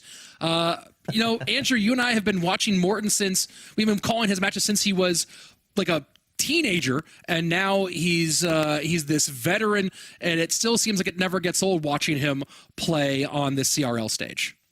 Oh, 100%. I mean, I am going to be a Morten fanboy until the day he retires, which I hope is never. I hope in like 2050, he'll be the oldest guy playing. Everyone will be calling him a boomer, and he'll still be playing consistently. That was great. I mean, honestly, when you look at the two levels between those two guys, it just shows the experience. It really does, because I think Bancito had a pretty good matchup in that final game. I think it probably comes down to less than a 50-50 because of the wall breakers. Like, wall breakers we've seen in those past two matches, they're just not good in this meta, which is a bummer, because I love wall breakers. They're one of my favorite win conditions in the game. But even the Evo wall breakers barely call any attention out when you're dealing with a fully loaded Dagger Duchess. Juice, I think you're right. I think one of the things that we could have seen from Bancito was just a little bit more care on his tower protection. You know, we saw that Firecracker get tanked for by one skeleton, then gets a connection. So the Skelly gets a connection, the Firecracker gets a connection. And then the last thing for me, being a Mortar fan, like, other than the wall breakers, like usually you just put in something else cheap in there, but other than the wall breakers, it's not a bad matchup, right? Their deck is a little heavier than yours. You get the 3-card cycle. I think when you watch some of the best minor poison players play, they're totally chilling until triple elixir. Like, Bancito was doing a good job defending there. It was almost like he forgot, I can just minor poison relentlessly in triple elixir. He just got ahead of himself too early, and Morten just rode that wave to victory. Well, let's take a look at the bracket from this one, as Morten and Light both do stay alive. They will move on into our lower bracket, where they're going to await the losers from Ian versus Hasiel and Rolex versus Adriel. So, you know, some of those players might have to go, they might have made it that far into match 7 and match 8, but the lower bracket is a pool of sharks waiting for the chums. So we'll see who matches up with them later. But coming up next, our match number 7, winner will be one away from our grand final. And look at our picks all the way around. Hasiel is facing against Ian, and everyone here picking Ian 77.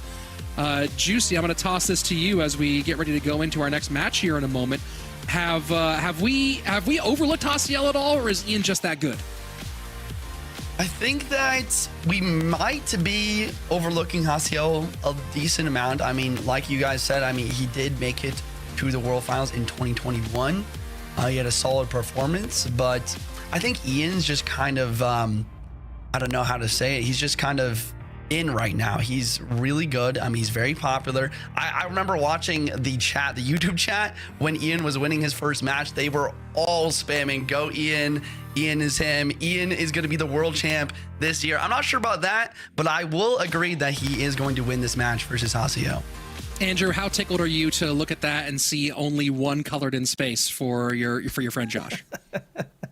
Well, I don't know. He says he's going to win out for the rest of the prediction, so I cannot wait to see him crash and burn at that, just like he has to start our day here. Juicy in the lead by just one, getting that Ian pick earlier, and you know, I'm gonna piggyback on that. I think even though Hasiel played really, really well, we've seen what he can do in the past. I think what's really interesting here about Ian is, like, did we just see Pandora's box get opened? Are we seeing this moment where Ian finally, he's here in a monthly final again, and he's playing well, and he's beating one of the best players in the world?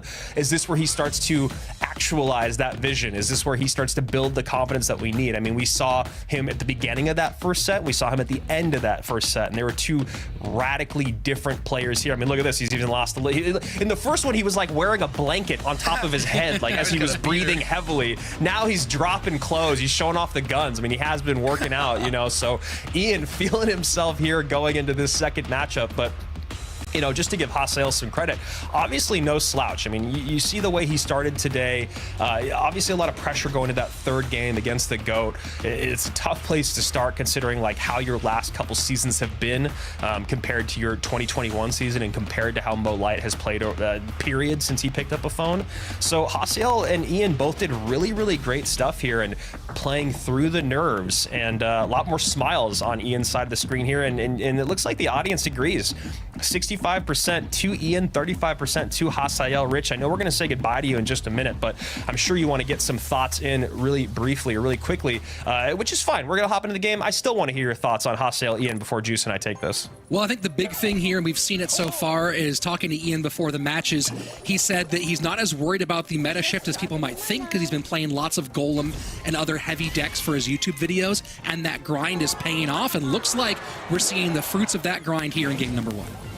Yeah, here we go, Juicy. Another E-Giant play against another E-Drag beatdown deck. Probably going to be Golem. With the bats, though, we do see a little bit more E-Golem. Either way, interesting matchup here. I mean, I don't play as much E-Giant as you do, Juicy, especially in the current meta. How do you feel about either of those matches, Golem or E-Golem, with the Elixir Pump? I think he's got Golem for sure. And I do think that Hasiel should win this matchup. The only reason Electro Giant should lose against Golem is sometimes the healer Barbarians version is extremely difficult to deal with. But the current matchup, Hasiel should definitely win. That being said, Hasiel didn't have Lightning in his starting end for the beginning Elixir Pump for Ian here. So this Elixir advantage is massive. Ian has a chance to win right now with this push. If he doesn't win with this push, I think Hasiel wins. Yeah, and Hasiel ticks to 9, not even 10. Drops that knight down, as you can see Ian here with a load of Elixir on the board. Goes Skeleton King opposite lane. That Skeleton King becomes really difficult to deal with. The Bomber, though, from Hasiel should be able to help out. But then these Evo Bats behind. Nice NATO there. Now the Evo Bomber comes down. And honestly, a very, very clean start to that defense here from Hasiel. But now we got the Skellies piling up. No Elixir in the tank, Juice. Yep, and there goes some damage for sure. It's a decent amount, but it's not as much as Ian needs to win this game. And this is why I say Hasiel is in the damage, or not the damage, but the matchup advantage. We saw Ian up almost like 9-10 Elixir at that point, but he's still able to defend because E-Giant is so solid on defense. You have the Phoenix for the Electro Dragon. You have Lightning for Electro Dragon if you need to. The Little Prince is one of the best defensive cards in Clash Royale, and then the Evo Bomber cleans up Skeleton Kings and stuff like that. Really good plays all around for Hasiel. Yeah, and that NATO is huge, right? It's one of the few times when you talk about, you know, that NATO being so impactful to bring everything on top of that E-Giant. Look at that. Bats from the Night Witch itself, the E-Drag, all of that comes in. E-Giant doesn't get on top of tower, but you look at the Elixir here, should be a pretty easy cleanup for Hasiel, and he should be able to get back on offense pretty quickly. Yep, great defense all around.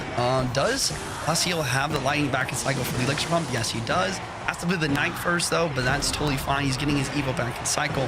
Ian is going to take the opportunity to try and get a Golem in the back with the Lightning used on the pump, but Hasiel will probably just a counter push, I guess, with the Electro Giant straight at the Golem. Evo Bombers from both sides, but it seems like Hasiel's Bomber might get more value here. Yeah, interesting NATO on both sides there. Bomber's not really much of a factor, but you know that was a big draw of all that attention. Bomber, a 2 Elixir Magic Archer that just does so much damage. And, you know, when you talk about beatdown decks, obviously there's the conversation of, you know, the initial bit of daggers from the Dagger Duchess, and once they're gone, but you got to keep pulling that Golem to the middle, getting both towers on top. It's been really nice for Hasiel. Now, after all of this being said, Hasiel is currently down damage. He needs to figure out a way to get some damage here because of the small damage lead that Ian got at the beginning. And I don't think it should be a huge problem, but if Ian has these solid defenses that he's known for, it could happen. and it just takes one push with just 1 minute left. So that's why it also makes it really difficult for Hasiel to try to lightning cycle, right? I mean, you cannot lightning cycle when there's this much time left, just because the ability to get a Night Witch plus E-Drag, or E-Drag push becomes really, really threatening. So Hasiel still doing the right thing on holding that lightning just in case, but a lot of damage needs to be made up in this 35 seconds. 800 separating the two. We'll see if we see a defensive elixir pump come out here or not. And there it is. Oh, wow, the lightning. The Night Witch and the Electro Dragon. Tornado on the Evil Bomber takes it out. E-Giant is now in tower, but the Tornado pulls back. Only 20 seconds left on the clock, Andrew. Ian might actually have this on damage from the Evil Bomber previously. Yeah, I mean, that was one of those things where you thought, oh, does get a connection there. Does he get another one? He does get another one. And a third. No, 1839. Lightning comes in. And just like that, the steal at the end, that Evo Bomber, dude, absolutely broken. What did I just watch? I thought Ian had it with the Evo Bomber that he got on the right previously, but then the Evo Bomber from Hasiel on to the Skeleton King with the Tornado here. I mean, Ian tried to Tornado the Evo Bomber back, but I mean, it doesn't work like that. I mean, versus a Magic Archer, you can pull it back just a couple tiles and it won't be able to lock on tower anymore, but the Evo Bomber just steps up a little bit, throws at the Skeleton King, and it just bounces all the way straight to the tower for 2 shots, and then the lightning finishes it off. It's crazy if you go back and you look at the replay, the interaction had already started for the Bomber when the NATO came down. So not only did Hasiel's NATO pull the Skeleton King back, but Ian's pulled the Bomber back, but because the interaction had already started, still gets that connection. And had that NATO come down a half second sooner, it was only 100 HP separating the two. That Bomber, absolutely devastating. I mean, the one good thing for Ian is you kind of saw his face afterward. He didn't seem like he was defeated by the loss. It was more of just like a, man, that card. You know, you watch any of the best players in the world play, and I mean, really anyone that is trying to get to that next level, and keeping track of that cycle of the Bomber is the most important thing in the game right now. When you know you're playing against it, the fact that someone can try something for 2 elixir that can win a game, it has become an absolutely devastating, integral, whatever word you want to use, part of Clash Royale. And then not to mention juicy, juicy lightning. Yeah, that lightning really started it all, didn't it? Because it got such a positive trade. Then Duchess was out of daggers. He does defend right here. Hasiel goes for the Knight, the Evo Bomber, just a few seconds later, and there it is, what you're talking about. Yeah. The Bomber started the animation before the Tornado could pull back in time. It gets the shot, it gets the second one, and the lightning does just barely enough damage. Great plays all around from Hasiel. And you can't help but wonder, maybe Ian could have won this game if he did the exact same thing. I don't know if you noticed earlier in the replay, but Ian went for that Bomber plus Tornado at the bridge, but the first animation of the Bomber, it was a little bit off to the left on the Electro Giant. If it was just a second later on the Electro Giant after it was pulled by the NATO, he would have got not 1 but 2 shots on that right side tower. That could have been the difference maker. I know, it's so funny to see the chat here just going absolutely nuts. That Evo Bomber, we've all been got by that Evo Bomber. Now it happens to one of the best in the world here. Ian losing game number 1 goes to this Golem deck. I don't know if the Barbs version is better, you know, than the Skeleton King and the Bats version, but you know, that's to be left said down the road. It's really fascinating to kind of watch this meta evolve throughout the day. I think we all kind of expected it. We did, you know, with how volatile the game is right now, how volatile the meta is right now, we figured we'd see a lot of things tried out throughout the day, and maybe even a new meta evolve throughout the day. And some of the things that we've seen is obviously Evo Bomber, most powerful evolution in the game. Obviously Dagger Duchess, the best tower troop. But other things that we've seen stand out today is Executioner, super dominant in our early round. Haven't seen as much of it in round number 2 here. So here we go. Ian, Hasiel. Game number 2, Hasiel up 1, comes out early on with the Evo Battle Ram. Not super popular today. I think this is maybe the 3rd time we've seen the Evo Battle Ram, maybe just the 2nd. Yeah, probably more than I expected though. I mean, seeing it 3 times, it seems pretty solid, but I mean, that just goes back to the duels formatting, right? I mean, you can only play each evolution once in a potential best of 3. So it makes sense that we'd see a little bit more evolutions that we don't normally get to watch. Yeah, and we've seen every champion so far except for the Golden Knight and the Monk. So those two have been left out, but Skeleton King, Mighty Miner, and AQ, and of course, Little Prince all showing up just a bit. Little Prince obviously the most popular.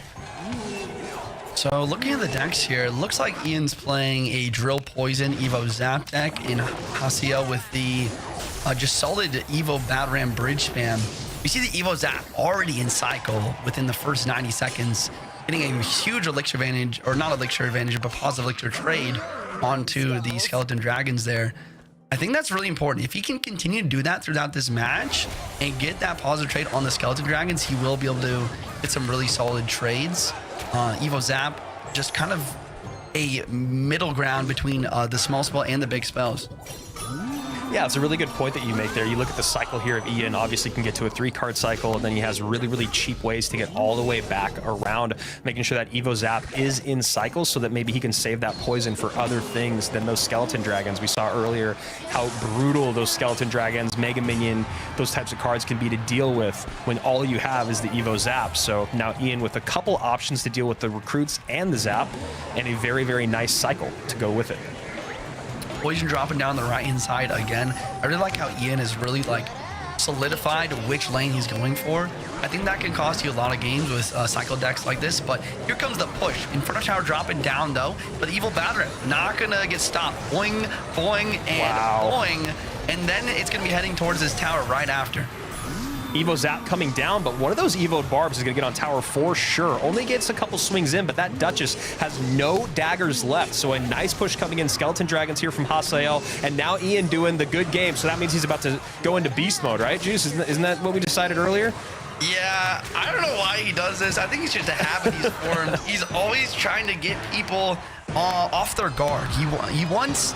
Wait, not Drill, it's Graveyard. Graveyard dropping down. Wow. Maybe this is why he called it a good game. He wanted to get him into a lull of false security. Here comes the Graveyard, but Hasiel, I mean, not taking the bait. Really solid defense.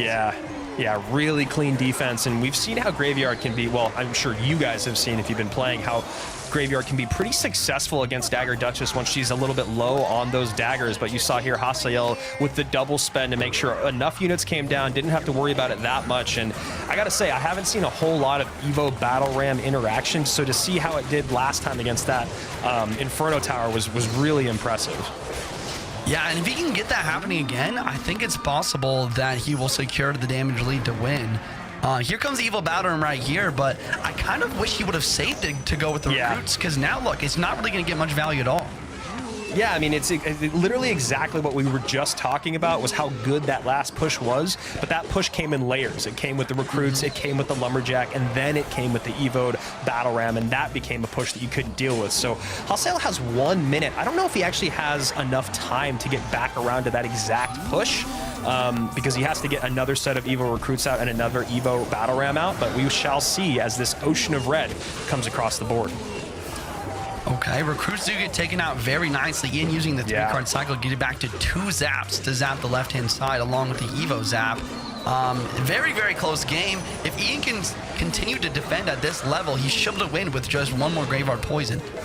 Yeah, that was a massive Ice Spirit snuck in there. Royal Ghost almost sneaks on top of tower, and now the Lumberjack might get their great last-second ability that could be game-saving, Juice. Yeah, here comes the Evil Battleram. Ice Spirit's going to stop anything from happening. Poison on tower to get the damage lead with the zap as well on the defense. For pressure, there's so much at the bridge right here. Skelly Drags, Lumberjack, Ghost, the Fisherman. But Ian has such solid defense. He gets the Evo Zap on tower, and the arrows are in time, and it's game. That was beautiful and juicy. I think we both felt the moment that Hasiel gave up that game.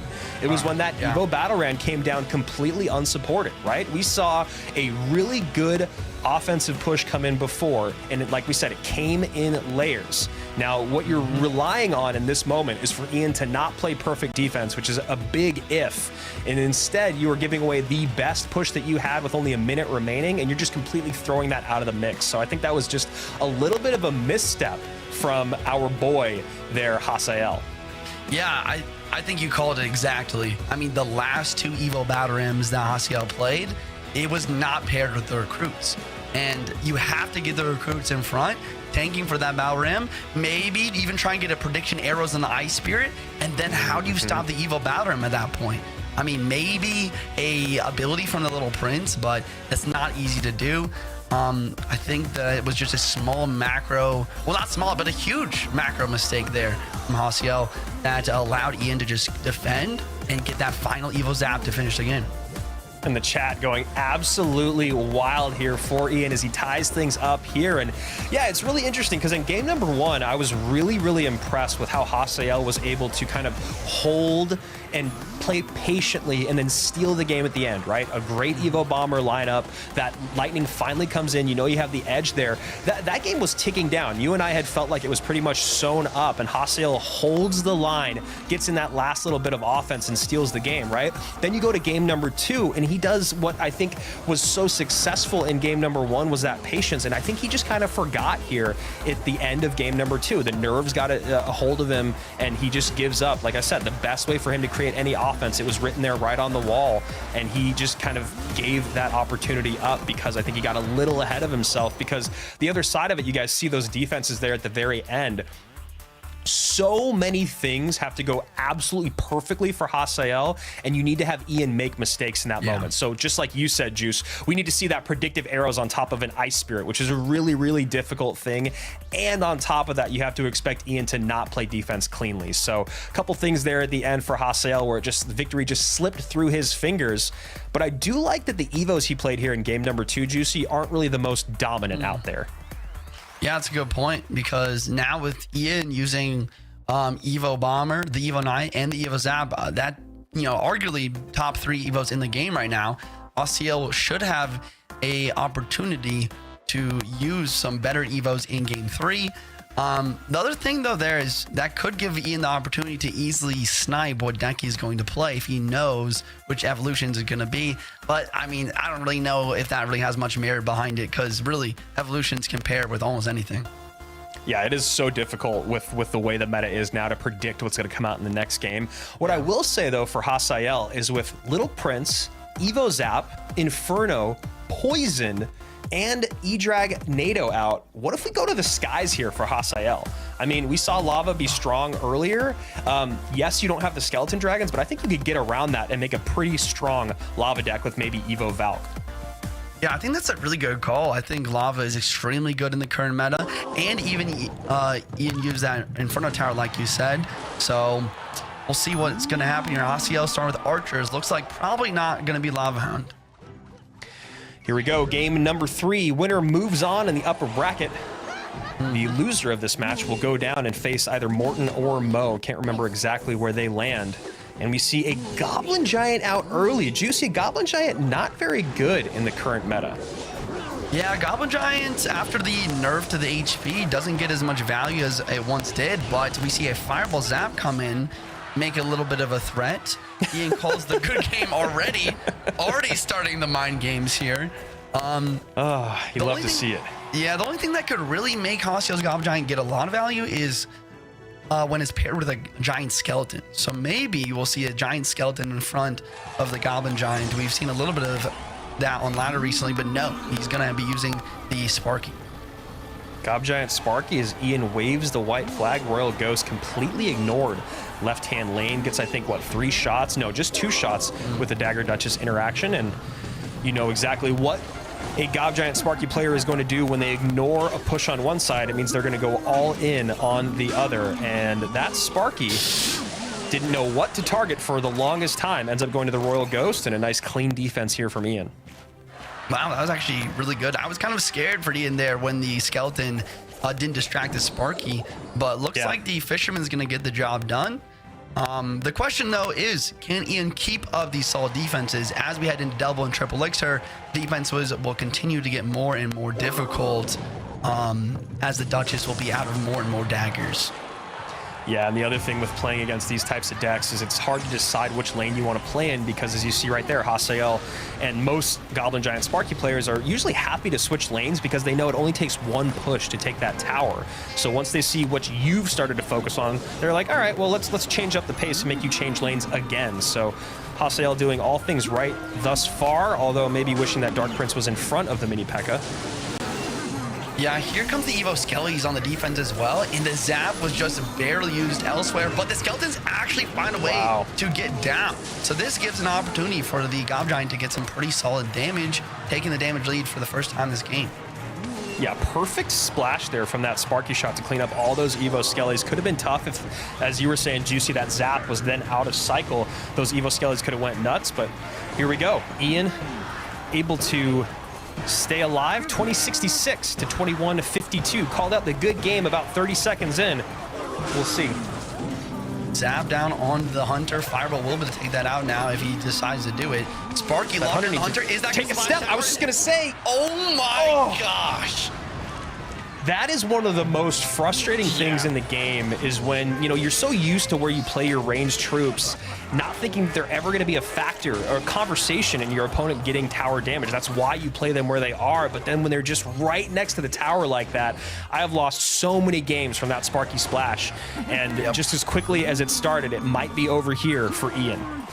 Yeah, and it just matters so much here because that amount of damage is so difficult to come back through, especially because of the Fireball cycle. Fireball is not hit the Hunter, so maybe Ian can make a counter push based off of this, but these Archers, I feel like, are underrated in how they're just kind of cleaning everything up. Archer's really, really clean here, seeing less and less arrows out there in the world, so Archer's coming up just a little bit more. And yeah, with 470 and a minute remaining, I think Ian needs more than a miracle here. Here comes the Gob Giant at the bridge with the Sparky, low in health. Fisherman once again just pulling everything in range of both Dagger Duchesses, getting so much value. Sparky is going to not be able to get that shot, so maybe there's a chance for a counter push, but the mini P.E.K.K.A, the minions, and then the Evo Archers absolutely take out everything. Fireball Evo Zap finishes the game, and Hasiel with a bit of an upset here on our predictions anyways, taking the game. Yeah, that was a very clean set there from Hasiel. A couple mistakes maybe in game number 2.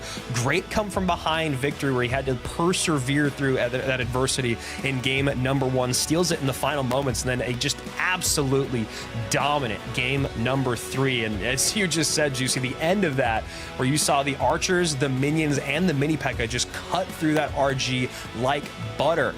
Beautiful stuff from Hasiel, who, you know, I feel a little bit bad. I feel like I did not give a lot of credit to, but you look at his opponents in his first 2 matches, and Juicy, Hasiel has pulled up 2 upsets. Let's just call it what it is. Yeah, I mean, Mohamed Light first, Ian 77 second. The defense, the offense, it was all very solid. I think one of the best parts of this game, though, was this interaction we just saw. Sparky somehow taking out every single Evo skeleton, allowing for solid damage, and then the second one, the Sparky shot splashing onto the Hunter and the tower. I mean, I can't help but agree with the noise that you just made. I hate it when that happens to me. The Sparky has such a huge splash radius. I know, and it looked like that Hunter was going to maybe take 1 step. That's all it needed was that half tile step to get away. Doesn't get there. You see Hasiel ready to go with those Archers. That was another thing you pointed out, Juicy, that I really wanted to harp on, was just like how well those Archers did in that game. Absolutely beautiful stuff. Always having the Evos in cycle, knowing when to play them high and aggressive. And Hasiel has shown us all that he is back here in 2024. Yeah, the evolution meta, the tower troops introduction to the game, it's not stopping him. He's actually leaning into it quite well with the beatdown decks, but also, you know, when needed, he plays some solid control to be able to control the other beatdown oriented decks. And I really just like the Electro Giant gameplay in game number 1 as well. The Electro Giant with the Evo Bomber, solid defense versus Golem, but also really solid offense as well. I mean, overall, this set, it really, you know, stands testament to what Hasiel can do. Maybe we'll see another round of Hasiel in the World Finals like we did in 2021. Yeah, and remember, guys, that could happen by the end of today. We are going straight through our entire monthly finals here. It's a 1-day event. We've already said goodbye to a couple players, and we've already seen some massive, massive upsets, but someone will have a golden ticket by the end of today. I'm going to zoom out really quickly here, and this is a great question for either of you guys. I'll go with you, Josh, since you're just joining us. We have not even seen anyone flirt with the idea of playing anything other than Dagger Duchess. What do you think that means when we talk about balance? Ooh, okay. Yeah, that's a great Get fired question. right now. No. Okay, it's obvious. Let's see. I really think the Duchess is definitely the strongest tower. The Cannoneer is still really good because you can snipe with it, but it's just the Duchess is so strong against so many different decks. I don't think it's unhealthy whatsoever, but it's basically just replacing the princess of what we used to know, and it's just becoming the new princess. Everybody wants to run it because it's just so solid against every kind of deck. Yeah, I'm so curious if we're going to see like an anti-Dagger Duchess snipe coming through, but that's for them to figure out. What we do know is what our bracket looks like. Hasiel moving through the day. 2 up, 1 down in both his opening 2 sets. Takes out Ian, takes out Mohamed Light, and he's hanging out in the upper bracket finals, which means we got work to do. Next up is Rolex versus Adriel, and then we go down below for Mohamed Light, who'll be facing off against the loser of that match. And then, of course, Morten and Ian. A battle of 2 of the biggest content creators in Clash Royale, going to be our 10th match of the day. So that's going to definitely be an exciting one there. And of course, remember, you guys can be following along and winning all your rewards at event.supercell.com/Clash Royale. Mine is horrible. I don't expect to be winning that 100 gems at the end of the Yellow Brick Road, as it were, but we're going to be bouncing back. Juicy. How are you feeling about what we've seen so far today? I mean, not only are we seeing some really dominant stuff from guys, but this conversation right here, you know, Rolex, someone that was able to upset. We've seen a lot of upsets today. Is this just because the meta is so volatile, or are we seeing our pros maybe just get a little bit more comfortable than they should be? No, that is a really interesting question. I really think it could go either way. I think it's probably a mix of both, honestly. I think that the meta is extremely volatile. I think that a lot of the OG pros and really good players are used to be playing, you know, Mind Control, Hog EQ, super controlling Psycho decks in Clash Royale League, but that's not what the meta is, and that's why it's shifted so much. We're seeing so much Golem, we're seeing so much Goblin Giant, Giant Skeleton in the meta. The Electro Giant is back, but I do think that there is some comfortability issues too. I think that, you know, Mohamed Light probably expected to win that game number 1. You didn't expect so much pushback from Hasiel. I think that no one expected Rolex to win his first round, and when he did, that was just something that, you know, he wasn't ready for. Interesting deck picks from both these guys. We had Adriel start his set off against 40k Ban or Bancito with that E-Giant Mortar deck, which is interesting because I've definitely seen it out there in the world. Not super popular, but it matched up well against Drill. And then on the other side of that, you have Rolex here, who played a really good set against Morten, started showing that he might have a little bit of weakness in his deck picking because we saw Hog EQ come out, but was maybe just looking for a snipe against that Elixir Pump. I'm going to be really curious to see if these two guys, and this goes back to something you said during rehearsal, Juicy, is that this is the time for decksmanship. This is the time for those masters out there, like the OP Sams, like the Sweeps of the world, to really take the meta by storm, because you can still create things. We saw Morten, his deck, his content. We haven't seen him play it yet here today, but then you go to Mohamed Light, that Ice Golem deck. We're still in a really cool place of being able to create a lot of new decks out there and catch your opponents off guard. AC, Adriel, great showing last year at World Finals. Good start to the day today. A pretty easy run, is that fair to say, between 40k and Rolex? Do you think that it's about his opponents, or do you think it's about his play style? I think it's probably more about his playstyle, because really it doesn't matter what opponents you have in front of you. All of these guys are going to be really solid. You still had to make it into the top 1,000, into the top 32, into the top 8. So definitely all the credit in the world goes to his playstyle. But again, something that I was saying earlier, you need to get lucky to be a champion. And so a lot of it is his playstyle and how well he's doing so far today. But the answer is always going to be and this, and this, and that. And definitely having Rolex and Ban as his first 2 matchups, this is exactly what he would be praying for. This is how he wants to start off his day. Yeah, that's a really good point that you make there. Juicy, before we say goodbye to you, both these guys played E-Giant. Obviously, Rolex playing a more on meta version, Adriel playing a Mortar version, but then Rolex was the only person I think that we've seen today so far play Lava Hound. Any thoughts on going heavy beatdown here with Lava again for Rolex before we say goodbye to you? I think that it could be a good option, but the reason why you want to be a little bit scared of doing something like that is the Electro Giant decks that we've seen do counter it very well. But that being said, after seeing Barbs, that might be what we're going to be seeing.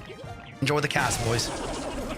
All right, AC, here we go. Barbs out again. Evo Barbs really kind of climbed up in that whole conversation of what the best evolutions in the game are.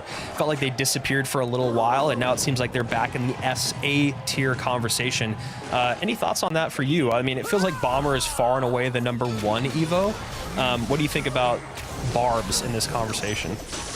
Yeah, it's pretty interesting. I would expect Barbs to not really be good based off the meta, because Bomber is so good, Drill is so good, Tesla is so good, and it just doesn't really match up well. We see Rolex shake his head because of a missed NATO, and this is a terrible start for him right here. Adriel might be able to take the tower entirely, easy. Wow, a huge misstep right there. Rolex taking, his entire tower going down right there. But yeah, very excited to see the Barbs back in the meta.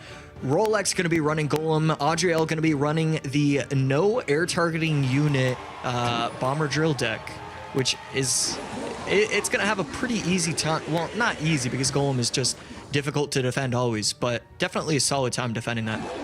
Yeah, I'm curious to see as this goes on. You see there, the poison comes out for that pump, right? So now the idea here is if I can get a good Golem push with the heal or a battle healer and that E-Dragon, then it becomes a very difficult thing for my opponent to get on top of that. Then the opponent overspends on trying to take care of the E-Drag, and then that's when you let go of those Evo Barbs, the opposite lanes. So while Adriel is in a very strong lead here, and a big part of that comes from a missed NATO, I don't think this conversation is quite over yet, and that's actually going to work out really, really well. Poison comes in with that death damage from the Mighty Miner.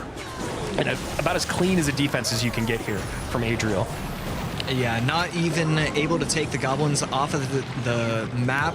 Right here, Tesla in tow with the help of the Evo Bomber. That's going to be a dead little Prince. Very solid defense right here. We could see him pop the ability in the NATO and then poison, and that is what we're going to see. But he does miss the ability use. This could be a push. Yeah, he needs to make sure that that's actually the best thing that could have happened, was making sure that battle healer did not start to heal up that E-Dragon.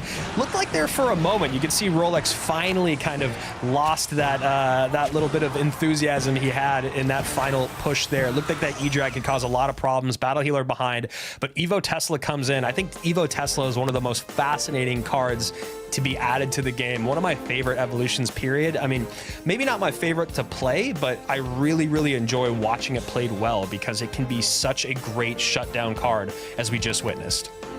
Yeah, some of the interactions are just crazy, especially going against like the Eagle, Night Witch kind of decks in the world. It gets so much value. I really thought that Rolex potentially might have a push going down the lane, and then it just pops the Tesla down and the push is over, just like that. It is such a strong card when used correctly. So this is really interesting here, because you see what Rolex was going for. He was going for that King Tower activation, and he misses it, and then his opponent just has to go Goblins plus Ice Spirit at the bridge. What I'm curious about here, AC, is even if that King Tower activation happened, those Goblins at the bridge, I still feel like they would have done an insane amount of damage, although the tower would not have gone down. Do you think that was the best way to defend that? Do you think going for the King Tower activation in that moment was truly the best thing, even if it had gotten activated? Or do you think that it still would have been too much damage too early with that Dagger Duchess out of her daggers and those guards, or those Goblins coming down the lane?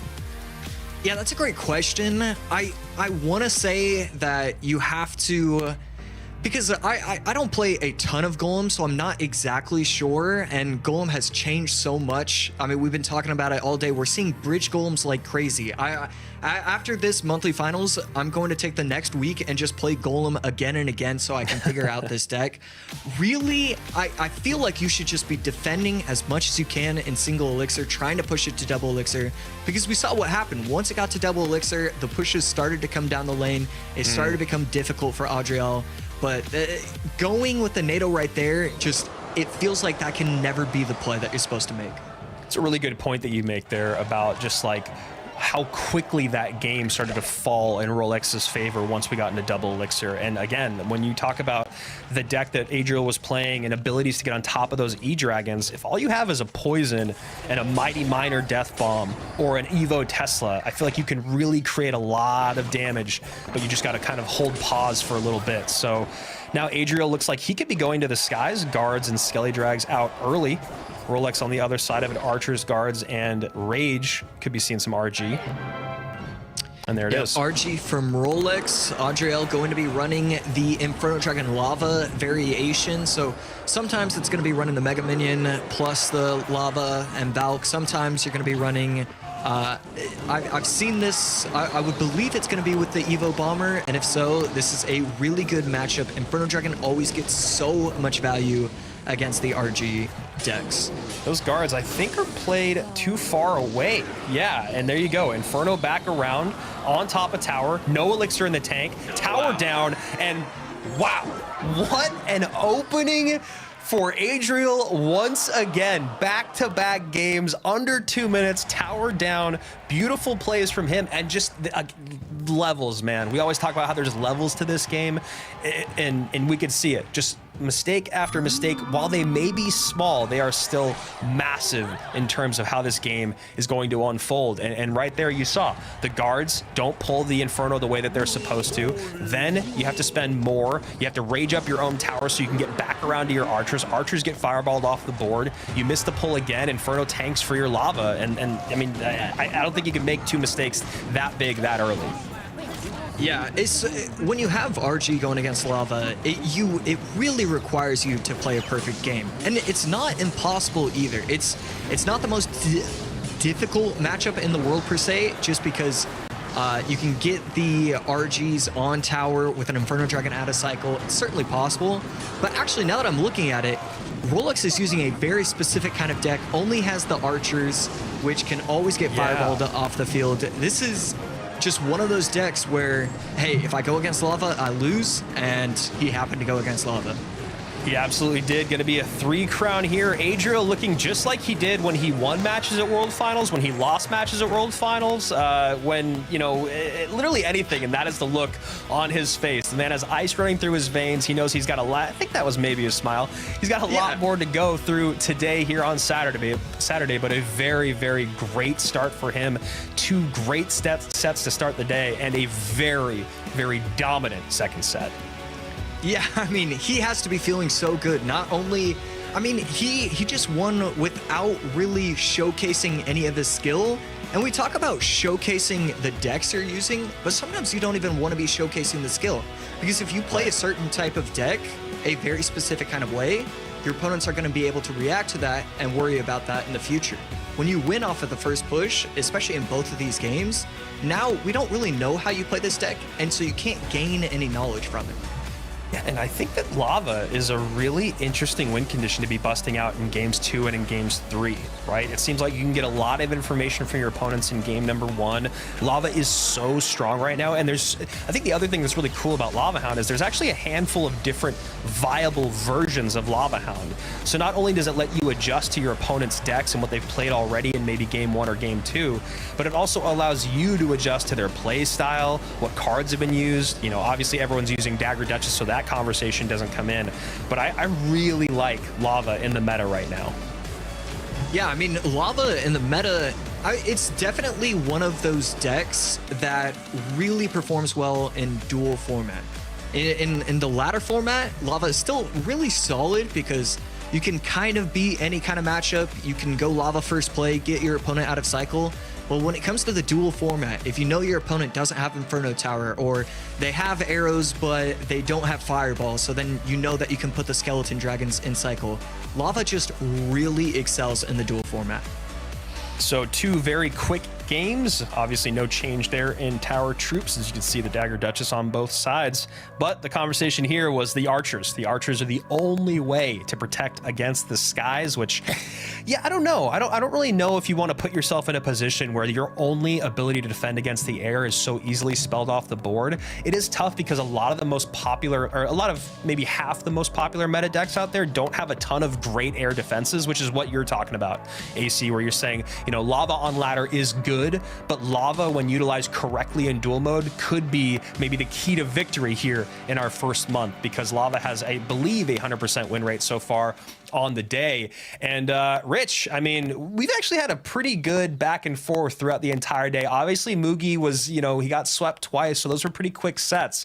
But I think this was definitely the fastest of the day here from Adriel. Yeah, you know, we just saw, I think, a lack of experience at this level. Again, this was Rolex's first ever competitive play. Not first ever CRL, first ever competitive play. It's a different beast than grinding ladder, making YouTube videos as he does often.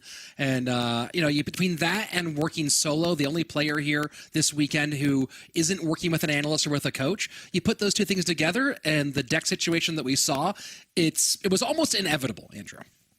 Yeah, I mean, and I think this is actually a great point to throw over to AC, is what you're talking about. Not only is it his first competition, but Josh, as you know from someone that's grinded for years in the competitive scene on ladder, all that, his best finish is 43 on ladder, which is really, really good. But you talk about that top 50 to that top 25 to that top 10 to that top 5, that's literally 4 different exponential levels. Would you agree with this? Oh, yeah. I had one season. I love talking about it. I get to talk about it once a year. I had one season where I finished 3rd global. And in order for me to do that, I was... That was 2016, by the way. It could have been 2015. And so what happened was I was kind of hovering around the 100th global. I ended up creating a new deck, and then I was able to just propel myself up the ladder in the final hour. But I was never good enough to really consistently finish top 20, top 25, top 30. And that level difference between top 30 and the top 100 finishes, top 50, top 75, is exponential. I would match up against the best players on ladder, and I really would just give up immediately. I was not good enough to do it, and Rolex really needs to clear his head, because it showed in that set that he kind of felt like he didn't really have a shot when using that deck in game number 2. Using only archers is, you're just setting yourself up for failure against too many decks.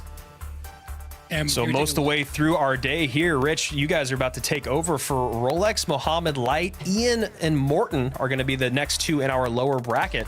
And then we got to go again to our lower semis, as then Hasiel and Adriel are going to wait to see who wins that. They're going to go on to match 12. They're going to play through. One of them is going to have to go down low to the lower finals. I know it's a little bit all over the place, but this is how double elimination brackets work. And one of those guys, Hasiel or Adriel, are so close to that golden ticket.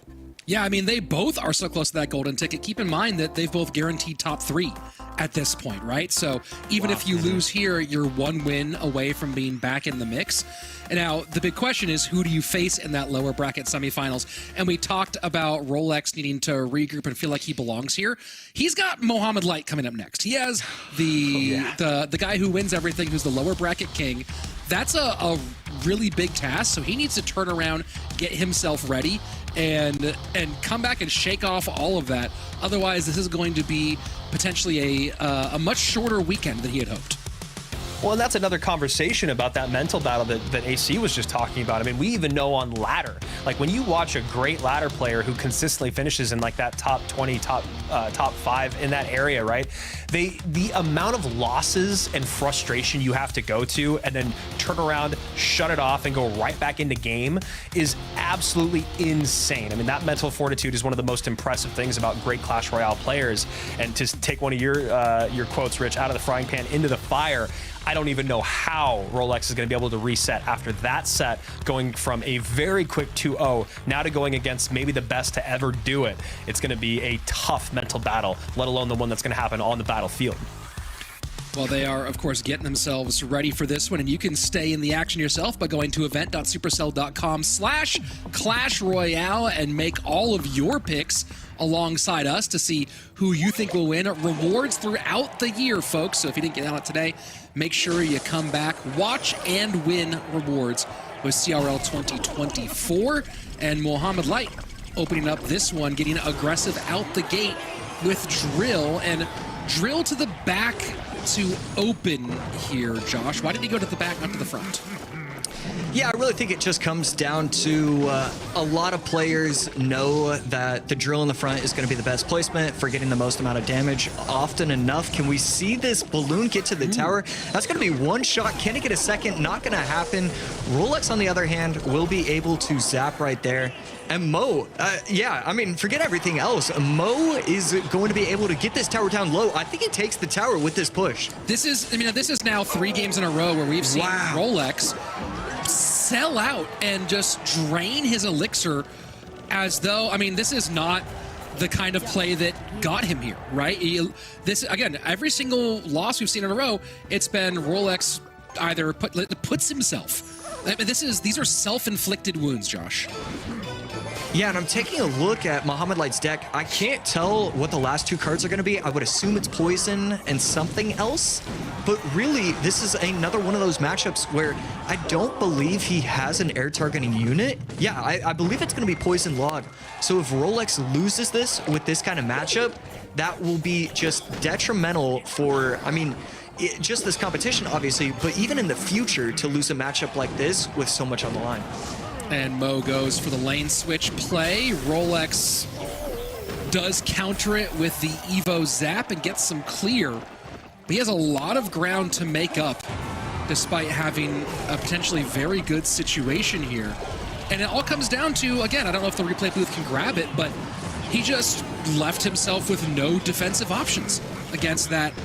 I mean, maybe looking at it, maybe the barbs were buried, but he left himself with a point where his only response to that drill was going to be the barbs, and he did not have anywhere near enough elixir to get there.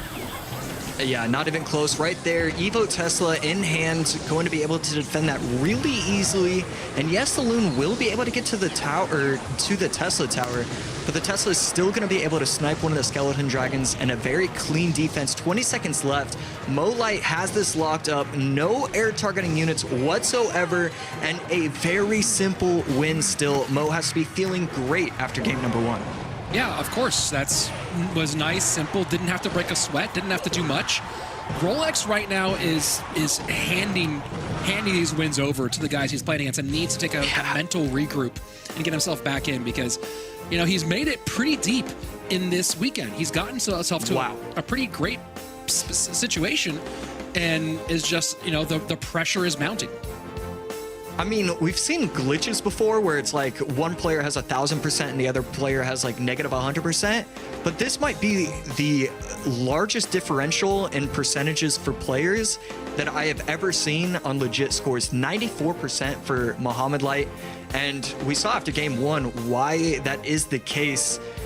What does Rolex have to do in order to get himself back in contention to be able to win this set?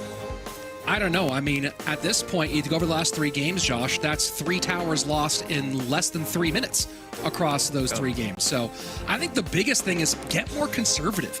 We've seen him now try to sell out over and over again, go to 0, and then you're caught in the desert without a canteen or a cactus in sight. And when you're that thirsty, you're going to get blown up. And we've seen that happen now 3 times in a row. You got to do something different in this next one. Yeah, absolutely. I've been thinking about this for the last. I'll tell you later because it's a great story. But yeah, Rolex definitely needs to figure something out. Mohamed Light feeling really good. Mo Light without Drill, without Tesla.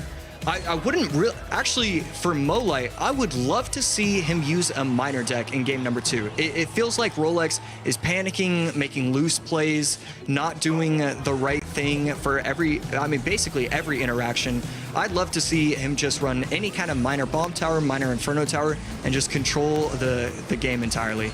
Yeah, I mean, that's the interesting thing, right? As you look at sort of what he's been known for, and it's decision-based making decks. I think you're right on hitting the nail on the head here, is maybe take decision-making out of the equation and just play something light and fast. Although, to be fair, with the way he's been spending Elixir, that might also be a bit of a double-edged sword for him. Yeah. And then on the other side, Rolex, without the lava or the tombstone, don't really know why I called the second card out for tombstone, because it's not like that many people are using that in a lot of different decks. I like the idea. I just really don't know what I would do if I was Rolex. I feel like you have to like the idea of just saying, hey, I keep messing up by getting too aggressive. Are they really going to think I'm going to do it again? I might just run with Golem Pump or something like that, where at some point aggression is going to work, and he has to think, game 4, maybe it's going to work this time. Well, we'll see what happens in this matchup, and I was gonna say maybe go for something a little more control, maybe something more cycle, and here we go, making its first appearance, I believe, on the day. Mohamed Light going Monk in game number 2. Activating the ability really early, just trying to get a little bit of chip damage right there, and that's going to be very useful as the game goes along. Light going to be running RG, Rolex going to be running, and another simple mistake. He will be able to activate King, but it's not really going to matter. Mohamed Light running RG, King Tower activation is not going to be that major. So drill for Rolex in this one. Guards will pick that one up easily. First minute away. Some nice hits landed from Mohamed Light. A little bit of chip there for Rolex to open things up. Mighty Miner going the opposite lane of the RG. Is he going to have to waste one elixir to pop it over to the other side? I would assume so. We're going to have to see if that's what he chooses to do. Monk in front, and there we go. I love the Monk being able to deflect, actually reflect the Dagger Duchess's daggers. It is such a good combination to be able to protect your troops because it shoots the dagger so quickly. And look at that, the perfectly timed rage from Mohamed Light to get a lot of damage, 1722 on that left-hand tower remaining for Rolex, and that's all he has left, all separating him from continuing on versus going home. RG at the bridge, Rolex with only 7 elixir. Will the Tesla be able to stop it entirely? Not with the arrows from Light. Bomber plus Goblin's going to come out as well. This is a lot of elixir, and you have to wonder, can he activate King Tower? And I think he will be able to because of that setup. No, the Fisherman's Slap gets there too quickly, and Light does not activate King. And the drill trapping the Royal Ghost on the wrong side, so guards have to come out to help. A little bit of poison value there for Rolex, but still nothing doing. As you see, the reflection now will come in. Not going to get a ton of reflection damage back from the Dagger Duchess, as it goes a little bit on the later end, but doesn't matter. Mohamed Light playing cool, playing slow, not getting overly aggressive, and just maintaining the advantage as we go into sudden death. Yeah, right now, Light doesn't need to worry about anything, switch up his gameplay whatsoever. All he's doing, it's a very simple combination. He defends, and then he puts Monk in front, Firecracker behind, RG bridge. That's what he's doing every single time, and Rolex just can't do anything about it. It's such a strong offensive maneuver. And Royal Giant looking to break through the Sim City. Not going to get it done here. Doesn't matter, though, as Mohamed Light happy to make Rolex continue to spend elixir defensively, as he does have a slight elixir lead right now. Decides to take advantage of that with the Royal Giant at the bridge as Rolex tries to get on offense. Yeah, right here, Bomber not able to connect to the tower, so very solid defense once again from Mo. Ghost not going to go to the Tesla, instead go to the tower. And that's going to be the right tower down to just over 2K. Yeah, 2096. Mo now has a lead on both towers. He can go either lane. And interesting, Rolex saying in our pre-game chat that he didn't really find a difference between ranked and ladder play versus competitive play. Just needs to be a bit more careful with deck picks in competitive versus in ladder. What do you think, Josh, as you look at this between the ranked play, the ranked / ladder play versus competitive play on Rolex's assessment?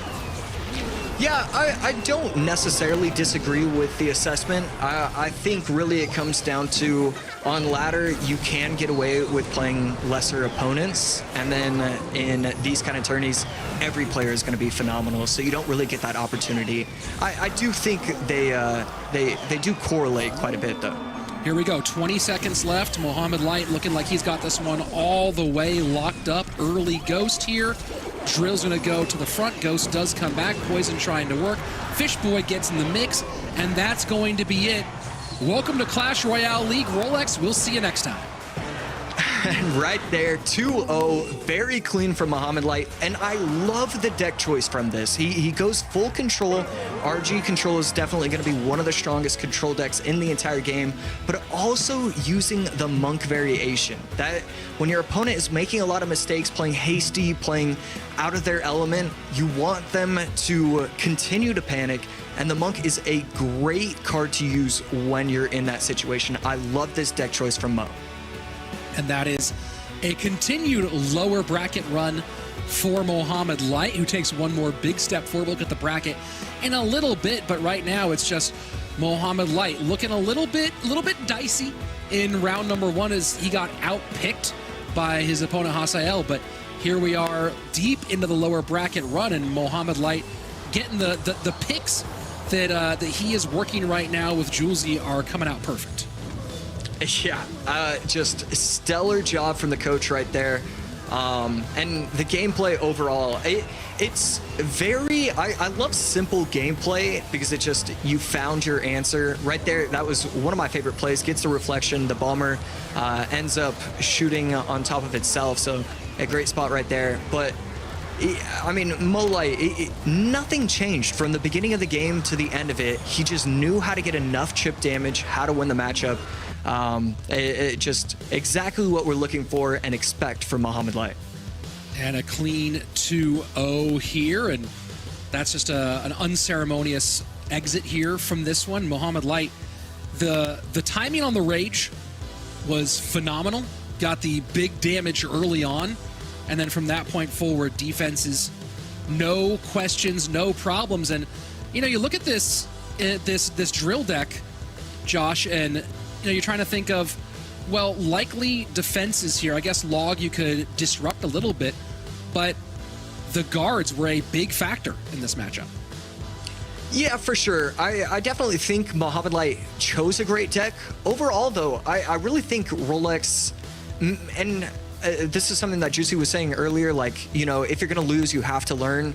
Rolex definitely needs to learn a lot from this. I don't know if the matchup, I can't tell what the matchup is because Mohamed Light just played leagues ahead of his opponent. He should be able to defend with the Goblin's Ice Spirit, the Goblins plus the Mighty Miner plus the Ice Spirit. There should have been defensive opportunities for him, and he just never found them. Andrew, welcome back. We just finished the 4-game run of Rolex, who was on a hot streak and then on a very cold streak. Thoughts on sort of what we saw over those last 4 games? It's tough, man. I mean, like, we've talked about this a good amount over the last year just because of, like, me working in the tennis world a little bit. But you're a man on an island out there. You're all by yourself when you are playing in Clash, when you're playing in tennis. When you start to make those mistakes, you start to really feel it. They start to compound in your mind mentally. It is so important to have that coach in your ear. 6 elixir. 7 elixir, don't go in. He's got Tesla back in cycle. Those small things make everything so radically different, which is why when we look at Rolex, who's tilted, and you look at those games, it was like his decision-making got worse and worse more and more quickly. It's just because of that compounding pressure. Now, let's call it what it is. He goes from 1,000 to the top 8. So I know the people in the chat are going crazy about Rolex and all that. He's still an exceptional player. He still proved that he belongs to be here. But to go with what you were saying, Rich, I don't really see a big difference between ladder and ranked as opposed to competitive. I think maybe now he might recognize that there is levels to this thing. Levels indeed. Speaking of levels, let's see who is leveled up here so far, as Mohamed Light has now made it to the lower bracket semifinals. Top 4 guaranteed for the Pharaoh, and he will await the winner of our next matchup, Ian or Morten. Either one could be a bit of fireworks here. Of course, I know a lot of you want to see Ian move on. Many of you want to see yet another Morten Mohamed Light matchup. So super excited. Either way this one shakes out. Josh, I know that your predictions are starting to go a little bit better here. You're picking Morten in this upcoming matchup against Ian. Yeah, there was a few things that I didn't like in Ian's previous set, and that kind of was enough for me. I really love Morten. I think that he played a very solid set overall, and I'm trying to look back at Ian's games to figure out what exactly it was, and I typed in the wrong. So basically, Morten never makes mistakes, very consistent. Ian, slight drop off in his second set, and that was enough for me to sway in Morten's way. We'll get your picks in right now. Go to event.supercell.com/Clash Royale, or just go to the overall website and click on Clash Royale to get your picks in. Doing this all season, folks. Chances for you to play alongside us. Watch and win CRL 2024 all season long. And speaking of watch and win, 2 guys, Andrew, we have watched and seen them win quite a ton. Few, though, we've seen watch and win more than Morten. Yeah, and you know, I think that's really the conversation that we need to have right now, is just a guy that has been here so many times before. And I know it sounds like a broken record, but the confidence, the poise, the composure, all that is something that you think is really going to come into play here. Because if you look back at their previous sets, both of them had their highs and their lows. Obviously, that's why they're in the lower bracket. But already we see Ian a little bit less comfortable than he was at the beginning of that last set. But what's interesting about that last set is what happened to make him lose, right? It was that last second Evo bomber that gets the last second hit with a weird interaction that had already started. He loses that game by 100 HP. He comes back in game number 2 and is able to even things up. And then you go to game number 3, and that hunter, that lazy hunter, does not take the half step forward and allows that sparky shot to come on through. So while there were mistakes, Rich, they were so minuscule. You wonder if Ian is going to be able to clean that little bit up and go back to what we saw in the first set of the day for him. Oh, and here we go. Ian talked a bit about how the meta has shifted away from cycle decks being a lot weaker, but they said they can be played if they get the right matchup. We'll see how he feels about this one, as the pump is down and the poison replied early to open this one up. And an Evo Valk already coming out here for Ian, and I think you could tell Morten was not super excited about that, because and you can see it again, I mean, you can see his soul slowly leaving his body as he realizes that he's got to deal with 2 NATOs, an Executioner, a Valkyrie, all these things with the poison in there as well. There's so many ways to deal with this. Oh yeah, and by the way, the last thing is going to be that Evo Tesla. So Ian has set himself up for victory here in this very first game of this set. Interesting here, though, a nice King Tower activation from Ian. That's going to be useful, although the Guardian down, Little Prince locked, Bomber going, Zap doing nothing. Oh my word. This looked like it was Ian's game to win. Yeah. Control, and get the damage, and just like that, this thing might be over. What do we call it? The curse of the caster? Well, we're back here once again in 2024, ladies and gentlemen. It feels good to be here. And this goes back to the conversation that Josh and I were having, Rich. Is that NATO to activate King the right thing to do, right? It has been the right thing to do for years. But now you add in the Dagger Duchess to that conversation, and she is so weak in single elixir when she has no daggers available. Not only do you get the NATO out to activate King Tower, but you have to have a couple more elixir in the tank to deal with whatever aggressive push comes in. The Dagger Duchess has changed the way that people play this game and when they're going to be aggressive and when they're going to be defensive. And so far we've seen 2 King Tower NATO activations lose a game instantly for that person. Well, the other thing too is that when Ian has Tesla and Tornado, right? So he has the ability to pull stuff into the middle to get hit by the other Dagger Duchess. So it even makes that King Tower activation even less impactful on the front end. Now, of course, he's there, I'm here. There's a reason for that one. But you're hitting the nail on the head. You spend 3 elixir as your Dagger Duchess runs out of daggers, and next thing you know, you're in the situation that we saw. And so AC at least calling things right here so far, just going he didn't love what he saw out of Ian in that last set. And while those mistakes were a lot smaller than this one, which again, you know, you've said this before, Juicy said it, you know, it's cool when evolutions make you change the way you play the game or the card, right? Now we changed that conversation to tower troops and the way that they make you play this game. And it's still right now at the highest level, we're seeing people kind of learn as this tower troop conversation kind of evolves. Like, well, do I do the things I used to do? Because normally that King Tower activation with all the other tools you had in your belt is an easy cruise to victory. But Rich, wow, crazy how fast that happens. Yeah, let's go take a look at that full sequence here. As you know, you see all these control elements, you see the giant in here, and you're going, so Ian's gonna control like crazy and just suck this down. But there he goes, he pulls the Phoenix in just as the Guardian goes across, and this zap out of Morten, the little pre-zap on that. I mean, that zap on those skeletons is one of the top plays of the day. I know that the CRL social team is out there. Pull that, put that on the channels, because that was a matchup defining move from Morten. Yeah, and it's so cool to see Zap back in the meta just because of how strong the Evo Zap is, but it reminds you of how good regular Zap used to be situationally. And I'm pretty sure, shout out to Morten as well, I believe this is the deck that he just created like 2 days ago and pushed to #1 in the world out of nowhere. So I think this is, I think he was saying like he was, you know, ending his day or ending his stream or, you know, whatever, gonna hang up the phone for the day, and then he created this deck and then pushed to #1. And you can see right here, not a traditional deck in terms of what we've seen strong in the meta. You're like, well, what's the win condition? Well, you've got a giant. Elixir Pump is slowly becoming a win condition, and as you guys talked about, that Evo Bomber is definitely one. So this deck that Morten drew up in the lab working out well here at CRL. And the last time Ian ran this deck today, he ran it against Mugi in game #1, got the win against Golem, and he followed it up with Minor Loon Inferno Tower. So we'll see if Ian goes in a similar direction or if he changes tack. But that Minor Loon deck got him the win against Mugi, knocked out the 2-time.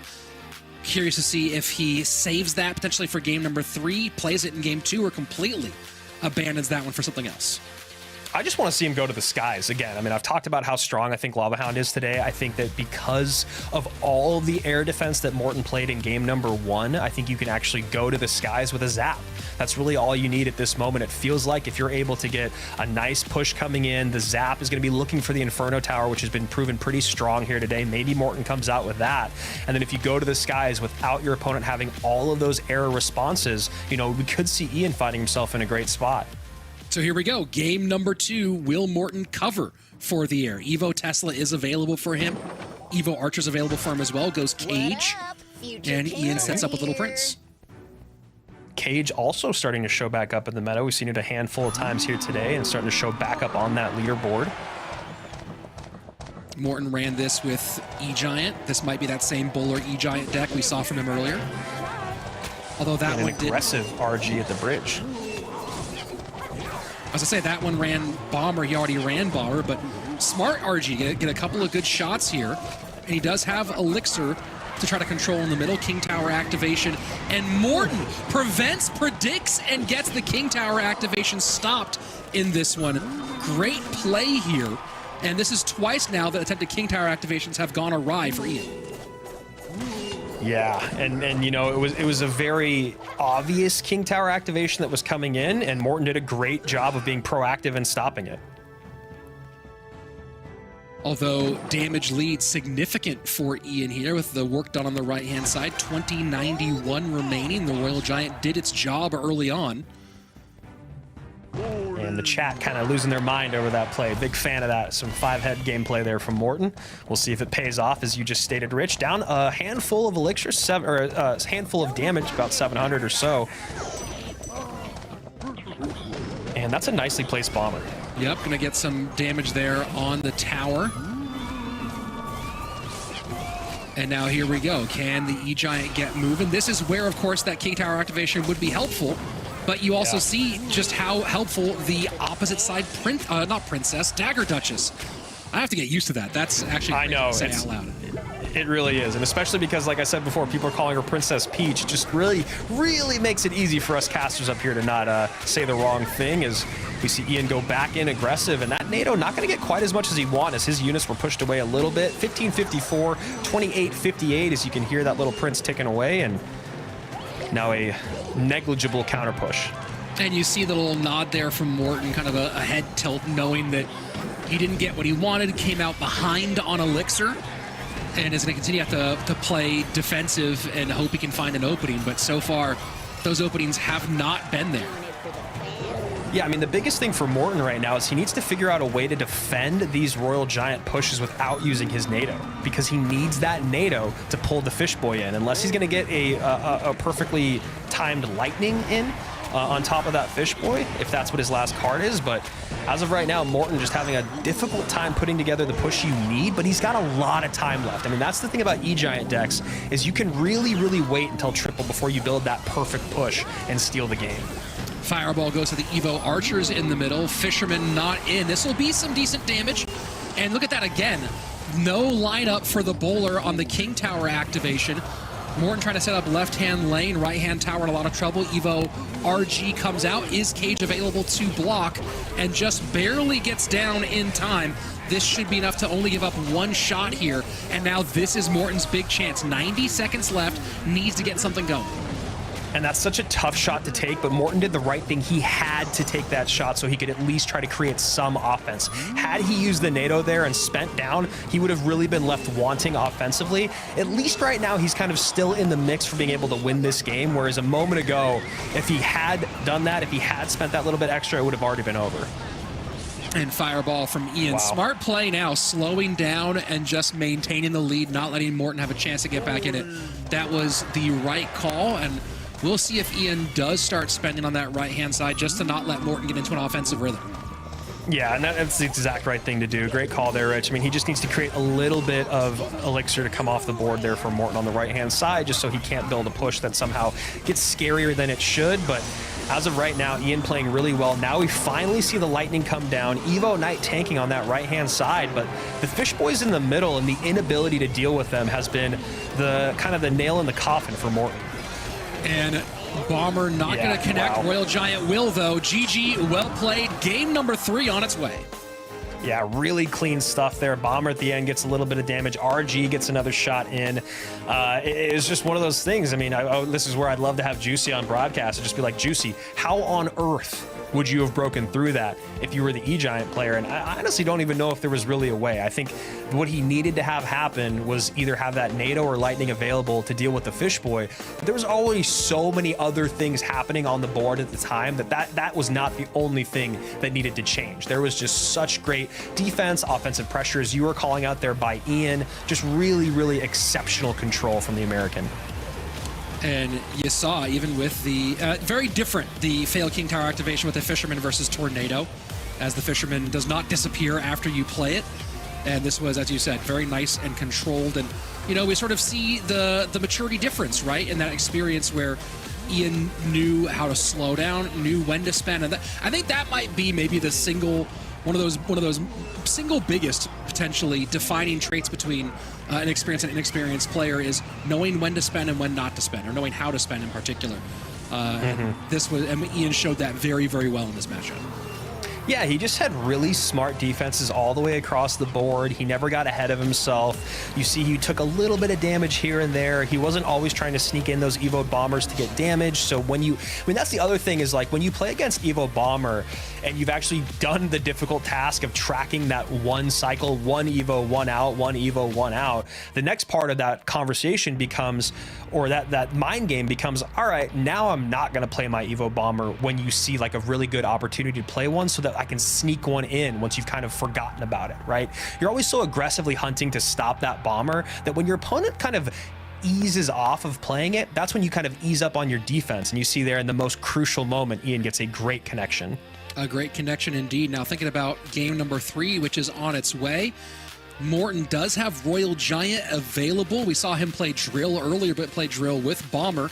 Of course, not having Bomber didn't stop him from playing E-Giant a second time. On the other side of things with Ian, we saw in game number 1, the Drill play, the full Drill control deck, RG in game number 2, Lightning, and of course, for his fans at home, Earthquake is available. Is there a universe here where we see some variation of Hog from Ian, or is it just so murdered by the Dagger Duchess that there's no way we see it? I don't think we see it. I mean, at least I don't think we should see it right now. I'm going to go right back to what I said before, and that is that I want to see him go to the skies. I know he doesn't have Little Prince. You can play a Lava Skeleton King version. Your opponent doesn't have NATO, Mega Minion, Archers, doesn't have Evo Zap, Arrows, Little Prince, Phoenix. There's almost no air defenses left available. So if you do have Lightning, or if you do have Zap and you do have that Lava Hound, you could really cause some problems. And especially if you go like Lava Hound, Evo Zap, Evo Barbs, then your opponent also doesn't have Bomber. Their Bowler is also out of play. Inferno Tower can get zapped off the board. Like there's just so many great opportunities there. And maybe it's just that I have a weird, affection for Lava Hound today, but it just does feel like a good matchup. We did see some minor loon from Ian that was successful against Mugi earlier. As you mentioned, he does not have the Little Prince, which was part of that deck, but he does have many of the other pieces. Very curious to see if he gets into that rhythm once more, as it did serve him well. But of course, deep in conversation with his coach on this one. Ian working with Alan, who you may have seen in the background a bunch at CRL World Finals this last year, working alongside Air Surfer. Solid coach. We'll see what they have cooked up. And starts off with that Evo Zap, does Ian, and yeah, we can see AC and Juicy talking in the chat there while they're offline, just talking about the attention to the Fish Boy, whether it was NATOs, whether it was trying to body block, whatever it may be. It just seemed a little bit lackadaisical on the side of Morten. And Mother Witch will get a little bit going here. Archer Queen forced to go into her cloak to deal with that, and protection in from Ian as he is getting pressure early, and the Miner will get some good work in too. And that Archer Queen should have another ability. That Miner doing such a good job. That's why you see the Royal Ghost come out here. And that was really well played there by Ian. Does get another shot from the AQ also. So Miner chip plus the AQ, and you can see there Morten not happy about any of those interactions. So not a big surprise to see Morten going Royal Giant late here. But as you said, not super happy about what he's experienced so far. Fireball out will, of course, make the Mother Witch more annoying to contend with on their side. Here we go. It is Loon. Yeah, and you can see Morten was still doing a pretty decent job of looking to the skies, right? He's got Skeleton Dragons, he's got Mother Witch, he's got the Tesla. He's got a lot of ways to look at the skies, so good on him to maybe try to stop that Lava Hound opportunity. But still, a lot of damage in here as he goes aggressive. Evo RG at the bridge. Maybe a bomb tower plus guards late if he even needs it with this rage. Yeah, that rage is going to end. Ian's calling good game right here. That one just shredded right through. Of course, we've seen Ian call good game and win today, so don't make too much of that yet. Mother Witch going to get a little self-protection against with some of these piggies getting out there, but now Ian doubling down at the bridge. Yeah, and that's great for Morten there. It makes Ian waste his Evo Knight, so we see Ian kind of double down with the Evo Knight on the board. Well, let's get a Balloon in there, but you got a Tesla, you got Skeleton Dragons, and this is a great Morten play here. He's just going to completely ignore everything, take that minor chip damage, and try to just go for the tower here. took maybe a bit more than he anticipated. And that's the big thing about the Dagger Duchess, right? Is we keep seeing this. You have to change your rhythm a bit, both offensively and defensively, thinking about when she runs out of those daggers. And I've seen some people in the comments talking about, oh, it's only Dagger Duchess. I want to see everything. You know, it's almost interesting to see, hey, we're playing in a Dagger Duchess meta today. Let's see how players adapt to that concept. I wouldn't hate the idea of every CRL monthly qualifier is hey, we only have one tower troop, is a month of a certain tower troop. Yeah, I mean, and hey, who knows with the way, with how quickly things can change and how much Evo's changed the game, that could definitely be a thing where all of a sudden next month we're like, all right, well, it's all back to Cannoneer now. So 1508, 1429, a very, very close game here. Morten, it's interesting. He's having a really hard time breaking through that bomb tower, but he's still getting a little bit of damage here and there. He does seem to have his defense locked down really well in terms of the win condition you might be worried about in the balloon, but the miner has been doing a ton of great work here for Ian. And I was just going to say, that tower has no daggers, Rich. Yeah, Ian's doing a great job of abusing the Duchess, abusing those empty towers. That has been the name of the game so far for him. I expect to see him continue along with that one. Queen goes under the cloak here. Morten going to use that elixir shift to try to double down at the bridge. Can he get back around a Royal Giant again? And he does. Yeah, and this is where things start to get real scary for Ian. He should be able to get back around to another bomb tower. There it is, but this Mother Witch turning one of those guys into piggies, goes to the bomb tower, now goes to the tower. I was just going to say, one piggy getting tanked for demands a response, and there you go. Huge. Absolutely huge. 274 remaining. Now Morten slowing things down. Does not want to make a major defensive error in this sequence. This is the defining moment of this tournament for these two. Can Ian find a way to break through? And you see a little chuckle from Ian as Morten slows down and focuses on that defense. Yeah, great job by Morten there, just playing all defense. I was just going to say he needs to cycle the rage. He needs to get back to Fireball, cycle the second rage. GG, well played. And Ian, honestly, doing a great job here when you talk about who he's been over the last couple of years, what you kind of expect out of him. And he has had a really, really nice start of the year in terms of our competitive scene. And that's a good kickoff for points. And you think about this, right? You think about these 5 months that we have of play. And who do you want to take out of the points conversation? You want Mohamed Light out of the points conversation. You want Morten out of the points conversation.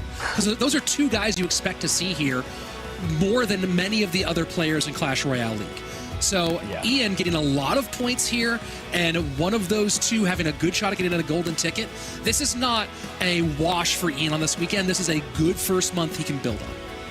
Definitely, and I think the biggest thing for Ian is you look at what he did today. You look at the players he played through, the competition he went up against. You know, it looks like we're all stealing from Juicy today. You know, it's like you either win or you learn, and I feel like he still had a decent amount to learn here today. And I think like some of the picks in terms of his decks could have been cleaned up just a little bit. His gameplay was pretty good throughout. I think his good game calls are kind of hilarious. I don't really ever want those to change.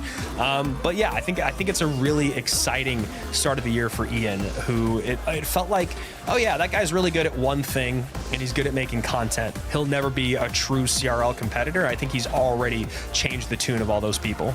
Well, I think one of the interesting things here is you saw me talking about it after game number 1 when Ian played his first deck, and that set had lent itself to Loon in game number 2, and then also theorizing Loon in game number 3. And I think that's one of the interesting things here is it felt like with the deck he picked there in game 3 that they really wanted to play Loon in this game. And it seems like Morten had a good read on that one, right? He has the Fireball, has the Tesla, Skelly Dragons, Mother Witch, all able to combine together to get some good work done against those balloons. And maybe he got read a little bit here in game number 3. But either way, making it this far, excellent for him, and a new personal best here at CRL Monthly Finals, and I expect to see him here at least one more time.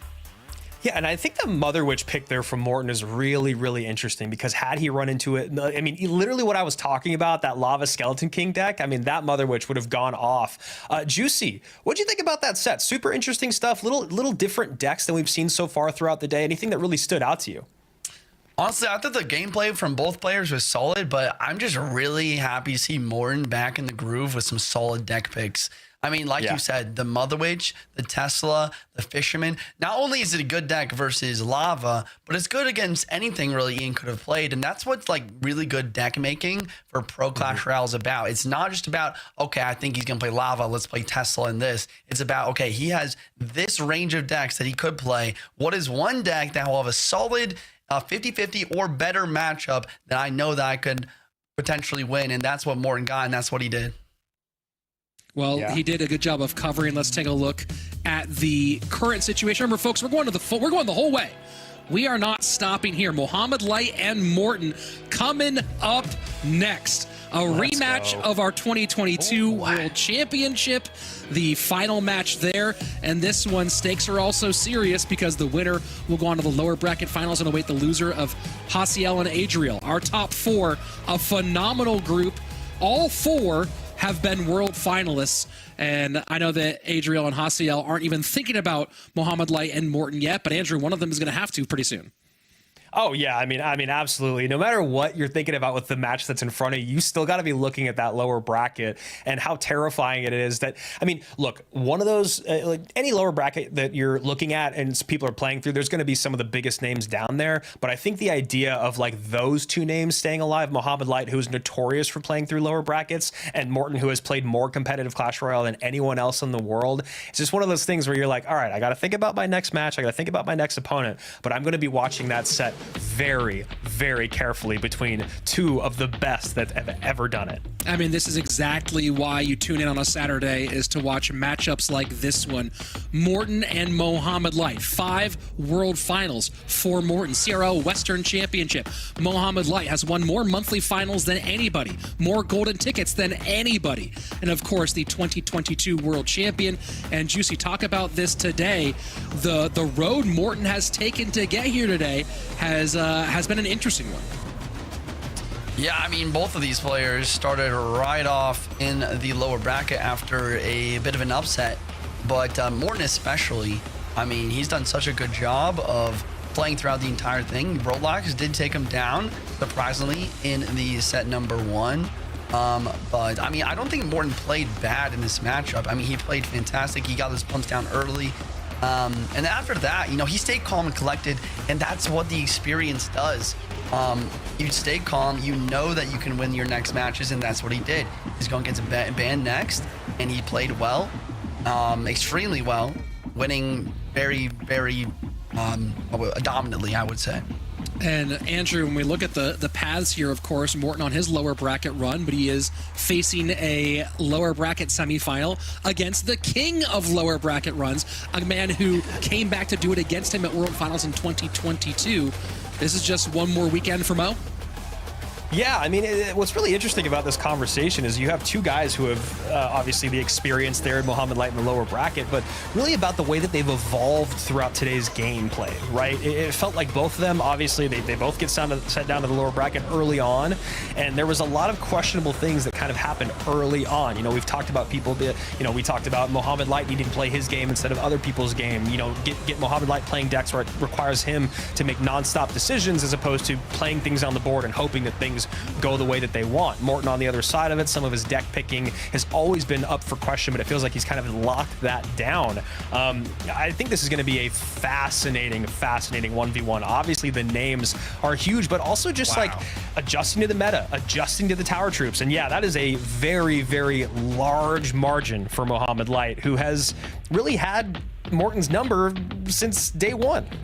This has definitely gone in Mo's favor. And an interesting note here, too, that Mohamed Light and Morten both working with the same coach this year in Julesy. So I don't know if the agreement is that Julesy sits out for picking this one or if he goes one way or the other in the matchup. But both working with a longtime coach. Of course, Jules and Mohamed Light have a lot of history at World Finals. So do Morten and Jules as well. So very curious to see how that one shakes out. Either way, these two guys, these two titans, meet once again with the stakes being very, very high.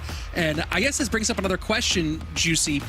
If one of these two guys is going to win a golden ticket right now, do you want it to be Mohamed Light just so that you get him out of the way and get the golden ticket? Or do you want it to be, if you're a player who's also in CRL, Or do you want it to be Morten because you know that he's one of the most dangerous guys for the points leaderboard who might not win a golden ticket? I mean, I don't really know. It's a really tough question. I think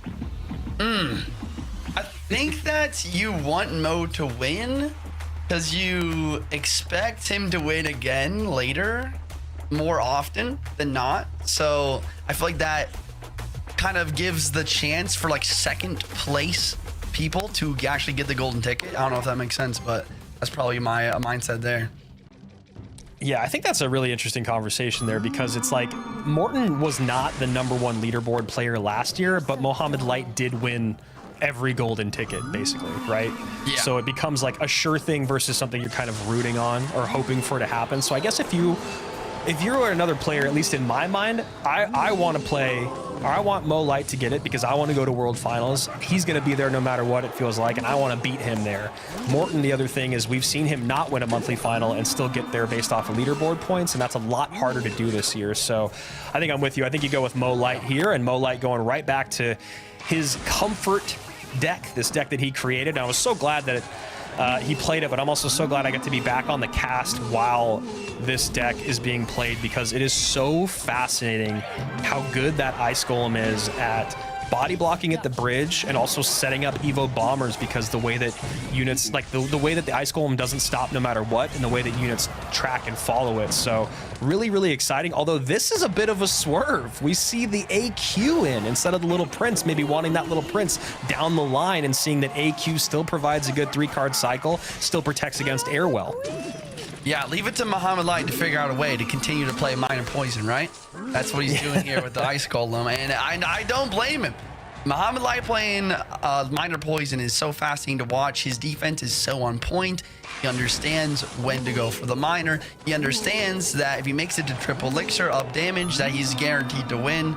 And yeah, I like the Ghost as well. I think the Ghost is something that we don't talk about enough on the cast and also just in general, but Ghost is pretty good versus Dagger Duchess because obviously since it's invisible a lot. Wait a second, this Archer Queen, he uses the Fisherman against his opponent. Wow. And gets his Archer Queen locked on tower.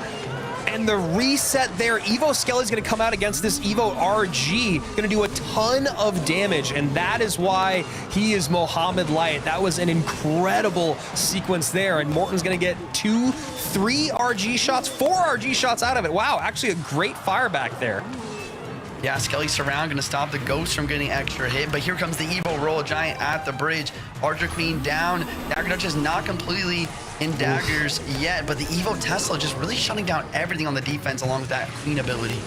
So much value to that Evo Tesla. That fireball feels like a little bit of an overextension, and now we're going to see Morten probably hurt for it a little bit. Minor goes to the front. Nothing there to stop the Evo Skellies as of right now. AQ ability, I don't know if that was the best ability. Hurt 1 elixir just to, you know, clean up the Evo Skellies, just to make sure that your Duchess is full on daggers in case of a counter push. We see Morten resetting here with the Royal Giant in the back of the right. You guys are probably wondering why in the heck is Royal Giant going down the right side on the Super Healthy Tower. It's because the Evo RG on the left side is coming up right next. The dual lane RG pressure is something we've seen a lot, but it's definitely what Morten needs to do if he wants to try and break through. But it's not going to be easy. I mean, look at this solid defense from Mo. Yeah, I mean, it feels near impossible. And now the Fish Boy distracted by the Evo Skeletons there, not going to pull the AQ in time, but really it's about being able to keep up with the cycle of Mohamed Light, and Morten can't do that. He doesn't have a champion, right? So Mo already gets him there, and Mo has a faster cycle. So it's just one of those things where there's always going to be that option available, and the only way to set up a 2 RG push is by starting one in the back, which really lets your opponent know what you're planning on doing. Yeah, I mean, he knows what Morten is planning, but Morten has to do it nonetheless. The problem is this Evo Tesla, once again, absolutely shredding the Royal Giant, and now the counter push is on Mo's side. He's got a Ghost on the right, he's got a Queen going down, and all Morten can do is set up another Royal Giant, but there's only 45 seconds on the clock here, and I think he'd rather have the Evo Royal Giant on the left side here with that tower down to 16-12. And it's tough because of where the cycle was at. He needed to get one going down the lane that you don't want Mo focusing on, but Mo's too smart for that. Mo knows he doesn't need any more damage to win this, obviously, and all he needs to do is overspend on defense. So there you go. Evo RG on the right-hand side. RG comes down on the left. Evo Tesla in the middle. AQ still alive. And this is just a lockdown defense from Mohamed Light. That Evo Tesla, man. I mean, when it came out, everyone thought it was just bad. I mean, I thought it was terrible. But, I mean, look at the Evo Tesla. He plays it up high in a spot where you think it might not get much value, but it just hits everything with the stun, and everything's locked down. And that's going to be a very nice damage lead, a dominant victory from Mohamed Light in game number 1. Yeah, it's like an evolution zap coupled with a fireball coupled with a building, right? Because that stun is in there, the damage is in there, and then the building is in there, and it's another one of those things, you know, talking about how evolutions make you play a card differently, and the ability to play your Evo Tesla like a big spell and a building is really, really fascinating. Yeah, that's a good call. I mean, I think that Tesla is maybe one of the only buildings that would actually get a lot of value as an Evo too. Like imagine an Evo bomb tower. You can't really cycle a bomb tower because it stays above ground and it's easily for spell cycle and being targeted easily that way. But the Tesla, you can cycle whenever you want. And going back to the replay here, we gotta show this again. That Archer Queen play is something that Mohamed Light does a lot actually. Not specifically with the Archer Queen, but using the Fisherman of your opponent against him. I've seen him do that exact play with the Little Prince as well, playing his Little Prince, wanting to get pulled by the Fisherman, so the Little Prince ability goes straight through and hits the tower for extra damage, but he pulled it off fantastically with the Archer Queen there, and the Ghost wasn't able to distract the Queen because the Ghost was invisible too. Yeah, what's so interesting is you go back and you watch the beginning of the day, and it really does feel like Mo just has this thing with first sets, beginning of tournaments, beginning of world finals, where it does seem like it's his nerves. And we've talked to him about it in person, and he hasn't been super shy about how he does get nervous. But then you watch his evolution of gameplay and poise throughout the day, and it is exactly why we talk about him as being one of the greatest ever. So not only does he bust out this deck that he created, but he decides to make the adjustment throughout the day to swap in the AQ for the Little Prince. Now you have the Little Prince available in other decks, which is really good. This deck that was already pretty cheap to get back around, you still have the three card cycle ability with the Archer Queen, and you still have that burst defense. And you don't really need the Guardian tank when you have all those other options as ground tanks. So really, really great adjustment here by Mohamed Light. And yeah, geez, I don't really know what Morten could have done differently. I know that things that went really bad for Morten, like that AQ connecting early on, but when you talk about SimCity, the AQ, the 3-card cycle, the cheaper deck in general, I don't really know how he was supposed to win this. Yeah, I mean, I gotta agree with you on that one. Even the Rage didn't seem to get as much value versus the Evo Skeletons that you would have hoped. I mean, a lot of the time with that matchup, you're hoping to break through with your Evo RG, with the Rage. But, I mean, Mohamed Light wasn't really relying on those Skeletons. Now for the next game, we got Morten coming out with the Hog Rider here. That's interesting. Yeah, a Hog Rider that goes into a NATO. And Dagger Duchess, obviously, couldn't have expected anything otherwise. And I don't know, man. This feels like maybe one of those moments where Morten starts to do a little bit more than he should. But also interesting other conversation here and the two champions that have come out. We saw how good Monk was before. Obviously really good against the Dagger Duchess, really good against Little Prince and the Evo Bomber. And then I think this is the first time we're seeing the Golden Knight, which is going to be a no big spell Golden Knight NATO deck. Yeah, I think you're right on that. Evo Bomber going to get one shot on tower there. No daggers for Morten though, so this push looks pretty scary, but I think he's got it. What a beautiful Tesla with the King Tower activation. Really solid play. With the King Tower being active, the Dark Prince isn't as big of a threat. Yeah, and so instead of not taking any damage, Morten opts to get that King Tower going, now down by about 600, and I mean, this is kind of tough when you talk about what you can cycle in the back, how you're going to get on top of the bats, the ability to play the drill as a last-ditch effort to pull in the hog, but that NATO is going to be more than enough most of the time going up against that Dagger Duchess. Juicy, this is a really tough matchup in my mind. Yeah, it does seem like a really tough matchup for Morten. I'm just so fascinated overall by Mohamed Light's deck, though. I mean, he's got an Electro Dragon in a drill deck. I don't know if we've ever seen something like that before. Usually Electro Drag is paired with these big beatdown type decks. But to see it in with a Gold Knight drill NATO, I mean, the synergy's there. Don't get me wrong, but I think it's a really solid deck pick overall because not only that, but the Electro Dragon is one of the best monk counters in the game. Yeah, really interesting there with the E-Drag. I mean, maybe the thing is right now is people are just seeing how dominant E-Drag is just because the ability to get on top of it. Wow, and that connection from the Dark Prince, another one down to 1940 and almost 2 untouched towers here for Mohamed Light. Morten needed to figure something out, but you said this earlier, we've said it again, Hog Rider is just not the wave in this current meta. No. That Hog Rider is just getting deleted every single time. The Firecracker is the only source of a decent amount of damage. What Morten really needs to do is he needs to get that Monk in front of the Hog Rider and needs to get the ability off right away, deflect all the daggers. That is definitely what he's looking for. But this late Monk ability, it does allow for the Firecracker damage, but it's not really deflecting as many daggers as you want. I think that's a really great call there, Juicy. I think he just really needs to figure out a way to get that Monk involved in the conversation a little bit more on the offense, not the defense. And, you know, like you said, Firecracker has really been the mainstay in terms of Morten being able to create damage. And now we're going to see a Monk come down again. And I think he needs one more card before Hog is back in cycle. And the Electro Dragon's a threat. The Drill's a threat. The Log does come down there. Daggers out, or Duchess out of daggers, though. The Electro Dragon resets the tower to the bats, and the Evo Tesla is forced out on the defense. But that looks like a solid opportunity for maybe an Evo Bomber to be able to get to tower. I'm not sure. That's an interesting call, right? You play something right at the bridge, you go Evo Bomber off to the side after the wave comes out. You know, one thing that's really interesting about this, Juicy, is how close this game actually is, in spite of feeling like Mohamed Light has been in the driver's seat the whole time. Yeah, that's Although that true. extra bit of damage. Yeah, the extra bit of damage comes through, but this might be the push he's looking for. The Monk ability drops right away, deflects all the daggers. We have the Evo Firecracker, we have second Firecracker. Hog Rider is with 3-card cycle, so you're going to be back to the Hog right away. The dagger, or the Duchess is out of daggers now, so the Hog will get a shot on tower. Firecracker is getting some more chip, and like you said, this match is a lot closer than anyone could have thought. This is a tough cycle for Mohamed Light to be in. He's back to NATO, so he's going to be able to pull this Hog back with the Firecracker. Dagger Duchess doing enough damage? No! And there you go, another hit. Morten in the lead by 5. Okay, Golden Knight counter pushing. Electro Drag counter pushing. Monk down on defense with the NATO. The dash does not connect. Morten's defense is patient here. He's letting some goblin hits to make sure the goal line doesn't get the tower. But the Tesla, maybe misplayed, getting taken out right away. Evil Firecracker, though, cleaning everything up.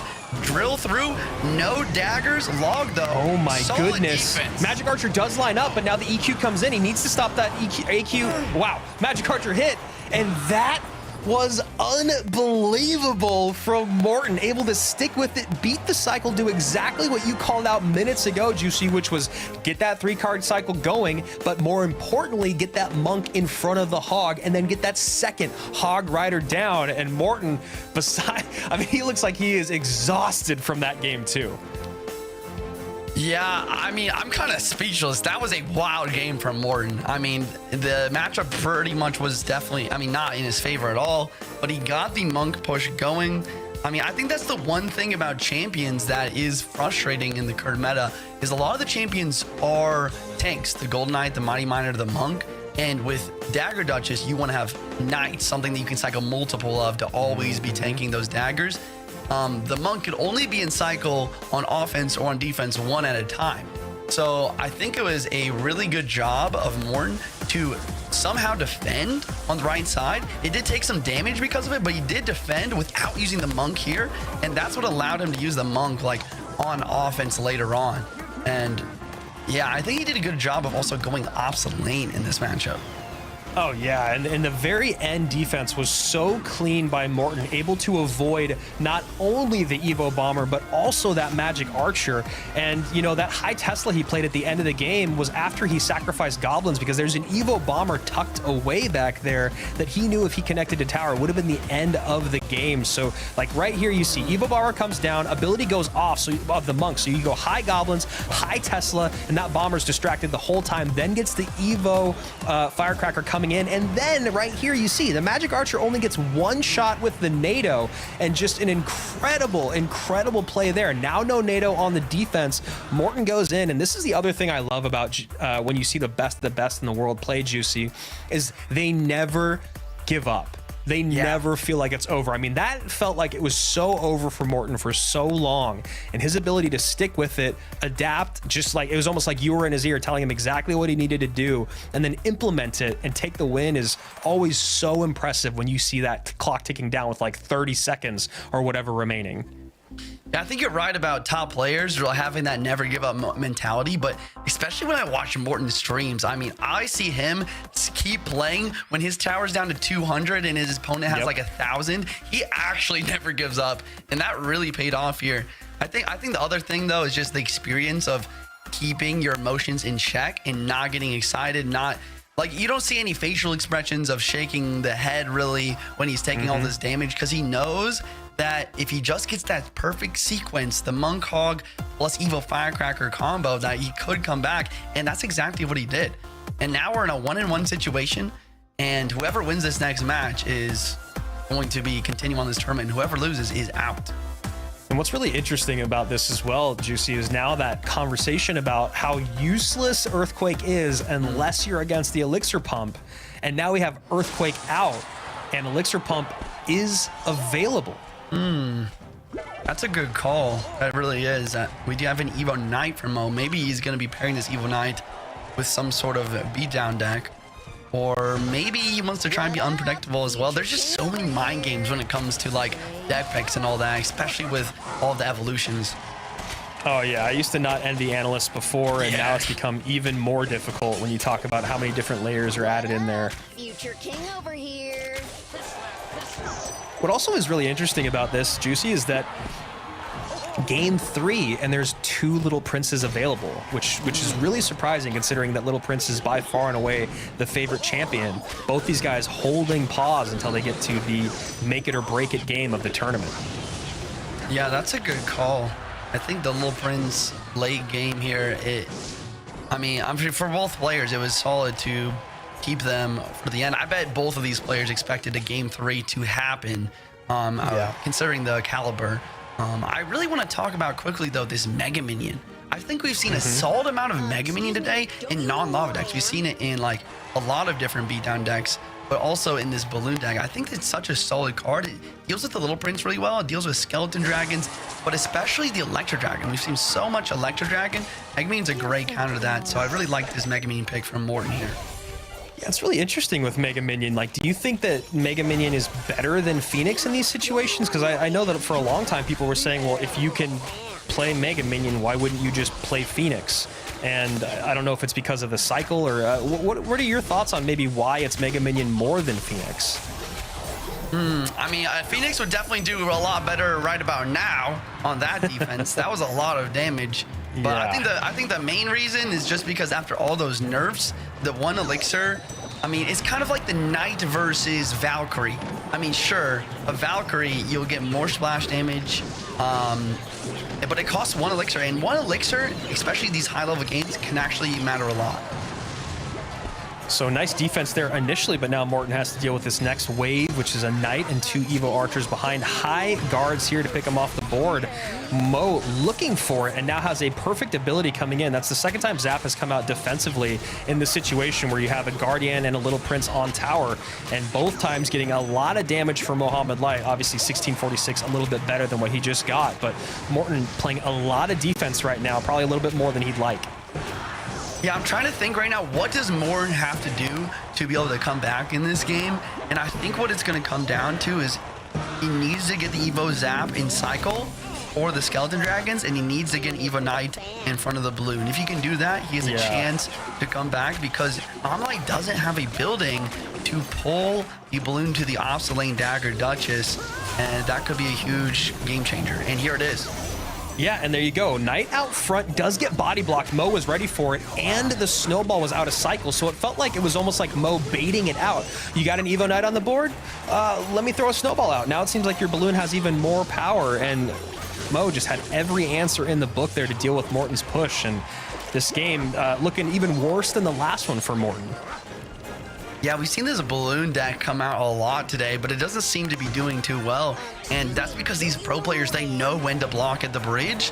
And then when that Balloon goes in front and the Dagger Duchess unloads the entire clip onto the Balloon, it just wipes it out like it was never there.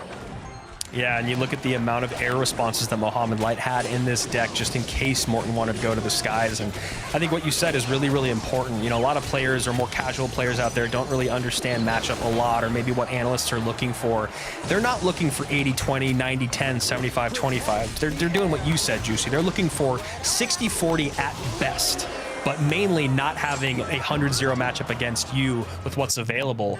And right there, it was one of those things where not only did Mohamed Light cover the skies, he covered every version of the sky out there. Yeah, that was an absolute dominant victory once again from Mo. Morten really put in his all there, making a very close best of 3, but Mo Light, he's all smiles here.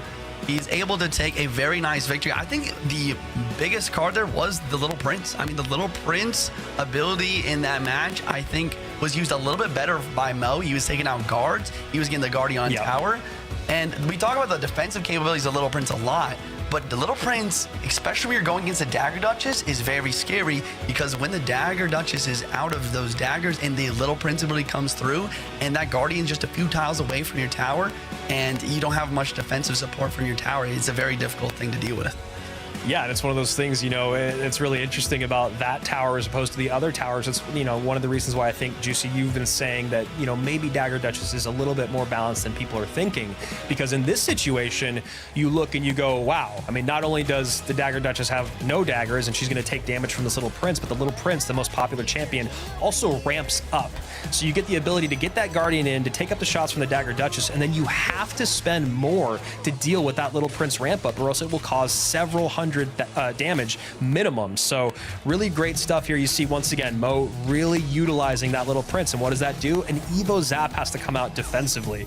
And even though the Zap is cheap, it still takes 2 to get all the way back around. That takes a while, and that makes it so that for maybe about a minute of gameplay, you cannot build the push that you want. And there you go, Juice, talking about how, you know, pro players are good at body blocking at the bridge. That was a perfect Evo Knight body block for an Evo Knight on the board. Yeah, and then on the other side, I think that Morten could have played a lot better from the opposing Evo Knight of Mohamed Light. The Evo Knight, when it crosses the river, you need to play something on it immediately so that the Dagger Duchess is able to actually damage it while the shield is down, while the Evo Knight is distracted. But on that first push where Mo Light did all that damage, he actually waited to play Evo Knight to try and lock on Little Prince to take it out, but that was not really the threat. He should have played his Knight right away so that the opposing Knight could have actually taken damage while the Dagger Duchess was doing something. It was almost like Morten was kind of hamstringing himself, thinking about all the potential things that he might have to deal with down the line, right? It's like, oh, I'm not going to deal with that Knight immediately because maybe I'm going to need the guards. Well, okay, so I don't want to play the guards on top of that Knight, so maybe I'll play the Mega Minion. Well, now the Mega Minion's out of cycle. How am I going to deal with the Skeleton Dragons? So it was one of those things where it felt like Mohamed Light just really painted him into a corner based off of what he knew his best responses were. And also kind of, even though Morten's deck was cheap, it didn't feel like it was able to fill all the holes that those cheap decks can, right? You're like, oh, well, I have a really quick high cycle deck. I can get back around to fix the problem. But it felt like this time Morten over and over again just didn't have the right answer.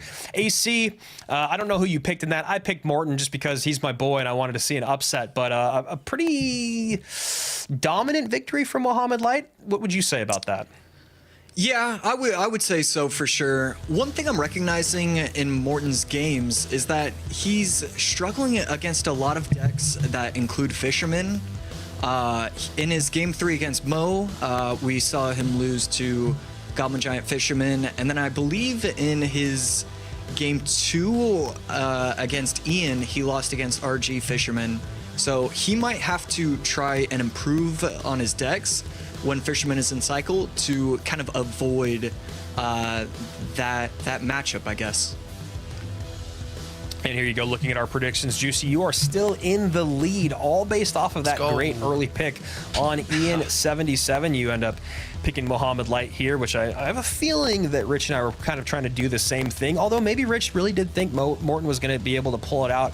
I was hoping he was going to be able to, but it felt like both those guys were really hitting their stride, and I think Mohamed Light has proven, at least in history, that when it comes to him at his best and Morten at his best, Mo has taken that edge numerous times. So there you go, lower bracket finals. Mohamed Light does it again. 2-0 to Mugi. 2-0 to Rolex. Rolex drops 1 game against Goten.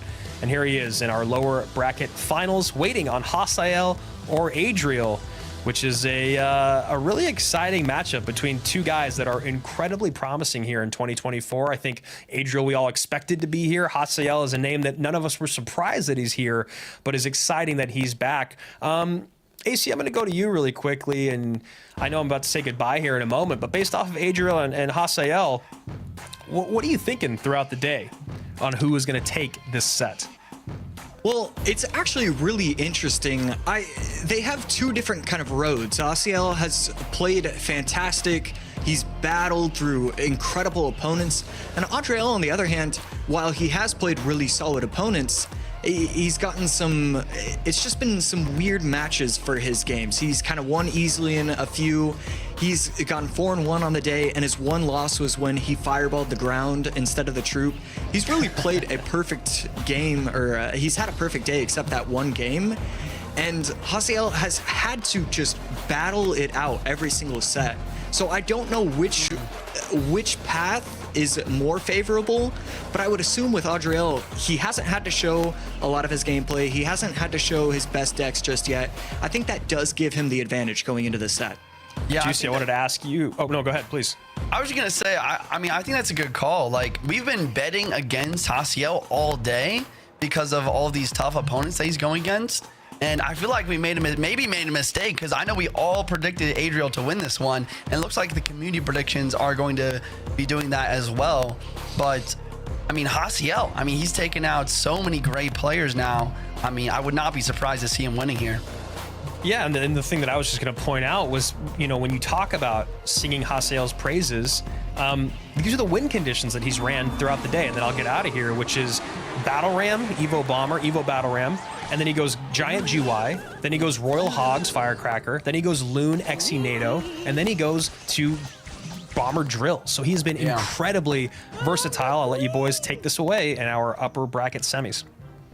Yeah, and here's some more versatility here, coming out with the RG this time.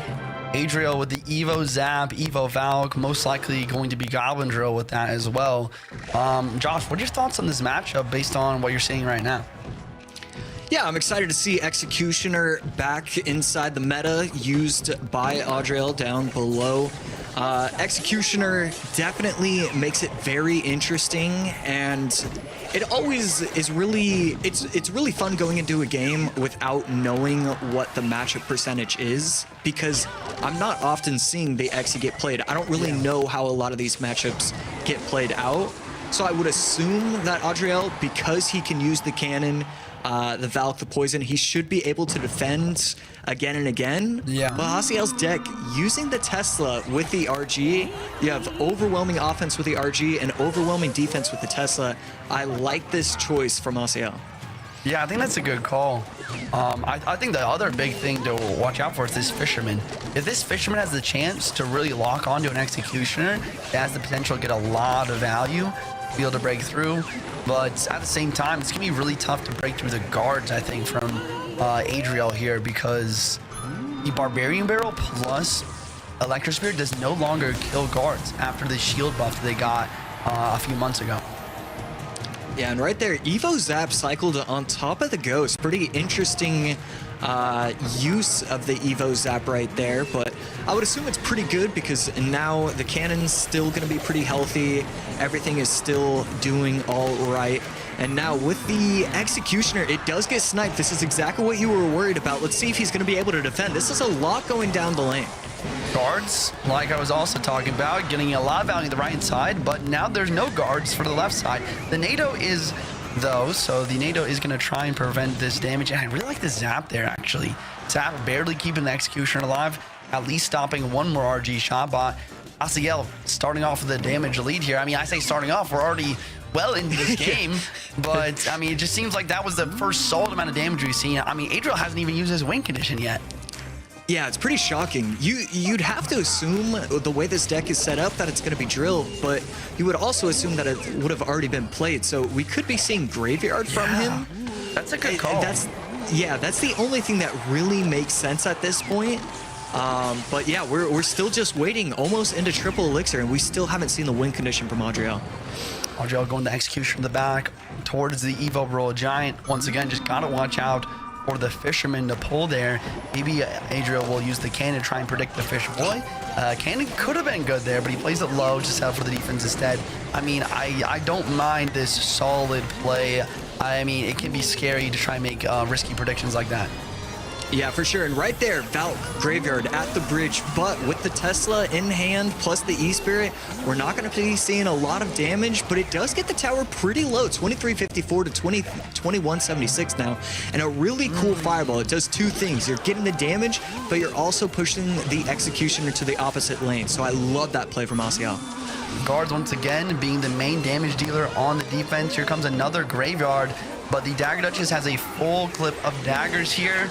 So the defense won't be too difficult. The poison, though, getting a lot of value. 20 seconds left on the clock, and Adriel is spamming at the bridge, trying to suck it back to the next Graveyard, and there it is. Yeah, that might be game over. The fact that he had to use the fireball on defense, he's only, I mean, with the help of the zap plus the NATO, it doesn't even matter if he defends this. I don't think the fireball is going to do enough. It won't. The help of the Evo zap will take out the tower. Adriel taking game number 1. Not a single Graveyard till triple elixir. He knew he had plenty of time. He got the pushes in finally, and he was able to steal that victory. I love the patience that we saw in that game. Yeah, the patience, but also the utilization of the Evo Zap. I mean, I'm not sure how many Evo Zaps he got on the tower there, but he never used them on defense. I mean, that did so much damage. It's like having two big spells, except one of them costs 2 elixir. And he was just able to spell cycle out there with Graveyards, Poisons, and Evo Zaps. Yeah, I mean, that's a great call because we saw it earlier on in the game where he went Evo Zap on top of a Ghost by itself, and I couldn't figure out why he was doing that. And then he ends up winning the game by 100 HP. So it's like, oh, well, obviously it's because he was worried about 2.5 minutes into the future when this situation would occur. I mean, it's so great to see such impressive thinking, just well thought out early on into the match. Great stuff. We see the replays right here. Exy putting in a decent amount of work, but really it comes down to when there's 20 seconds left, triple elixir, your opponent has Graveyard, they are going to be pushing the bridge over and over again, forcing you into such a tough spot. And as soon as he fireballed on defense, I knew the game was over. You can't afford to fireball in that specific position. Yeah, you're right. The fireball has to be used on offense there.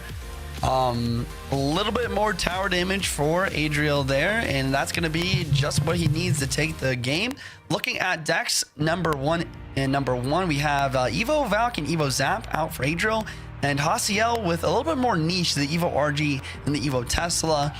Overall, though, there's a lot of amazing evolutions that are still available for these players, not to mention the Little Prince also can be used at any point here for the rest of the best of 3.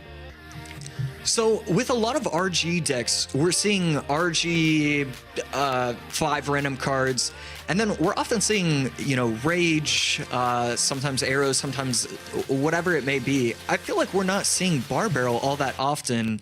I'm kind of surprised to see him use that in game number 1.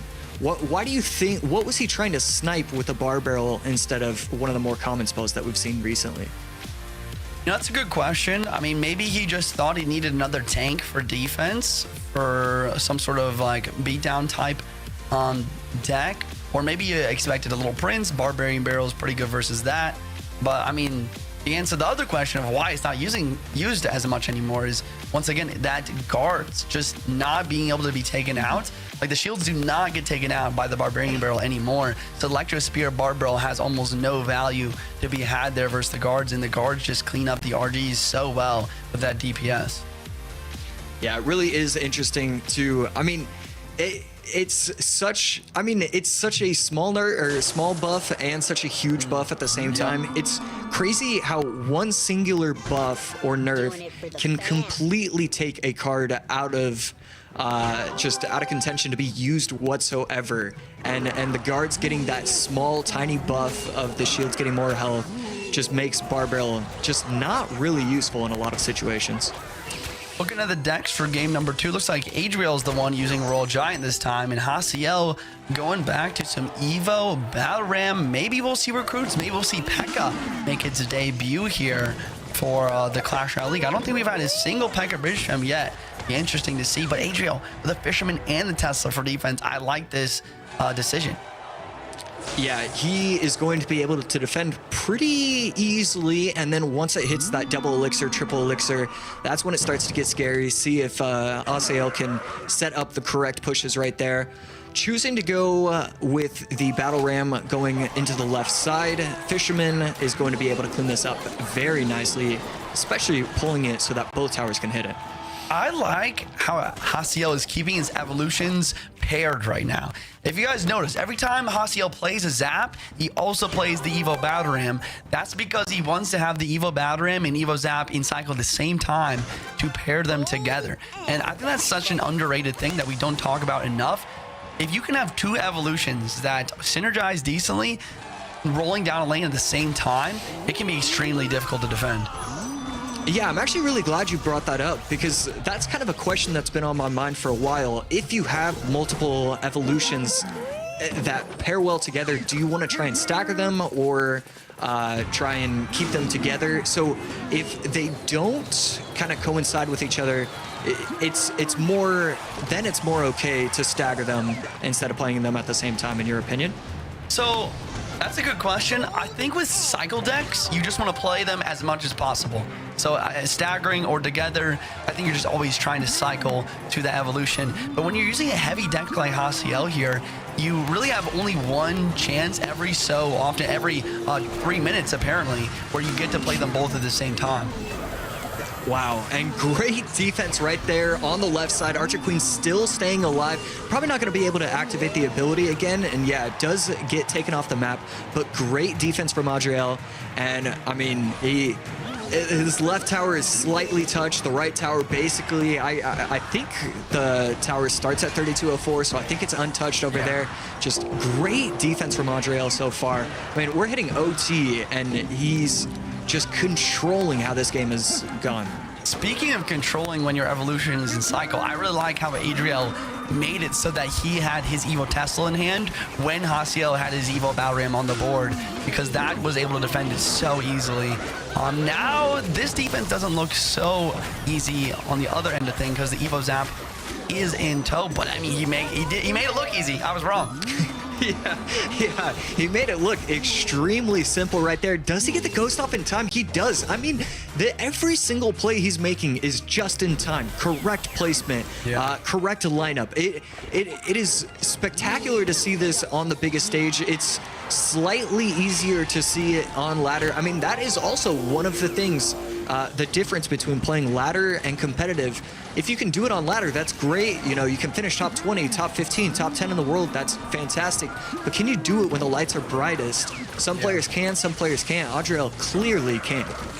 Yeah, I mean, he is stone cold right now. His defense is on point. Even there, he just sets up the Evo Tesla on defense. It's another Tesla in cycle. He says, I'm up damage. You do not have a big spell. I'm going to defend for the rest of this game. I got a Fisherman, I got a Tesla, I got the Archer Queen, and I got two very solid spells to take out any sort of glass cannon that you put on the map. Yeah, and so it's clear that his last card is going to be RG. I also think it's kind of clear that we're probably just not going to be seeing it placed on the board. That's exactly what you want to do in these matchups. You're going to give way too much value to the P.E.K.K.As. I love that he hasn't used that card yet. And just look at this Evo Battle Ram. I mean, it just looks so sad, dying immediately without having any value after it's taking so long to cycle back to it.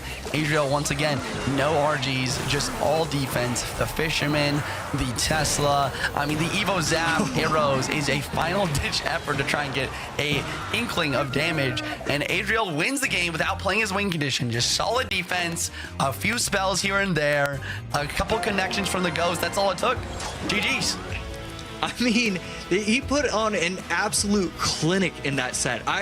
That is one of the smoothest sets I've seen in a very long time. It's what he has done all day. So maybe it has nothing to do with the opponents. Maybe it's just he's at his peak. The World Finals wasn't a fluke whatsoever. He's here, he's ready, and has he just placed himself in the championship round? Is that where we're at in the bracket? He's already in the championship round, and he hasn't broken a sweat just yet. Yeah, I mean, he had two pretty, easy matchups. I mean, they were easy compared to Hasiel's. Hasiel played against Mohamed Light and then Ian77. But I feel like that's even more of a testament to how well Adriel is playing. He just beat Hasiel, who took those two players down from the winner bracket earlier this match. So well played to Adriel, making it to the champion bracket. Now Hasiel is going to be going down to the lower bracket here and playing against Mohamed Light. And whoever wins that, we will be going against Adriel to see who will get the golden ticket, the first golden ticket in 2024. I mean, just a fantastic game overall. I am just blown away. I'm shocked to see this kind of level of play from Adriel. It is so exciting to see, and it really does feel like even if he isn't able to pull off the golden ticket this month, even though he's in a prime position to be able to do it, it looks clear that he is in a position to make it to the World Finals just regardless. His level is it's getting up there for sure. I would consider him a tier S player just from this gameplay and World Finals gameplay alone. Yeah, I mean, he made this number 6 in the world at World Finals last year. I think that was a lot more than a lot of people expected him to do. He is working with Jeebus as well, Mohamed Light's coach, or not Mohamed Light's ex-coach, if you will. So, I mean, he's got a great coach behind him. He's playing fantastically. He's obviously been practicing.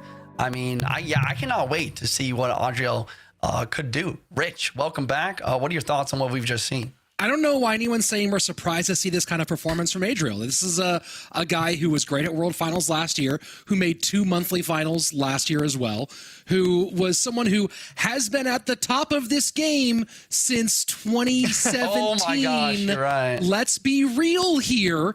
This guy's been a killer for a long time. He had some good stuff at the end of a couple seasons ago.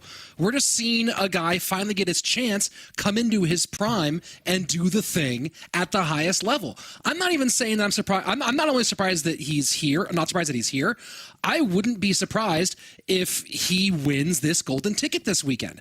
He's going to be in the grand final, and even if Mo comes in, Mo has to beat him twice. Mo's done it plenty of times, but Adriel's at the level where this golden ticket is his to lose. Yeah, and then Andrew is in the chat here. He's wanting credit for this, so I had to shout him out. But Adriel did eliminate Mohamed Light in the World Finals last year. Yes. So even if Mohamed Light makes it back here to the grand finals, if he beats Hasiel, Adriel, he has experience beating Mohamed Light. Yeah, I mean, this is a big matchup for Hasiel against Mohamed Light. And let's not say that Hasiel's not into the finals yet, but let's do say, hey, Adriel, this is what we've been expecting from you for a long time, and glad to see it happen here on our first month. And talking about our first month, this is first of 5 different months and 5 chances for you to play alongside us. Go to event.supercell.com/Clash Royale, or just don't even forget the slash if you don't need it, because you can pick between all the different Supercell games to play along and bet with your favorite esport and win rewards inside the game. Specifically, you can do it here with Clash Royale. So watch and win all season long. And 2 players who aren't watching, they're playing, but both looking for the win, our upcoming lower bracket final. Winner will face Adriel for a chance to win that golden ticket and lock in CRL early, take the pressure off for the year. Loser has to try to come back and do this again multiple times this year. Mohamed Light and Hasiel, the Pharaoh, the champion. But of course, keep in mind, Josh, we already saw this matchup happen once. That's right, yeah. Hasiel was able to get the better of him earlier on. And we're going to have to see if the script flips or if it stays the same. So far, I mean, even though he just lost and even though he is going against Mohamed Light, Hasiel he beat Mo, he beat Ian, he played a decent enough game against Adriel, just had really poor matchups, especially in game number 2. He's doing everything to prove that he belongs here and that he can win this golden ticket. It's just, when you have to go against Mo, it's not even just you're going against Mo, you're going against lower bracket Mo. And when you have to do that, it's a difficult task for just about anybody. Now, another part of this conversation here, Juicy, is the coach conversation. Trainer Lore, working with Hasiel, got the better of Mohamed Light and Jebus and Julesy earlier on. Do you think that Jules has a bit of a chip on his shoulder here, wanted to come back and prove his worth against Trainer Lore in this one? Yeah, I think that is definitely something Juliesy's going to want to do.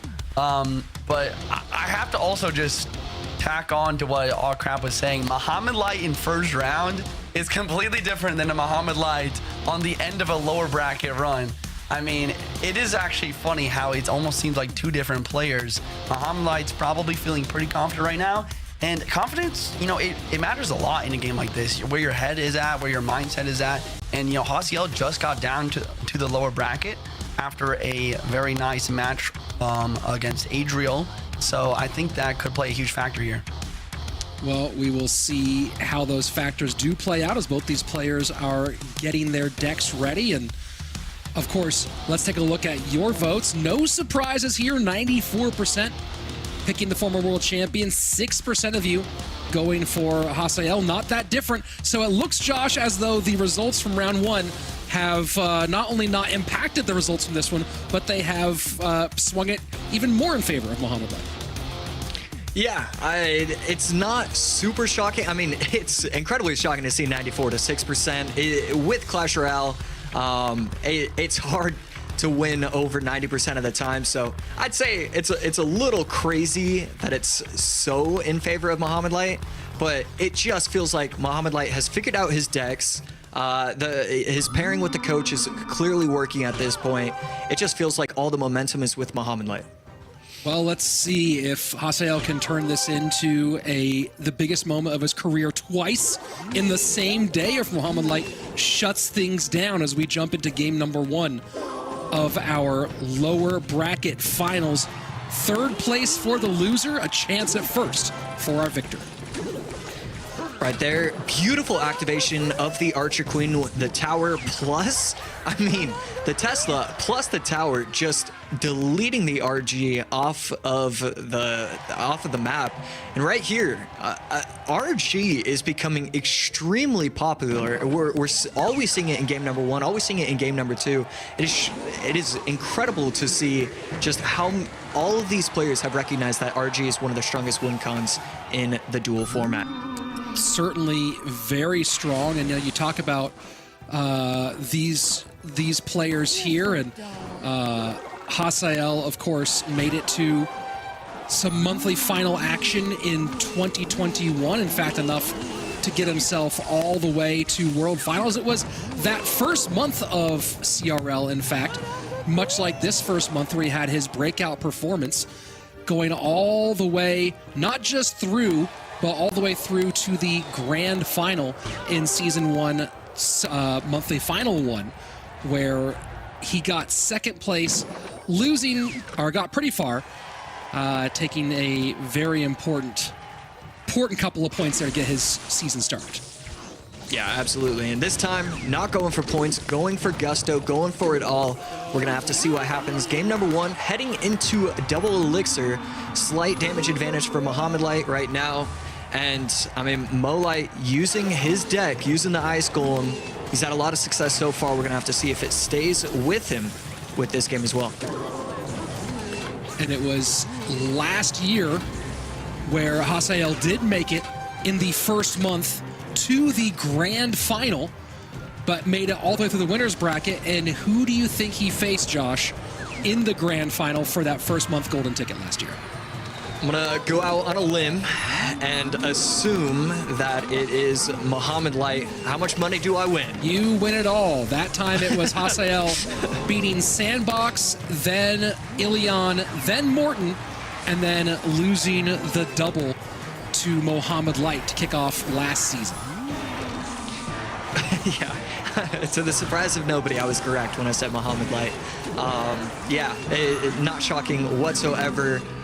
Right here, one thing that I'm learning throughout today is just how important it is to get that minor chip once the tower has used all of its daggers. The miners are just staying healthy, just chipping away at the tower. Usually we've done the math, and it's a miner versus a princess tower can always get 400 HP worth of damage on max ladder. Going against the dagger duchess, we're seeing it get 600 damage against in tournament standard. That's how much damage these miners are getting when there's no more daggers left. Well, here we go. Final 80 seconds. Royal Giant played at the bridge. Hasiel has not found a way through yet, and not looking like he's going to find a way through here. Although this queen might have a chance, does force out the ice golem. And so far, I believe Mohamed Light is 2-0 on the day with this deck. Hasiel looking to change that story, but has a bit of work to do as we go into triple elixir. Right there, I was pretty darn sure that the Ghost was going to go to the tower. Instead, it does go to the Tesla, so Tesla getting a lot of value and a very nice fireball. Can the Ghost get the shot? It does, and there we go. Tower down to 1799, 200 HP, going to be 400 HP after the poison damage. 400 HP damage advantage for Mohamed Light. Fireball in. Royal Giant just can't get past it. 30 seconds left, and Hasiel playing the Tesla just right in front, has to cover both the front and the back against this minor pressure. But now here's where Mohamed Light just goes ahead and tries to get more minor pressure, knowing he can get damage in fast. Royal Giant has to get on tower for his opponent. Hasiel trying to get past, but there's nothing to stop the Evo Skellies, and they eat up that Royal Giant like piranhas against a cow in the Amazon. Mohamed Light takes game number 1. It is, I mean, it is shocking just how much damage the miner gets. The Evo Skellies, because his opponent didn't have a small spell, he only had arrows plus fireball, they always got an insane amount of damage. And the Ice Golem, I mean, proving again, it is not to be messed with. It is a card that is good now, and it will stay in the meta potentially. Ice Golem, it's a card to watch. It's on my radar right now. Crunchy feet. Do you hear me, merch team? How many times do I have to ask for it? Where's the Ice Golem with the crunchy feet? It would sell out in moments. Are you kidding me? It's worth, you know what it is? It's worth like 2 seasons of Evos, in my opinion, as a piece of merchandise. That's what I'll say. It is the best. And right now, happy to see the resurgence of the Ice Golem here in CRL. Josh, talk us through the action. Yeah, right here, let's take a look at the replays. Again, this is what I'm talking about, the miner. We can't even see how much health the miner has. It feels like it was on 1 health the entire time, but it just chips, and that's exactly what Mohamed Light's looking for. The Tesla plus the Skellies, always able to defend the RG very, very nicely. We saw it every single time. And the Dagger Duchess, I mean, it takes out the Ghost so fast when it has all of its daggers available. For a couple of his defenses, he had it, and it was pretty simple. He just needs to defend out. This is what I'm talking about. Only with arrows, only with fireball, we're always going to be able to see the Evo Skellies get value, and he was able to lock up the victory with that final defense. You know, if you ever did see the original Jurassic Park movie, the even more apt is when the Velociraptors were fed. That's how that Royal Giant went down to those Evo skeletons. So fast, you didn't even see it pretty much. Mohamed Light taking game number 1. Evo Tesla out on both sides. Mo Light's super deck out for him in this one. Hasiel has burned the Fireball, the Royal Giant, and a bunch of other stuff here in game number 1. And, you know, you talk about Hasiel from a deck set perspective. He's been leaning on this construction a lot, although he ran it with Barb Barrel in his matchup against Adriel. We saw Hasiel go to a P.E.K.K.A. bridge spam. We saw him go to a Goblin Giant Sparky. Do you feel like either of those are coming here, Josh? I would assume so. Yeah, I feel like he got here on the backs of these kind of heavier decks with the Sparkies, with the RGs, the P.E.K.K.A.s. I'd be a little surprised if he flip-flopped and went away from that. Even some of his quicker cycle decks, like the Loon Minor Executioner, they're still control. They're not really quick cycle. So I'd assume he stays in the heavier mode. I don't know what I would use though. He does have a lot of available options, I wouldn't mind the E-Giant because Miner is out of cycle. And it's going to be hard with, you know, Drill Poison being out, Drill Tesla. So I really wouldn't mind E-Giant coming in from Hasiel in game number 2. Well, here we go. Game 2, Bomber first card on both sides here. Mohamed Light has played Bomber with that Drill deck. Instead, a little Battle Ram here from Mohamed Light to kick things off. That's right, a little bit of Battle Ram action. The Mega Knight plus the Rage plus the Battle Ram. Not going to be able to get all the way to tower, I believe, but no, with the help of the Rage, it does lock onto the tower. No more daggers for the Duchess. A great start for Mo Light, and Hasiel just left in a world of hurt. He couldn't have, probably feels like he couldn't have done anything different. Just great offense and knowing the matchup by Mohamed Light. I can tell you right now, the Clash Royale Facebook group just had an aneurysm seeing Mega Knight plus the Battle Ram plus the Rage here all come out at once. Well, it didn't BM, so it could have been worse. It could have been worse. But yeah, I mean, he's just sticking them all. If we see a Wizard, that things could go up. Can only go up from here. It's it would be the most social media OP deck of all time if the Wizard did happen to come out here. Hasiel now trying to regroup, sets up Dark Prince plus Golden Knight left-hand lane. Battle Ram eaten up pretty significantly there, and now a bit of a counter push building for Hasiel. We'll see if he chooses to support it at all. Nope, Mega Knight there, and he knows now is not the time to cash in your chips. Really good Mega Knight right there. Able to distract everything, go into the middle, and then just kind of stay there. He's not going to really do anything on offense, but just the fact, wow, and maybe I'm wrong. Maybe he's going to get a plenty of opportunities to get damage. Mega Knight does get one swing. I was only grateful just because it slows the game down, and once double elixir hits, then you can really start to cycle your Evo Battle Rams. And the dual lane pressure from Mohamed Light, true bridge spam fashion. Evo Bomber will get some splash onto that right-hand tower. And look at the Barbs trying to do a little bit of work on the left-hand side as well. They do get some damage here.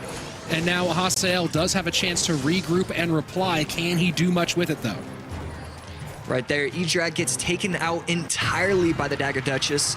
I keep waiting for somebody to activate King Tower, but oh my goodness. Yeah. Okay, you can just do it with Bandit if you're Mohamed Light. That not an easy interaction to pull off, and it looks so simple, so fluid for him. Well, that's the thing about repetition of these different moves, right? I remember we lost our mind at, I think it was at World Finals, when Mohamed Light did the Fire Spirit to Fire Spirit perfect counter. Right, where you can play the Fire Spirit and that little tile where the opposing Fire Spirit just jumps, gets killed by the tower, and yours can go back with full health. That's a really hard interaction to get down. But if you have someone you practice with, you drill these interactions, you know, you just go, hey, let's go into a deck where we both just have magic archers, and we practice trying to do that King Tower activation or to get that hit. You can get that one nailed, and we see the results of that hard work right here. Yeah, it's always really important if you do want to improve. A great way is to find a training buddy. You can only learn so much by yourself.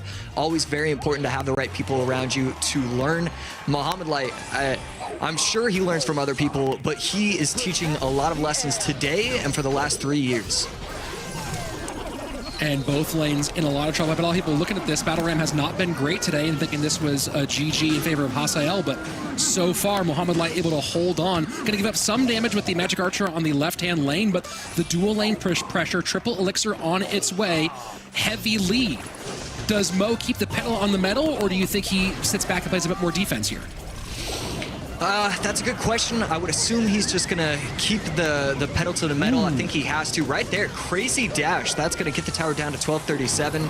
But we see the left lane. He's always gonna respond with the E-Dragon, and the left lane isn't really the problem. It's the right lane. That's what he's setting up. He wants the E-Dragon out of cycle. Game 1 going to Mo. As soon as it's out, he can go all in, and that's what he does game 1. Over, just like that. Let's hold on here, Josh. That's game 2. Going to Mohamed Light. That's a 2-0. That's Hasiel in third place, and we now have our grand final set up. Mohamed Light and Adriel for the golden ticket. That's right. I completely forgot about the ice goal. How could I forget about the ice goal? My apologies, Rich. Wow, that was a very clean set. so clean that I forgot about game number 1. Yeah, sometimes it's so good that you can't remember anything other than what you're looking at that exact moment, and that's what we've come to expect from Mohamed Light. And now, obviously, and we've had this conversation so many times, obviously Adriel has the advantage. He is in the winner's bracket side. He has the life to give. But has anybody won more grand finals from the lower bracket with the reset than Mohamed Light? I don't think so. I would almost argue, like, combined, you're not going to see more people win from the lower bracket. I would say it's probably 50-50 up in the air who's going to be able to win overall, like win the monthly final, win the golden ticket overall. And any other player, I'm thinking maybe 20% at best. Getting that second set is so difficult, and Mohamed Light does it so easily. And he does it he's so smooth with it, so consistent with it. And let's keep in mind, folks, that how did the 2023 year start out?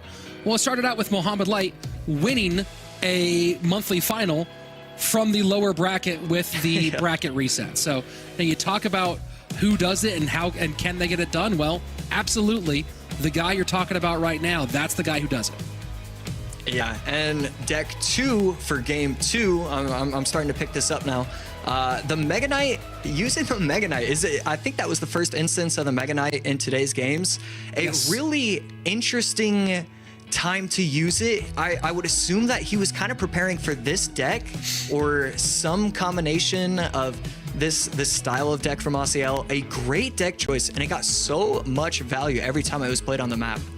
And I'm just doing a quick double check here. Mohamed Light, of course, won a lot of monthly finals last year, including the first 4, but more specifically, the first 2 he won from the lower bracket. So month 1, month 2 last year, Mohamed Light won from the lower bracket. Andrew Guy, does Mohamed Light kick off this year? Is this verse the same as the first? Does he do it again?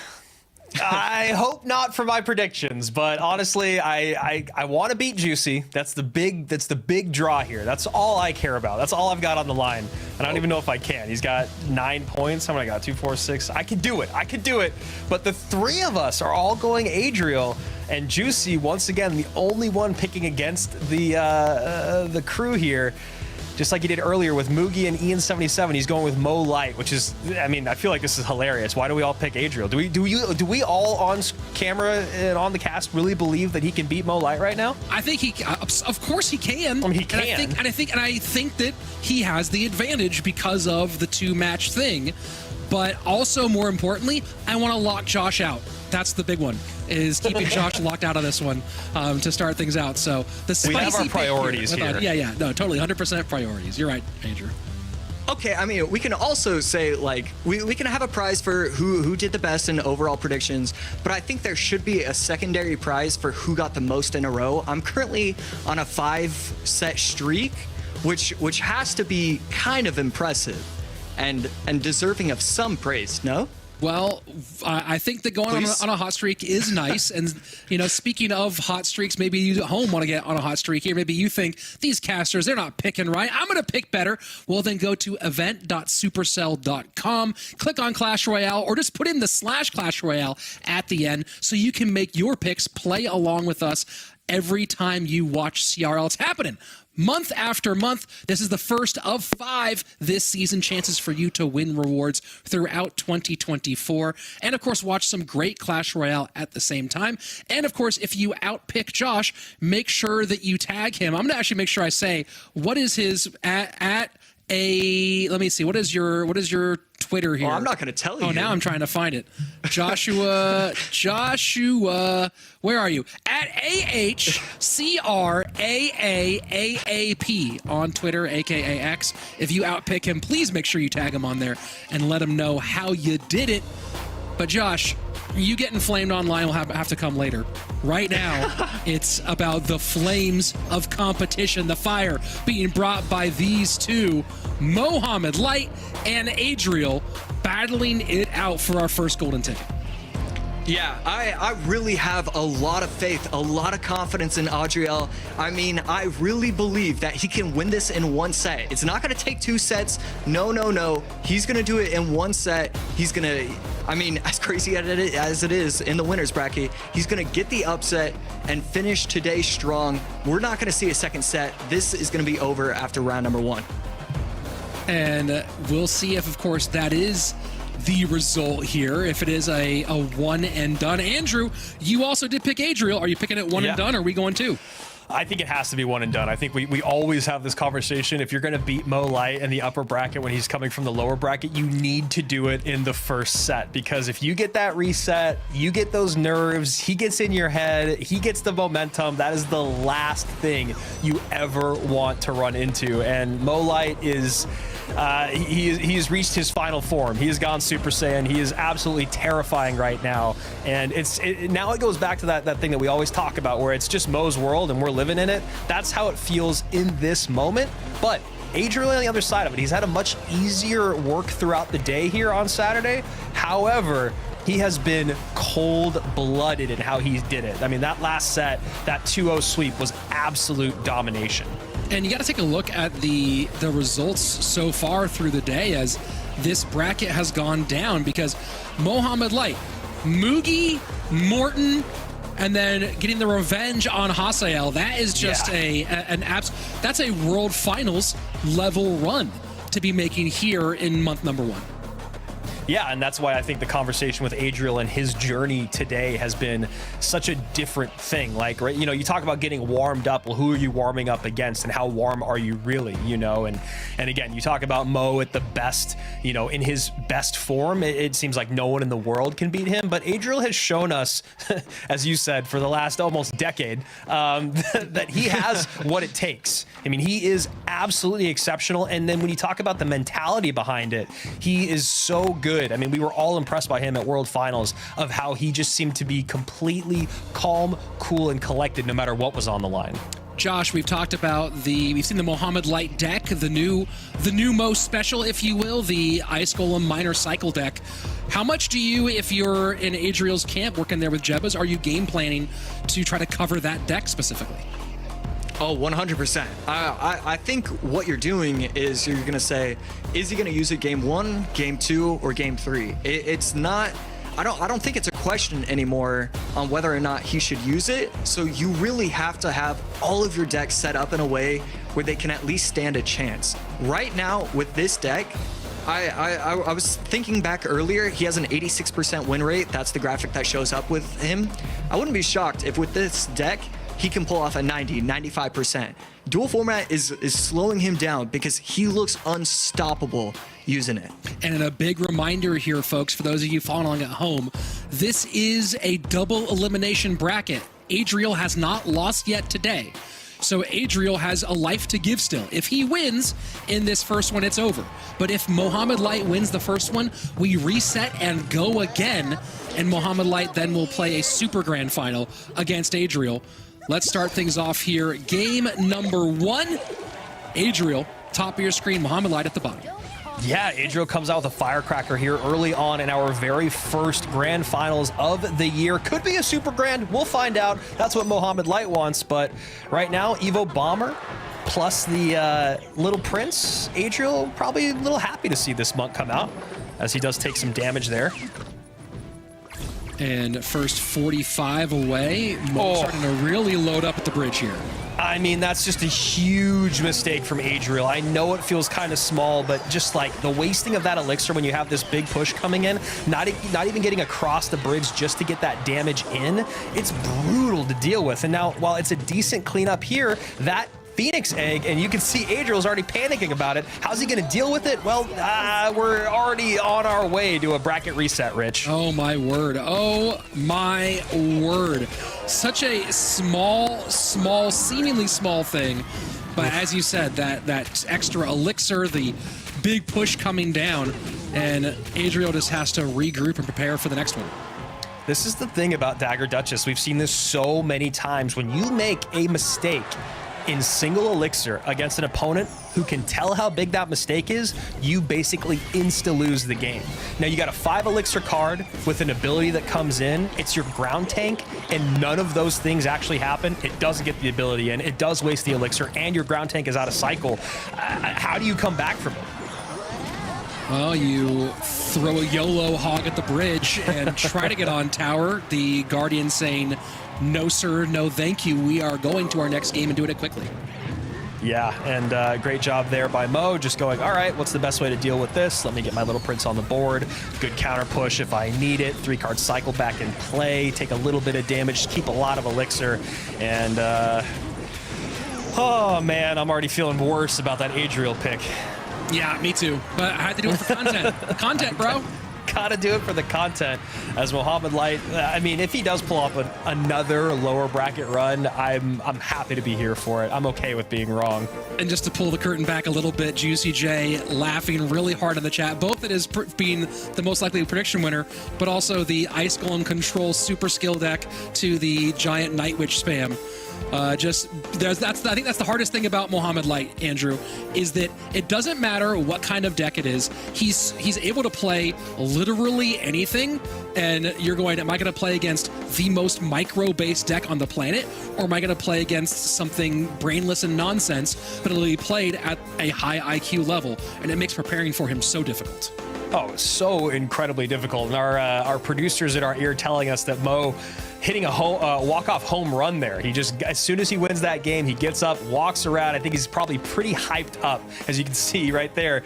No one in the chair is Mohamed Light, as he's probably off celebrating what was maybe one of the easiest wins of the entire day here. And all of a sudden, he's not in the lower bracket anymore. He is now 1 game away from being dead even with the guy who has dominated our entire Saturday run here in our first monthly final. And you see there the guards coming out to work against the Giant. You almost wonder if the guards needed to kind of pull stuff into the middle and not worry about the Giant, let the Giant get DPS'd, something else there. And you saw the arrows able to clean up. And yeah, it might have been done and dusted already when the Monk ability got popped, but you are definitely hoping that there was a little bit of a little bit more maybe Adriel could do there, but doesn't matter. That's the past. And now he's looked to the future. 2 games to win to prevent us going to a bracket reset. Yeah, and you see there Mo jumping up at the very end, taking his victory lap. And I mean, that's one of the coolest things about Dagger Duchess. Now, has it been the only tower troop we've seen all day today? Is it pretty emphatically the strongest tower troop in the game? Probably yes on both sides, but we've now seen a handful of times where if you make that one mistake, all of a sudden a 2, 3, 4 elixir card becomes a win condition when there's no daggers left and no elixir in the tank. I mean, that little prince coming across the bridge naked, completely unsupported, is a brilliant, high level, high damage play, where with any other tower, it's not. Well, that's the most interesting thing about it, right? Is that it does have this very significant drawback, and we're so used to the Princess Tower being wildly consistent, right? You might think about what it's targeting, but you don't have to think about it that much. And now mental energy has to be spent on what's up with the daggers. How many are there? Yep. Am I about to be in trouble? And that is just one more thing. You talk about cycle, you talk about your opponent's cycle, talk about all these different things, and now it's also management of your daggers. Yeah, and your elixir, I mean, I think it was something that maybe it was AC and Juicy when they were casting before. I think AC was talking about just like how much it is detrimental for that Dagger Duchess to just be able to you know, when she runs out of the daggers and when she doesn't, and like keeping track of that and then being able to send something across the bridge instantaneously is just insane. Well, you see that log we just saw from Mohamed Light? That was to knock everything back and give the Duchess time to reset those daggers. And then you saw Adriel try to go and take advantage with the goblins right behind. Mo able to cover, and all that started with, that's how valuable those daggers are. Let me keep this at the bridge a little bit longer so they come back and cycle. Oh yeah, and the point that AC made that I was trying to get to was he was talking about when you need to just eat damage. And it's going to be eating a lot more damage than you used to, right? You're like, oh, I'll take a couple hundred damage here. Well, maybe you need to take half your tower's worth of damage to even out and then stay in the game.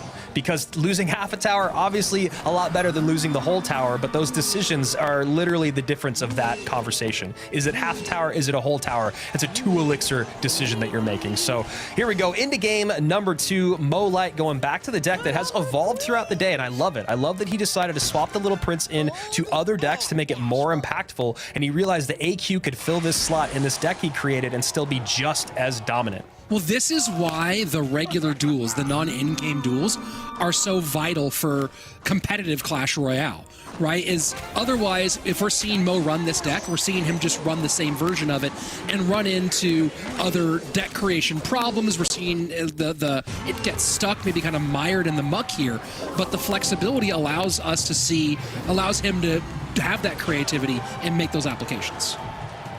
Royal Giant coming down here in the back. A lot of Royal Giant here today. A little bit more than I would have expected. I expected to see some, but I think Royal Giant has been close to the most popular win condition of the day. It has most certainly been up there. Lightning take the queen off the board, but won't get to the Tesla. Doesn't matter. Oh, for a second there, it looked like the Royal Giant would get pushed around the Ice Golem. Mass not an issue there, though, and the Tesla able to hold. Either way, we are fairly close, Andrew, with 2864 on the top right-hand tower for Adriel and 2887 on that bottom left for Mohamed. Yeah, and this is still a situation where Adriel could close this out and become our first golden ticket holder of 2024 if he just is able to turn this in the next game around, which is, a lot easier said than done when you talk about playing against Mohamed Light. Uses the rage to clean up the Evo Skellies. Little Prince still doesn't get on tower. That Evo Tesla just putting in so much work for Momo. And recruits to make the bridge play, and now a little bit more to take care of that miner, as you talked about earlier, getting all those extra shots because the daggers are depleted. Minute 45 left, and Adriel has not figured out the second level math yet, but he is keeping it tight, at least for the moment. Yeah, Adriel really just trying to think about how he's going to break on through, because he ends up having to keep spending a little bit more than he wants defensively because of the timing of the miner from Mohamed Light. And then the other side of it is like that lightning needs to be available for the AQ plus the Tesla. All of those things coming together and having the elixir to do all of it is pretty impossible. And then also the timing of getting that rage down on top of those Evo Skellies that Mo always seems to have in play. And this, again, goes back to Juicy and Josh talking before about when you have two Evos like RG and Royal Recruits that coincide perfectly together, and you need them together, as opposed to what we're seeing on the other side, which is faster cycle, get as many Evo Teslas down, get as many skeletons as you can out. It does feel like Adriel has to find another solution for the Archer Queen, which he might be doing here, so the Lightning can go to work on the offensive side of things. And there you go. Lightning does get through. Log to hold. RG does get two shots. Wow. Unbelievable. Yeah, that is a huge second shot there. There's the lightning cycle, and now Mohamed Light already finds himself in a very, very tough spot. That's the thing about cycling lightning, is he knows he's not back around to AQ yet. He can get there quickly. There she is. 3 cards come down. But now that you're in triple elixir and you have LP, Goblins, and Rage, you can also get back to that lightning again. So Adriel doing a really, really good job of staying calm, poised throughout this entire matchup, and just getting one good RG connection at the end. That's all he needed to do. And that was just very smart play out of Adriel, making sure that the Queen didn't open the game up too much early at the right time. As we were talking, just as we were talking about, Andrew, got to use a lightning to break through and handle the Queen a little different way, and that adjustment gets the win. And now we're going to game 3 with golden ticket world finals point for Adriel. But what I really like that Adriel recognized is that, okay, I'm dealing with this AQ and I'm getting a little bit of tower damage in throughout the game. But then at the end of the game, you look and you're like, wow, I have so many great ways to deal with the Archer Queen, right? There's a lot of good ways to distract with her, good ways to get a tank on top of her, whether it's the Goblins, whether it's the LP, whether it's the late recruits, whatever it is, the Fisherman. He kind of was like, all right, now that I've been doing this one thing for the entire game, let me do what I have to do now, which is I have to have that lightning offensively, and I have to clean up that Archer Queen with something else. And that's exactly what he does, and that's exactly why he wins. And, this puts us into an interesting spot for game number 3, Andrew, as, talking about the spells used here, the cards used here, Little Prince and Lightning Rage.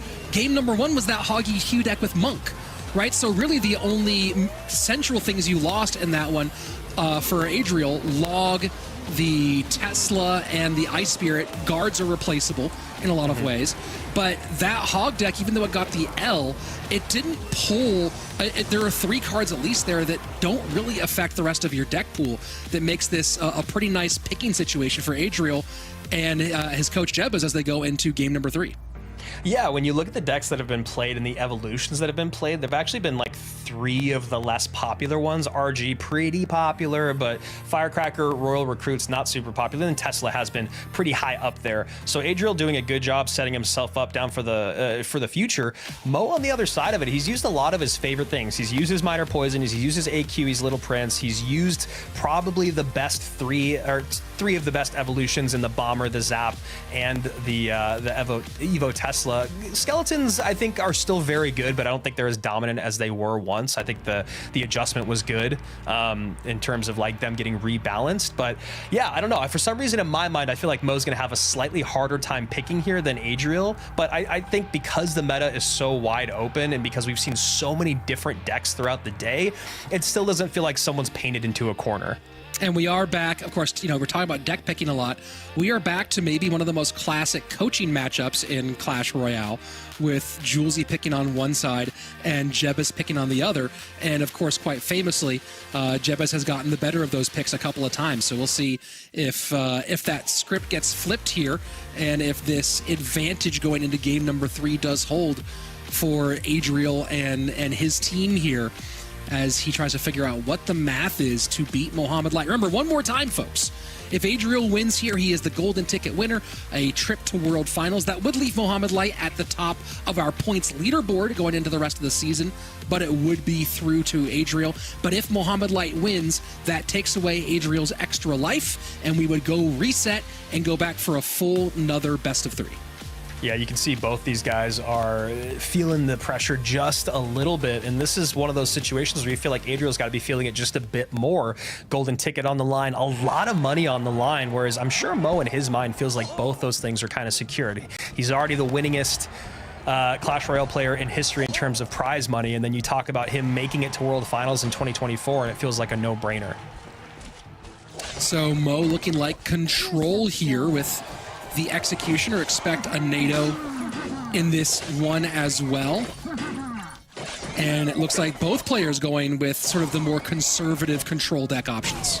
Yeah, Xy's in both directions, which I think is good. There's still opportunities for a lot of those big beatdown decks that are out there in the world. So I think Xy's a really, really good call there with NATO. And you see both of them getting a good amount of ways to get on top of the drill, whether it's the Goblins or that Dark Prince. And Mohamed Light has not run Executioner yet today. This is a first appearance for the Axeman on Mo Light's side. And Adriel has done some today, but it was in, I believe, that funky graveyard deck that we saw earlier. And this Xy should line up for a shot. No, it doesn't. Still on the Knight. Wasn't sure if it was going to retarget to the Dark Prince there, but fortunately for Adriel, it did not. Still down a couple hundred HP. And action slowing down a bit. Stakes are high for both of these players. And first drill out for Mohamed as we pass the midway point of regulation time. It'll be interesting to see if that Dark Prince causes many problems for Mohamed Light. He doesn't have a lot of great ways to kind of keep that Dark Prince at bay other than the Knight. I don't know if that's actually going to be a factor or not, as this graveyard does come down. And plenty on there to cover that up. Just one little skeleton touch, I believe. Not much to show for that graveyard out of Adriel. And now Mo starting to put the pressure on here at the bridge. And that was a great predictive poison there from Adriel. He knew those Evo bats were going to come down. He got that poison down almost before Mo even got the bats down. Really, really nice stuff there. And that's, another part of just things you have to keep track of is those Evos and knowing how brutal they can be and how quickly, like those Evo bats are some of my favorite cards in the game just because of how strong they can be. But if you deal with them immediately, they're, useless. And that Knight was gorgeous from Adriel to pull the opposing Knight back in line so that his Executioner could get value on both. Very nicely done. And this is really interesting because the Dagger Duchess, since she does run out of daggers, you know, you see how much more you have to spend defensively to clean up all those skeletons, and then you're always giving good poison value. So good poison value there from Adriel. Does get on top of the Knight, does get on top of those goblins, gets a little bit of damage from that GY. 2388 to 2737. And it feels like Mo is the one that's going to have to make more heads-up plays than Adriel. And you see the lane switch here. Graveyard should get a little bit of damage on tower left-hand lane. Adriel needs to find a solution. Goes NATO Dark Prince to control high. Doesn't really get much of anything out of that Graveyard play in the lane switch, but keep an eye on that one. Graveyard can definitely change a lot. What a cheeky NATO out of Mohamed Light. Yeah. And just like that, we're resetting this bracket. Too much was spent. Absolutely too much was spent there by Adriel. Mohamed Light taking another lap there. And what was really interesting is if you're watching that and you're playing in that situation, you can feel, you're like, I'm sending a lot my opponent's way. It feels like he's using up all of his options defensively. How is there a way to take advantage of this? And I really love what Mo did. He just recognizes, okay, he's starting to build another push towards the left-hand side. Archers are out left-hand side. That means the drill has to be dealt with the Knight. Well, Knight gets NATO'd away. He's slow. Goblins on the tower. Beautiful, beautiful stuff there. I mean, there was so much great play in this one. And I mean, you saw the control by Adriel looking really good early on. And this is the Graveyard that didn't have much happen in the early moments of the game. But I believe this might be, no, that's that predictive poison you talked about, Andrew. Yeah. And then I think we're going to get one more look at one of the nice plays. No, this is it. Take us through it. This is crazy. I mean, so you see there, archers are off to the left-hand side. Not a lot of elixir left in the tank here for Adriel. He drops a Knight down, and this is just a great recognition of Mohamed Light going, what does he have to deal with this? What on earth does he have to deal with the drill? NATO comes in, like you said, it's a bit cheeky, but it's a best option. And Adriel just, I mean, it's one of those moments where you just have to stare at your phone, which is one of the worst, right? Where you're like, I've played this so well. I have decent responses, and then your opponent just pulls a perfect play off. And that was just everything you could want out of Mohamed Light. I think the second Graveyard out on the left-hand side was a bit too much from Adriel as well. Yeah, I mean, that was definitely a lot to go that direction. And you're talking about, you know, we talk about drill and how popular it's been, and you combine what drill does with the Dagger Duchess and how she can waste those blades on the drill itself. Yep. Well, suddenly you find yourself in a big problem. And man, Mo, just the smart play there, the pull away. And I believe, I'm gonna look at the replay again, I believe Adriel had the elixir for it, but maybe it was just got caught looking because it was such a big brain play from Mohamed. Well, yeah, you're looking at those final moments, and he does have the elixir. I just don't know if he has the response, because the Xe and the Dark Knight, I think, were played maybe right, or Dark Prince were played right before those archers came down. Archers come down going to the left-hand side. Then I think it was one of those things where he just didn't have anything in cycle. Juicy, I know you love that play. Any thoughts on what we just saw there? Honestly, I'm nerding out right now. Like, the Knight, Archers, Graveyard left side. Any normal player would just play Evo Knight on defense, like on the Archers, and then like Goblins the Graveyard. But instead, Mohamed's like, you know what? I'm gonna Evo Knight the bridge, waste all of your Dagger Duchess shots, Fireball on defense, realizing that this pressure is gonna make it so that my Goblins, will defend the entire Graveyard left side.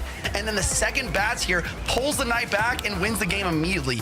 Like, that was insane. And it wasn't just the tornado, it was the fact that he knew that he would apply so much pressure that the Goblins would defend the entire Graveyard by itself with the help of the Fireball. And using the Knight on offense instead of defense, like, I would have never thought to do that. I mean, when you talk about the best players in the world, that's one of the most exciting things that you see them do, is you see their opponents spend an arm and a leg on what looks like an absolutely devastating push, and then they go back on offense. And you're like, wait, whoa, dude, there's 10 elixir at the bridge. What are you doing? And they're like, no, I need to get to 3 cards down the line, and that'll be more than enough to deal with this. I'll make a positive 6 elixir trade. And that idea of keeping track of your cycle and the elixir and your responses is always is breathtaking, even 7 years down the line. I mean, one thing we talked about with Mohamed Light in the past is maybe having the deepest RAM out of anybody, the processing speed. And, you know, Juicy, you made a message in our chat here when I was talking about adding that extra layer of thinking of managing the Dagger Duchess as a resource. We're talking about managing the Dagger Duchess as a resource, managing Evos and their cycles, managing all these different things. And what we just saw there, it seems like a perfect example of why even in the more complex and chaotic version of Clash Royale, Mohamed Light's processing power still comes out on top. Yeah, Mohamed Light makes plays like that with decks like that as if he's played that deck 1 million times. Whereas in reality, his coach is probably like, okay, throw these 8 cards together. It's probably not a deck he's really played that much. Like, he might have practiced a few games with decks like that, but in reality, in the duels formatting, you have to be using decks with cards that aren't going to always be the same. But he's playing that like it's his one-trick deck, like it's the only deck he played. Like, it's wild.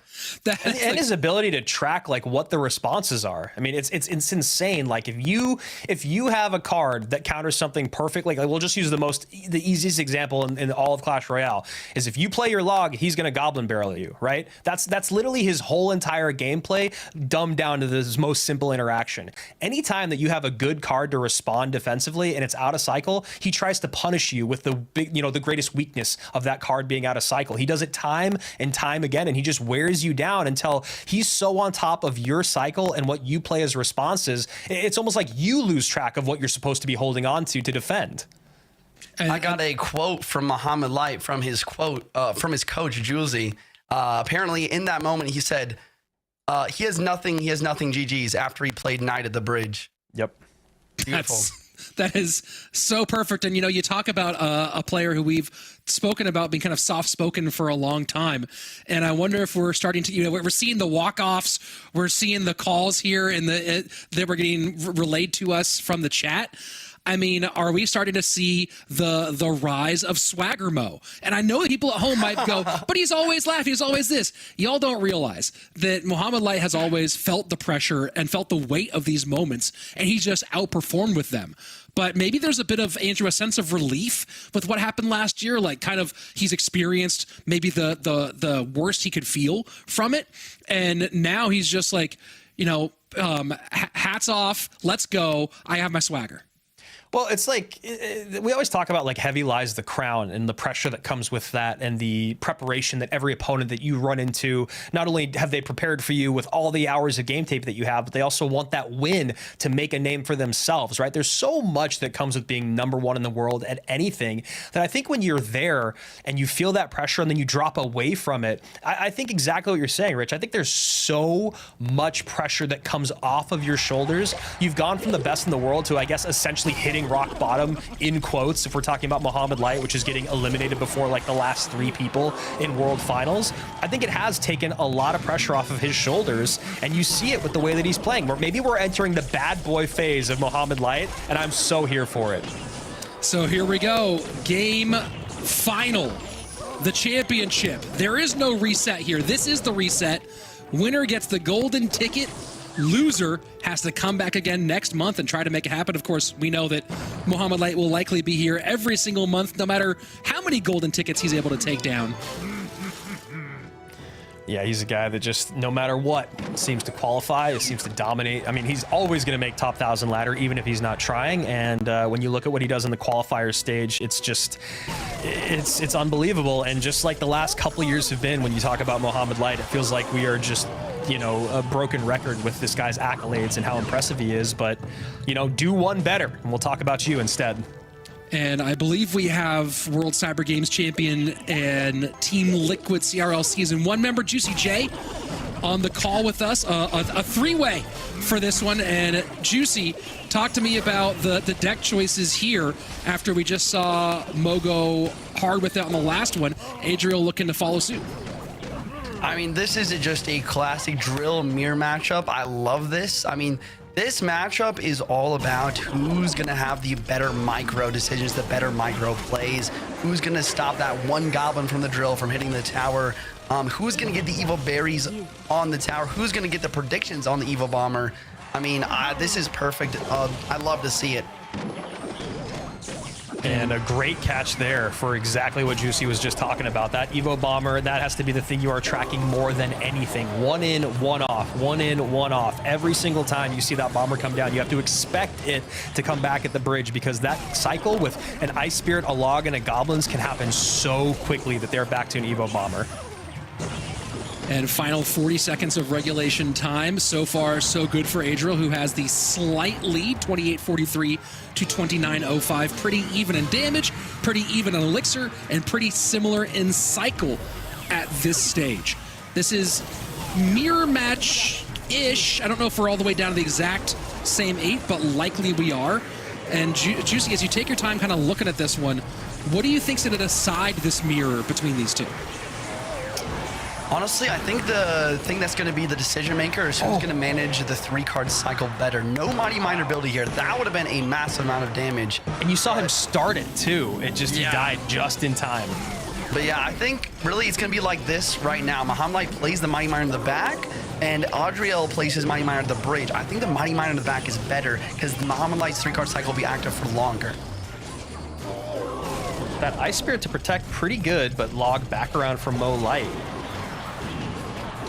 Final minute 40 remaining, sudden death overtime, and this has all the feelings of going to a lowest single tower situation. No NATO for a tricky move here, and you have to imagine Adriel's going to be a bit more conservative than he was in our game 3 of our previous matchup. And that high Mighty Miner comes out, Bomber goes down in the back. Adriel doing a good job of tracking that. Even though Mo started off with getting more damage from poisons early on and Adriel started his poisons much later, it feels like he's actually doing a really good job of staying ahead here. Now we just see a straight naked poison from Mo Light. Bomber, Evo Bomber back in cycle for Mo as well, and there you go.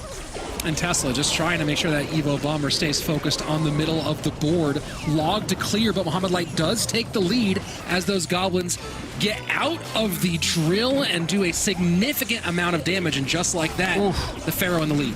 Yeah, and that's a big mistake there by Adriel. He goes too high with the Bomber. Now the Tesla's able to take care of the Bomber and that Mighty Miner. Little early on the Log from Mohamed, though, has the Ice Spirit needing to come out to work against it. Final 30 seconds. Juicy, can Adriel get this one back, or is this all Mo?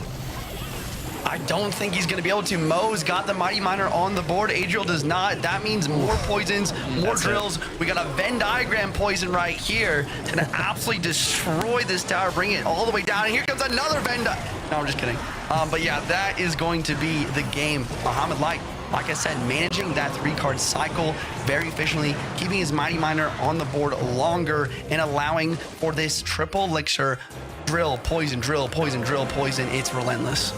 And now, you know, it's hard to always read the emotions of Adriel. We've seen the fist pump once or twice, but he's usually pretty stoic. You have to imagine, though, Andrew, that he's got a lot going through his mind, and maybe too much right now with the pressure of this moment. Yeah, I mean, it's so tilting to lose a mirror match. I don't know if it's just me, but losing mirror matchups is like very, very tilting because it really does come down to just someone understanding or making better interactions. And, you know, from what Juicy's talking about, from keeping that Mighty Miner on the board longer to have a stronger 3-card cycle, to knowing when to just start naked poisoning, to then turning up the pressure to make Adriel make mistakes, which is what we started seeing towards the end of that game. You know, it's one of those things where it's like you watch a game for 3 quarters and it's really, really close, and then the 4th quarter of the game, one team just runs away with it. It doesn't really feel like it does justice to that team that lost, and that's kind of how it felt here for Adriel. I mean, they were neck and neck for so long. He's doing great plays like what you just saw there. He ends up catching that Bomber at the bridge, but I think in the middle of this game, he just got a little bit too aggressive, trying to get more damage in, which is obviously what you want to do, but Mo, playing the long game, was able to really run away with stuff in that final minute. And in these mirror matchups, especially like these drill matchups, that final minute is insane with how much damage you can get done in such a short time, and I think Adriel just wasn't able to see. He was a little bit more short-sighted than Mo. And Juicy, the moment you said it was about 3-card cycle management, I mean, the exact second, you even called it out. We saw Adriel playing the Mighty Miner pretty much at the bridge, and Mohamed Light cycling it in the back. And what do you think Adriel's thought process was there? Do you think that there was much thought process behind it? Was he just a little tilted from the last match? Why do you think he played it that way versus the way Mohamed Light was playing it? It's not a bad thought process. The thought process is that he wants to use the Mighty Miner to tank the Dagger Duchess shot so his drill can get damage. But like Andrew said, the long game is much more important. Play the Mighty Miner in the back, get the drills down, the poisons down quicker. I mean, in triple elixir, Mohamed Light didn't even need the Mighty Miner to be tanking for his drill because he had a second drill that was coming in before the Duchess was even out of, when the Duchess was out of daggers. So, I mean, it's just the short-term versus long-term mentality here. And Rich, I think the other thing about that question is just that, like, I think when you are playing and you start to see your opponent feel like they're overspending, because again, Mo was spending a lot more on his early offenses with getting drills plus poisons in. I don't know if it was the thing of I'm going to try to take advantage of the elixir disadvantage that my opponent is in, or I just took damage, now I want to give damage. Either of those mentalities, maybe not the best way for Adriel, because those Mighty Miners at the bridge, it felt like he was trying to make back some missed damage, as opposed to, again, like we said, just playing this long game. A little bit of cycle from both players to open up. Mohamed Light with golden ticket point, and Adriel going hog here one more time. I know we've seen it win a couple times today. I still am just like, I don't think this is the play. I really don't think hog is the way to go right now, but you know, they're there and I'm here for a reason. Got to expect that there's going to be a monk in this one, and of course, we saw Mohamed Light win that matchup in their previous meeting a few minutes ago. That was, of course, with the Giant Night Witch deck rather than this Royal Giant deck, but we'll see. Oh, Goblin Giant. All right, well, color me wrong. Juice, Goblin Giant versus Hog Rider. Was that what you expected to see as the golden ticket game? Definitely not. I mean, Hog Rider, like Andrew said, kind of strange. Mohamed Light does have some solid counters to it with the Fisherman as well. I do like Adriel's Zap here, though. Maybe the Evo Zap, especially against the bats here, could get some solid value.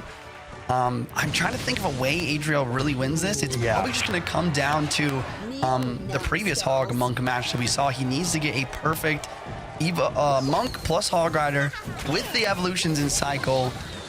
Monk absorbing the Dagger Duchess with the 3-card cycle. If he can get that happen, I think it's very possible for him to win this. Yeah, and you can see right there that he knew that he wanted to keep this monk on the board. Adriel did, which is why he spent so much to clean all that up instead of just turning on the ability from the monk. Gets a little bit of damage out of it, and he misses the Earthquake. Wow. That was just a straight up miss. And oh boy, here comes everything down the opposite direction. Little Prince in the middle, Goblin Giant behind the Evo Knight, which takes all of those daggers. And look at this, Mohamed Light saying, hey, you're going to do all of that? Well, here comes everything. Can he take this spam and take advantage of the Duchess being down? No. What a defense by Adriel. Yeah, that Fire Spirit had to be absolutely perfect, or else that probably was going to be the game right there. And that was absolutely perfectly placed, perfectly timed, game saving there. So now that we're a little bit deeper into this one, you know, Juicy, the conventional wisdom has been that there's no place in this meta for a Hog Rider. We did see it win against Mohamed Light earlier with the Monk in tow. And we have this funky Goblin Giant beatdown deck with the Mini P.E.K.K.A in there as well. What do you think as we are entering into sudden death overtime? It's tough to say. I would definitely say that Adriel has a pretty solid matchup just because with solid defense, he should be able to win this, even if he has to Earthquake cycle. But one mistake really is all it takes. I mean, these Fire Spirits have been on point from Adriel so far, but just one misplayed Fire Spirit and the bats taking him out could mean major trouble. And that was 3 in a row. That was 3 exceptional Fire Spirits in a row. One that we were talking about that was defense saving. The second one was predicted on top of bats as the last monk crossed the bridge, and the one we just saw again defensively. But Mo's doing what Mo does. He's started to realize, okay, if you're going to send a monk across the bridge and activate the ability, I need to get that Mini P.E.K.K.A up high. But that means that I have to deal with the Hog down low, so I'm going to get the Fisherman out in the middle of the map. So now with Mo sequencing his defenses, Adriel needs to match that in kind with kind of evolving his offenses. 1854 to 2695, the 2 lowest towers so far. And now an early monk ability to get the Little Prince out of the way and tank the Guardian as well. Triple elixir, final minute in tow, and a very interesting Evo Zap there at the bridge. Yeah, he's just trying to stop the bats, I guess, from doing too much against the monk, but the monk was kind of out of play already, so I'm not exactly sure what that was. Bomb tower down, Monk going for the reflection, Evo Firecracker crosswise along the bridge trying to clean up those bats. Guards will hold in the middle. This is what we were talking about earlier, right? Was using the guards to pull just a little bit. But this Evo Knight's gonna get some real damage. No, bomb tower down in the last second. 30 seconds left. This is chaos. Oh my gosh, I mean, and what does Adriel gonna do here? Pull away on the Monk there, a great fire spirit, but you got a Goblin Giant on your tower. It should be able to get some damage in, and just enough damage. He's gonna be able to get back to another fireball. This is absolutely insane. It was the Evo Zap. Hog gets a very important shot. So does Little Prince. The Guardian down. Bomb tower to pick up. Fireball in. Have to hold the Guardian here. Oh, the Guardian! If you are... No, he can't hold it! Oh my He gosh! can't hold it! And Mohamed Light wins in the final seconds. He's going to World Finals once again. Oh my gosh, that relentless pressure at the bridge. Adriel was holding on for his dear life for as long as he could. And honestly, I think the mistake was the offensive EQ. He got the hog hit in. I think he could have played defense juicy. What do you think? I mean, I am just astonished by the emotion from Mohamed Light. This might be the most emotion I've ever seen from him. He's celebrating, he's happy. I mean, I think it really just came down to the Evo Knight. The Evo Knight, it forced out so much elixir. The Duchess was out. The bomb tower had to drop down to block it. And then the next Goblin Giant at the bridge, no daggers, no bomb tower and cycle to pull to the off lane Duchess, and it was over. But what a fantastic match.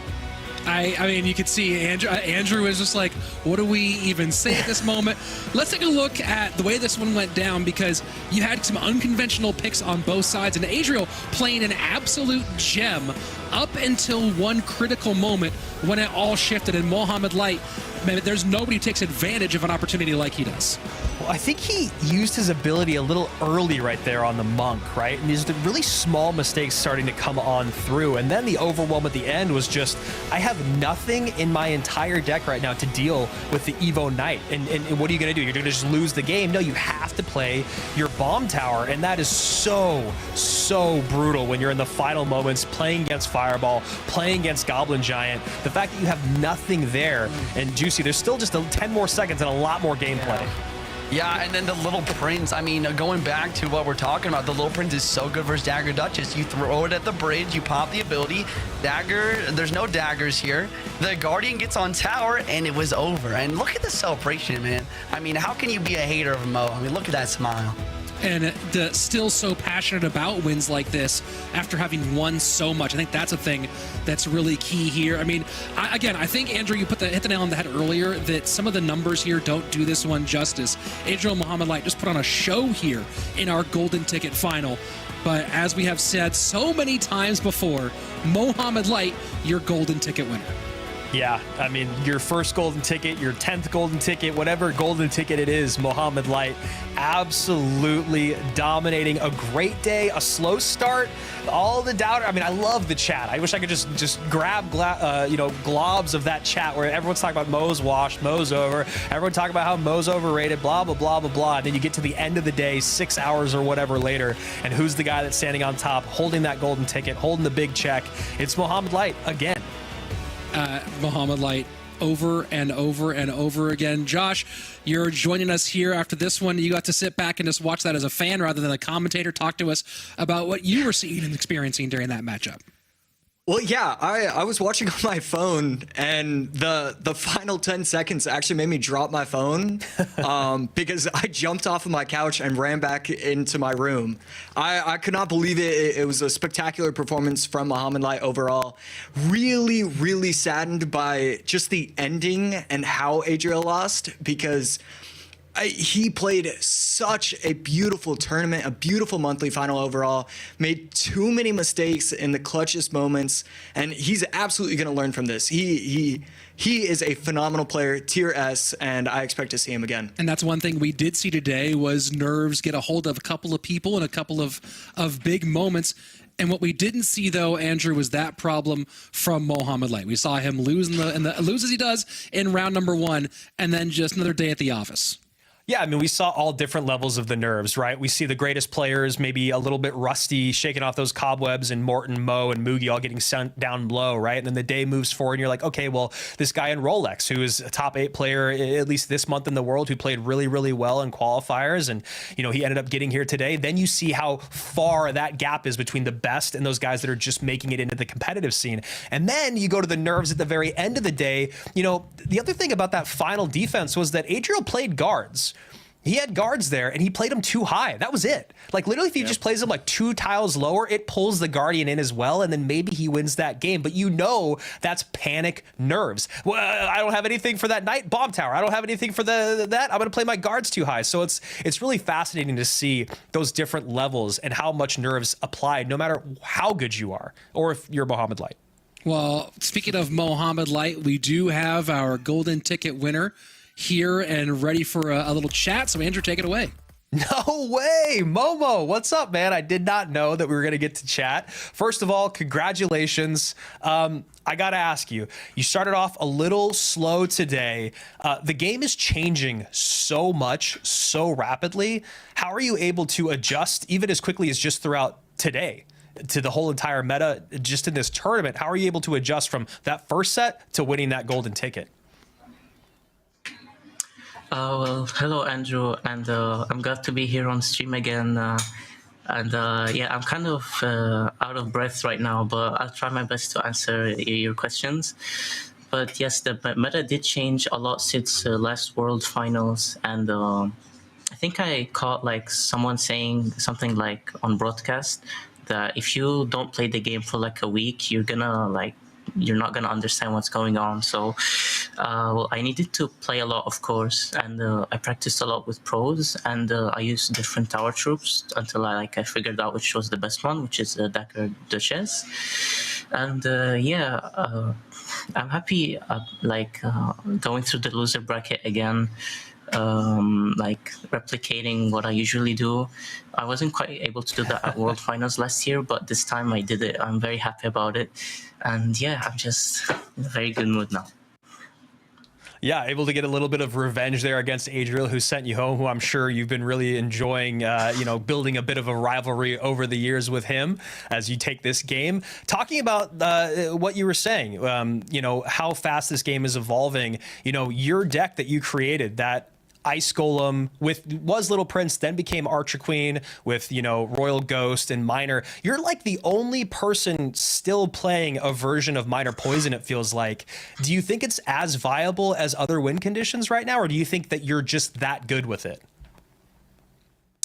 I think a lot of people played Miner in wrong decks. For example, I saw some people playing Miner without a mini tank, which I think is a big mistake, because throughout the whole monthly finals, I think every single player played with the Dagger Duchess, and a Miner only gets 2 hits on it, so you need a mini tank with it. So I figured Ice Golem would be good because it's 2 elixir and it tanks all the shots, and then you can go for a Miner.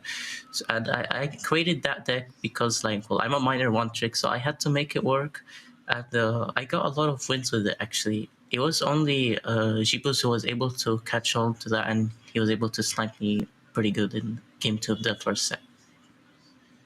Yeah, that's an interesting conversation about you and Jebez and him being on the other side now, and I'm sure we'll love to kind of see that unfold throughout the year. As you just said a moment ago, you're out of breath. We saw you jumping up, running around, celebrating. I mean, this was a really emotional day for you. How come? I mean, you're a guy that is already probably considered one of the 2 best players, if not the best player in the world. You've already won World Finals. Why so much emotion from this monthly final when you've won 9 monthly finals in the past? I think it was because I played this one with Josie. He was my coach back in 2021, and I left him for 2 years. Now I'm back with him. So this one was as you said, a bit emotional because I was able to win with him again. So I was very happy about that, and a big shout out to him. He helped me a lot today. Yeah, that's really great to hear. Glad to hear you're working with another exceptional coach in the community and the vibes are good. Mohamed Light, the 9th golden ticket in your repertoire. Now our first golden ticket winner here of 2024. Congratulations to you, man. I'm already so excited to see you once again at World Finals. That'll be back to back to back for us hanging out in person. So congratulations to you, brother. What a great day. And even though we won't be able to give you another golden ticket, hopefully we'll see you here next month at our monthly finals. Mohamed Light, ladies and gentlemen, the best to ever do it, takes another golden ticket. And boys, anything that stood out to you in that interview? I mean, I thought that was pretty solid from the GOAT. You know, I want to send this one to Josh because one thing that I noticed there was the kind of emotional connection for Mohamed Light and his coach Jules. And Josh, I know that you've been very close. You continue to be very close with your coach from your CRL days in Trainer Luis. Talk to me a bit about that relationship between a player and coach here. Yeah, it's really nice to want to win for somebody else, and instead of applying everything to yourself and, oh, you know, I lost, nobody's there for me, it's nice to have that person in your corner. And so it's very clear that him and Jules are very close. It's very awesome for them to just reconnect. And it's really just, it's a beautiful relationship between a Clash Royale player and his coach. You guys are one and the same, and it's not shocking that he showed that much emotion after getting a victory with Julesy. Well, let's take a look at what brought that emotion out. The path to the first golden ticket today. It all began with, as it's begun many times before, the loss in round number 1, but the lower bracket bandit, if you will, did it once more. Wins against Mugi, Rolex, Morten, Hasiel, and the double win against Adriel. Juicy J, you've been a bracket champion. You've gone all the way through this. Talk to me about the journey you saw from Mohamed Light today.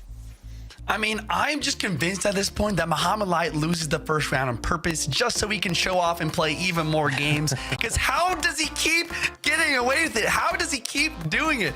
He loses the first one, he goes 2-0, 2-0, 2-1 versus Morten, a 2-0 versus Hasiel. After losing to him in the first round, he just 2-0'd him. Like I said before, Mohamed Light in a lower bracket is a different Mohamed Light than Mo Light in a first round. And then he gets the bracket reset and takes the grand final. I mean, I am just ecstatic. I cannot believe that he's done it once again.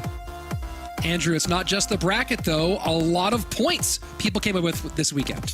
Yeah, I mean, you look at how well Adriel played here, and I mean, it's really exciting because I think Adriel is in obviously the best position you can be in for someone that didn't win, right? You're in second place in terms of how the month went. You got a big cash prize. You're in first place in terms of the leaderboard, and also how well he played, right? I mean, this is one of those things now where it feels like if we get to the end of the year, it'll be really surprising if we don't see Adriel at World Finals. And not just because of how good he was last year, but in terms of what he brought today and what the level of competition was from everyone else. So you can see there, Adriel in first, Hasiel just behind that, along with Morten. Morten always a leaderboard fan. And yeah, a great day. Really, honestly, a really exciting way to start our day. I loved how all over the place the decks were. We had no idea what was going to come out over and over and over. And it's been years since I've been able to say that in a CRL broadcast. It certainly was a fun day today. And of course, we are back 4 more times. Next up, that's going to be Saturday, May 18th. Same time, same place, 2 p.m. UTC, right here on whatever channel you're watching. Make sure you come back for what's going to be a phenomenal second installment of CRL 2024. If you haven't yet, make sure that you subscribe or follow or like whatever place you're watching so you don't miss a moment of the action, because we're doing this all 2024 for everybody here on the broadcast. I'm Rich Slayton. That's Andrew Guy, Joshua AC Sharon, Jackson Juicy J Wall, and a phenomenal team back in the production booth. We'll see you next time right here on Clash Royale League.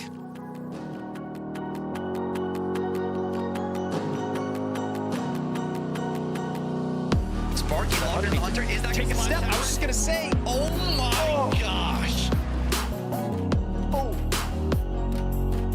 showing off the guns. Ian feeling himself here going into this second match. That little Prince needs to be covered. Balloon is going to get a drop.